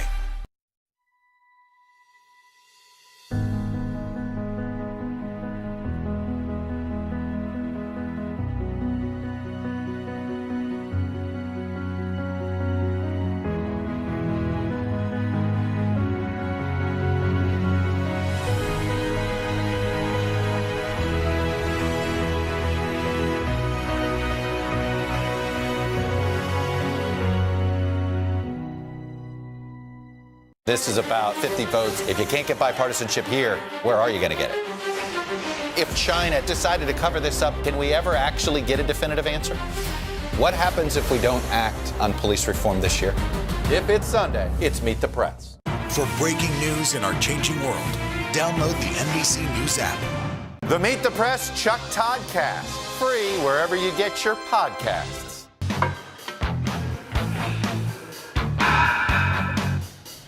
My name is Alex Slinka. I'm 18 years old, and I'm an amateur bodybuilder as well as a full-time college student. If people ask me, I always say I'm not a transgender bodybuilder. I do not want to be labeled as a transgender bodybuilder. I'm a bodybuilder that happens to be trans. For me, being transgender is not something that should limit you or define you. Come on. So tell me about your clients, Alex. I understand that you got another two yesterday, right? So between a bunch of toys, at that point, she would have chosen a truck or a blue toy or blue clothes. He never really was into playing with girls or dolls, and his friends were always boys. I really started realizing there was something wrong when I started to feel societal expectations of being a female. And that made me very uncomfortable, the way people saw me and how I physically projected myself to the world.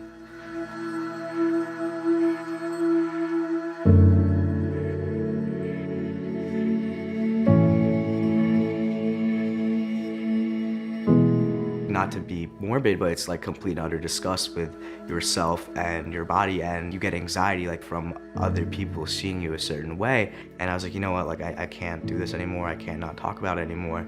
I need to tell someone. And he just basically told me that, Mom, I truly believe I am transgender. And at that time, I don't think I understood what that actually means. And she admitted, she was like, I really don't know what you're saying, but you're my child and like I love you no matter what. Can anyone succeed like performance level bodybuilding without a trainer? Yeah. He's been very open to us because we've been always open to him and we supported him in any circumstances.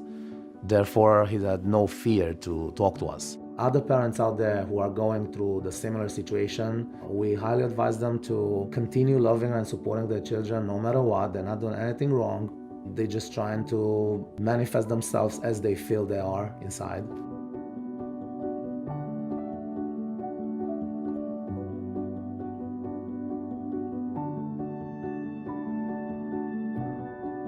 After my surgery, I kind of just looked at myself in the mirror very objectively. I was like, you're very, very skinny. I look very weak, and like I don't want to look weak.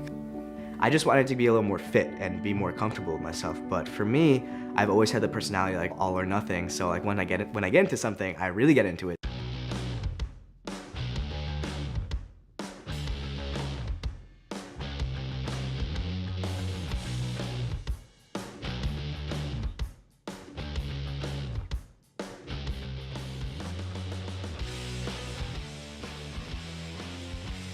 I've done the hard work that's been done. It's just relaxing, practice posing, and you know, the show. And that's it. I mean, this has been a crazy experience. This is my mom. Say hi. Hi. It felt so amazing to get on stage and pose. Literally felt like the universe was telling me like, you are doing what you're supposed to be doing. And it was just so empowering. When the show host raised Alex's hand in the air, it was fantastic. I'm sure there's people that think I should not be able to compete with the other men, but quite frankly, it's not really up to them. It's up to the people that make the shows, and they're very accepting. And I think the reason for it is because they understand where I come from. Most bodybuilders, especially the men, get into bodybuilding because of insecurity. They understand that I come from a place that I'm just trying to better my body, better my mind, and they respect that and they encourage that. It doesn't matter I'm trans or not. I have people DM me all the time saying that, you know, like, I didn't think I could look this way, but like seeing you has really made me realize I can. And for me, like, that literally makes me so emotional because I remember coming from a place where my biggest insecurity when I first transitioned was, that's great, I can transition, I can call myself a guy, but I will never ever look the way I want to look. If I could help like 1 or 2 people just feel better about themselves, that like makes me feel like everything I'm doing is worth it.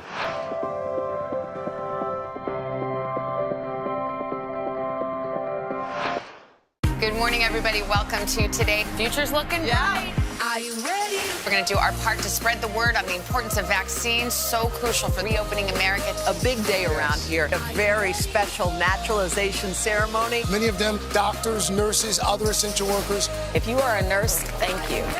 Spring has sprung, guys, and we want to fill this season with some fun and surprises. Yes. This is the face of excitement. Celebrating Earth Day. Let's change the world. Love it! I'm rolling up my sleeves for science, so I'll survive if I can track this virus. For family dinners, family vacations, family anything. For traveling somewhere beyond my living room. And for the Rebels, there is no greater feeling than being in the stadium and cheering on Ole Miss. And now it's your turn. Roll up your sleeves, America. Plan your vaccine, because every shot counts. Visit planyourvaccine.com and make your plan. Make the most of your day with Today in 30. We give you a mix of everything you love about our show in a mere 30 minutes. Watch Today in 30 on your schedule, streaming every day on Today All Day. Hi, everybody. Good morning. Welcome to Today. Future's looking bright. Half of all U.S. adults now fully vaccinated. Al is in Cleveland for our Reopening America series. This is the greatest location in the nation. Music is back. Y'all were exactly what we needed. This is about 50 votes. If you can't get bipartisanship here, where are you going to get it? If China decided to cover this up, can we ever actually get a definitive answer? What happens if we don't act on police reform this year? If it's Sunday, it's Meet the Press. Hi, everybody. Good morning. Welcome to Today. Future's looking bright. Half of all U.S. adults now fully vaccinated. Al is in Cleveland for our Reopening America series. This is the greatest location in the nation. Music is back. Y'all were exactly what we needed. You're not yet past your prime. You still have lots of time. Open up your mind. Leave the processed food behind. Working in a restaurant is very much a young man's game. I'm definitely an oddity, but I'm having a lot of fun defying preconceptions. And a lot of it is that I want to prove to myself that I can do it. Deciding to be a line cook at age 66 really is a stupid idea from all practical aspects, you know, but so what? I'm Dr. Peter Glatz.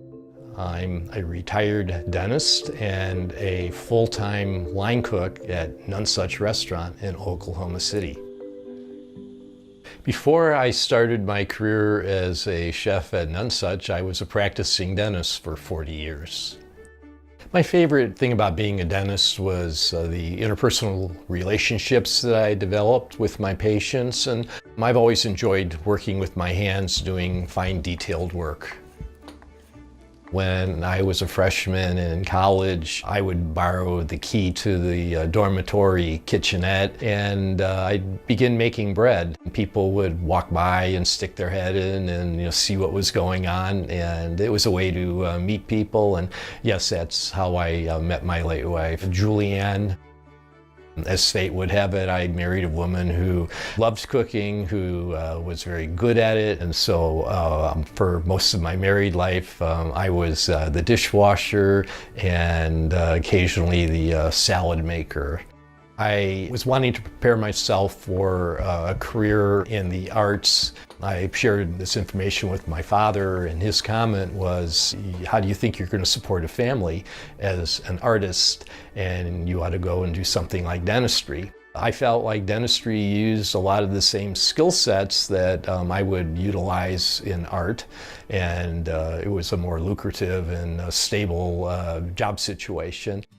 Dental school was very, very hard for me. I had never faced failure before, and I wasn't about to then.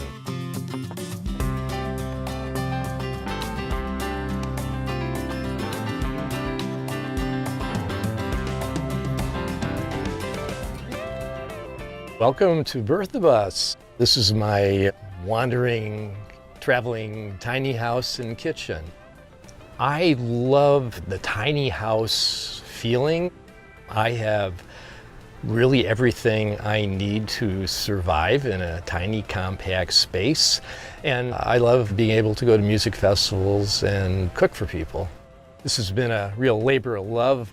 I originally bought a bus with a wheelchair lift to help me lift beer coolers into the bus, but it turned out to be a good move because then I could lower the lift and she could drive right up there, and it allowed us, in the last years of her life to be able to go on nice trips and pretty much go anywhere.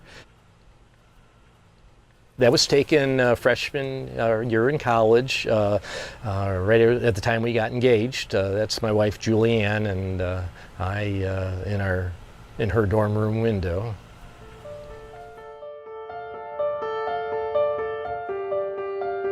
When I lost my wife and my children were all grown up and had their own families by this point, I was able to look at myself and say, I don't need to do this anymore. I had so many ideas and so many wishes and goals, and I put them on hold to raise a family. I'd look back at the dreams that I walked away from and struggle with resentment. But I realized that it wasn't too late. There was still time. I've always enjoyed fine dining. I read about Chef Elena Regan, who had a Michelin-starred restaurant in Chicago, Elizabeth Restaurant.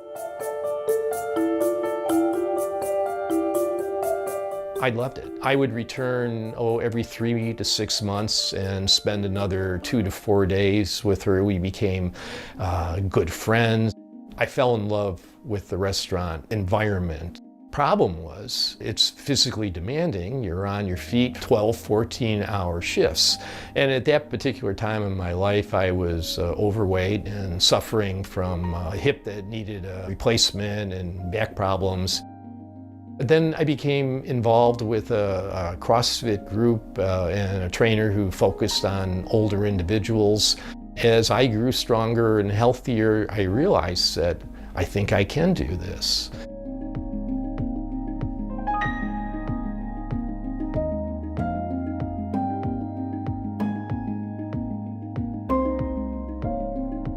In all these places, I just found my happy place. And that's what made me feel like I want this to be more than a hobby. I want this to be my life.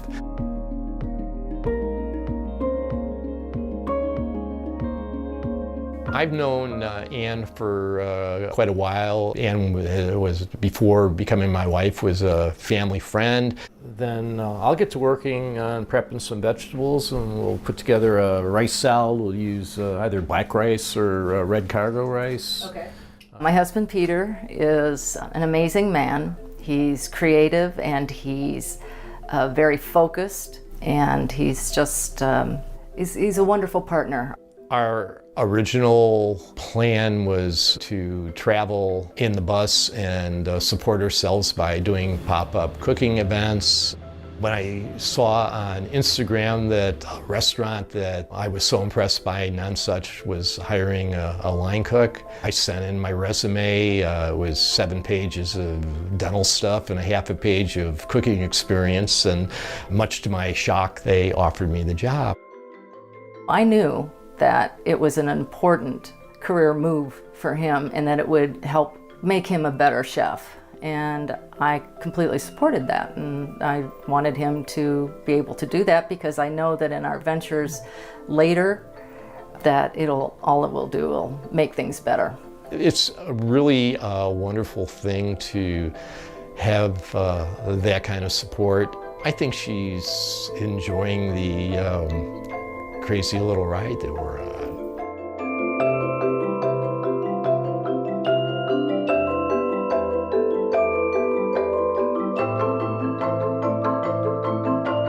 I think Peter's story is very brave, you know. That's like something I think a lot of people his age think about and no one tries, so it's pretty cool. He definitely brought something to this restaurant, to our kitchen, that we were lacking and that we didn't know that we needed. It's just a bunch of mostly young kids in here, you know, myself included, and so it's very refreshing and humbling to have him here and kind of just like remind us, you know, what life is really about.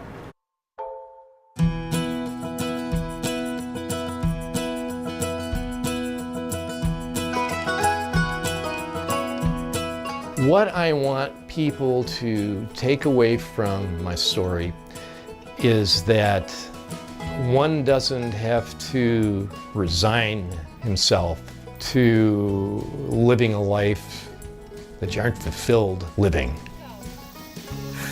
I want to thank you all so much for being here. As you know, cooking is my passion, so I'm so glad to share this with you. What the mind can conceive and believe, it can achieve. Chin chin. Chin chin. If you create a vision of what you want your life to be, and then do the work to help you get there, it can be achieved.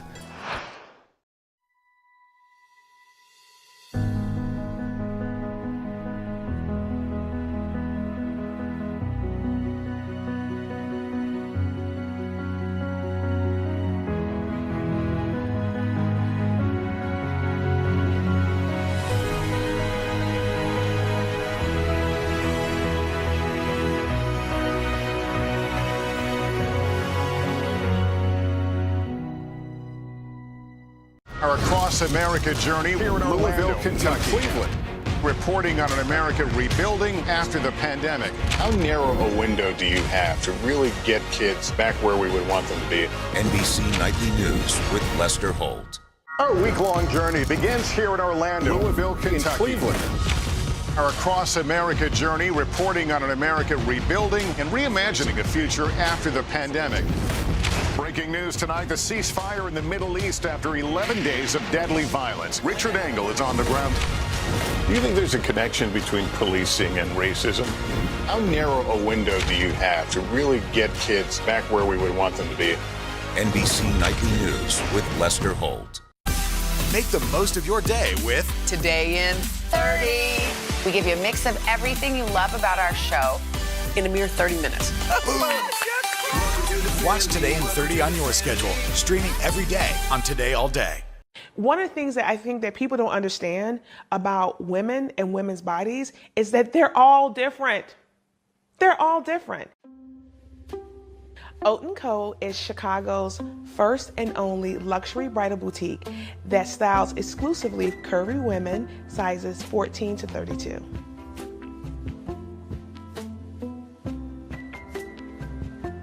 She was being discouraged from booking appointments or even going into bridal boutiques because she was a size 26. Some bridal boutiques would say things like, we don't even know designers that go up to that size, or you have time before your wedding to lose some of that weight, or there's nothing we could do for you. I mean, she was truly, truly discouraged. So I felt like I can solve this problem. Thank you for calling us. The hardest part of opening my shop was really the negotiations and conversations with designers.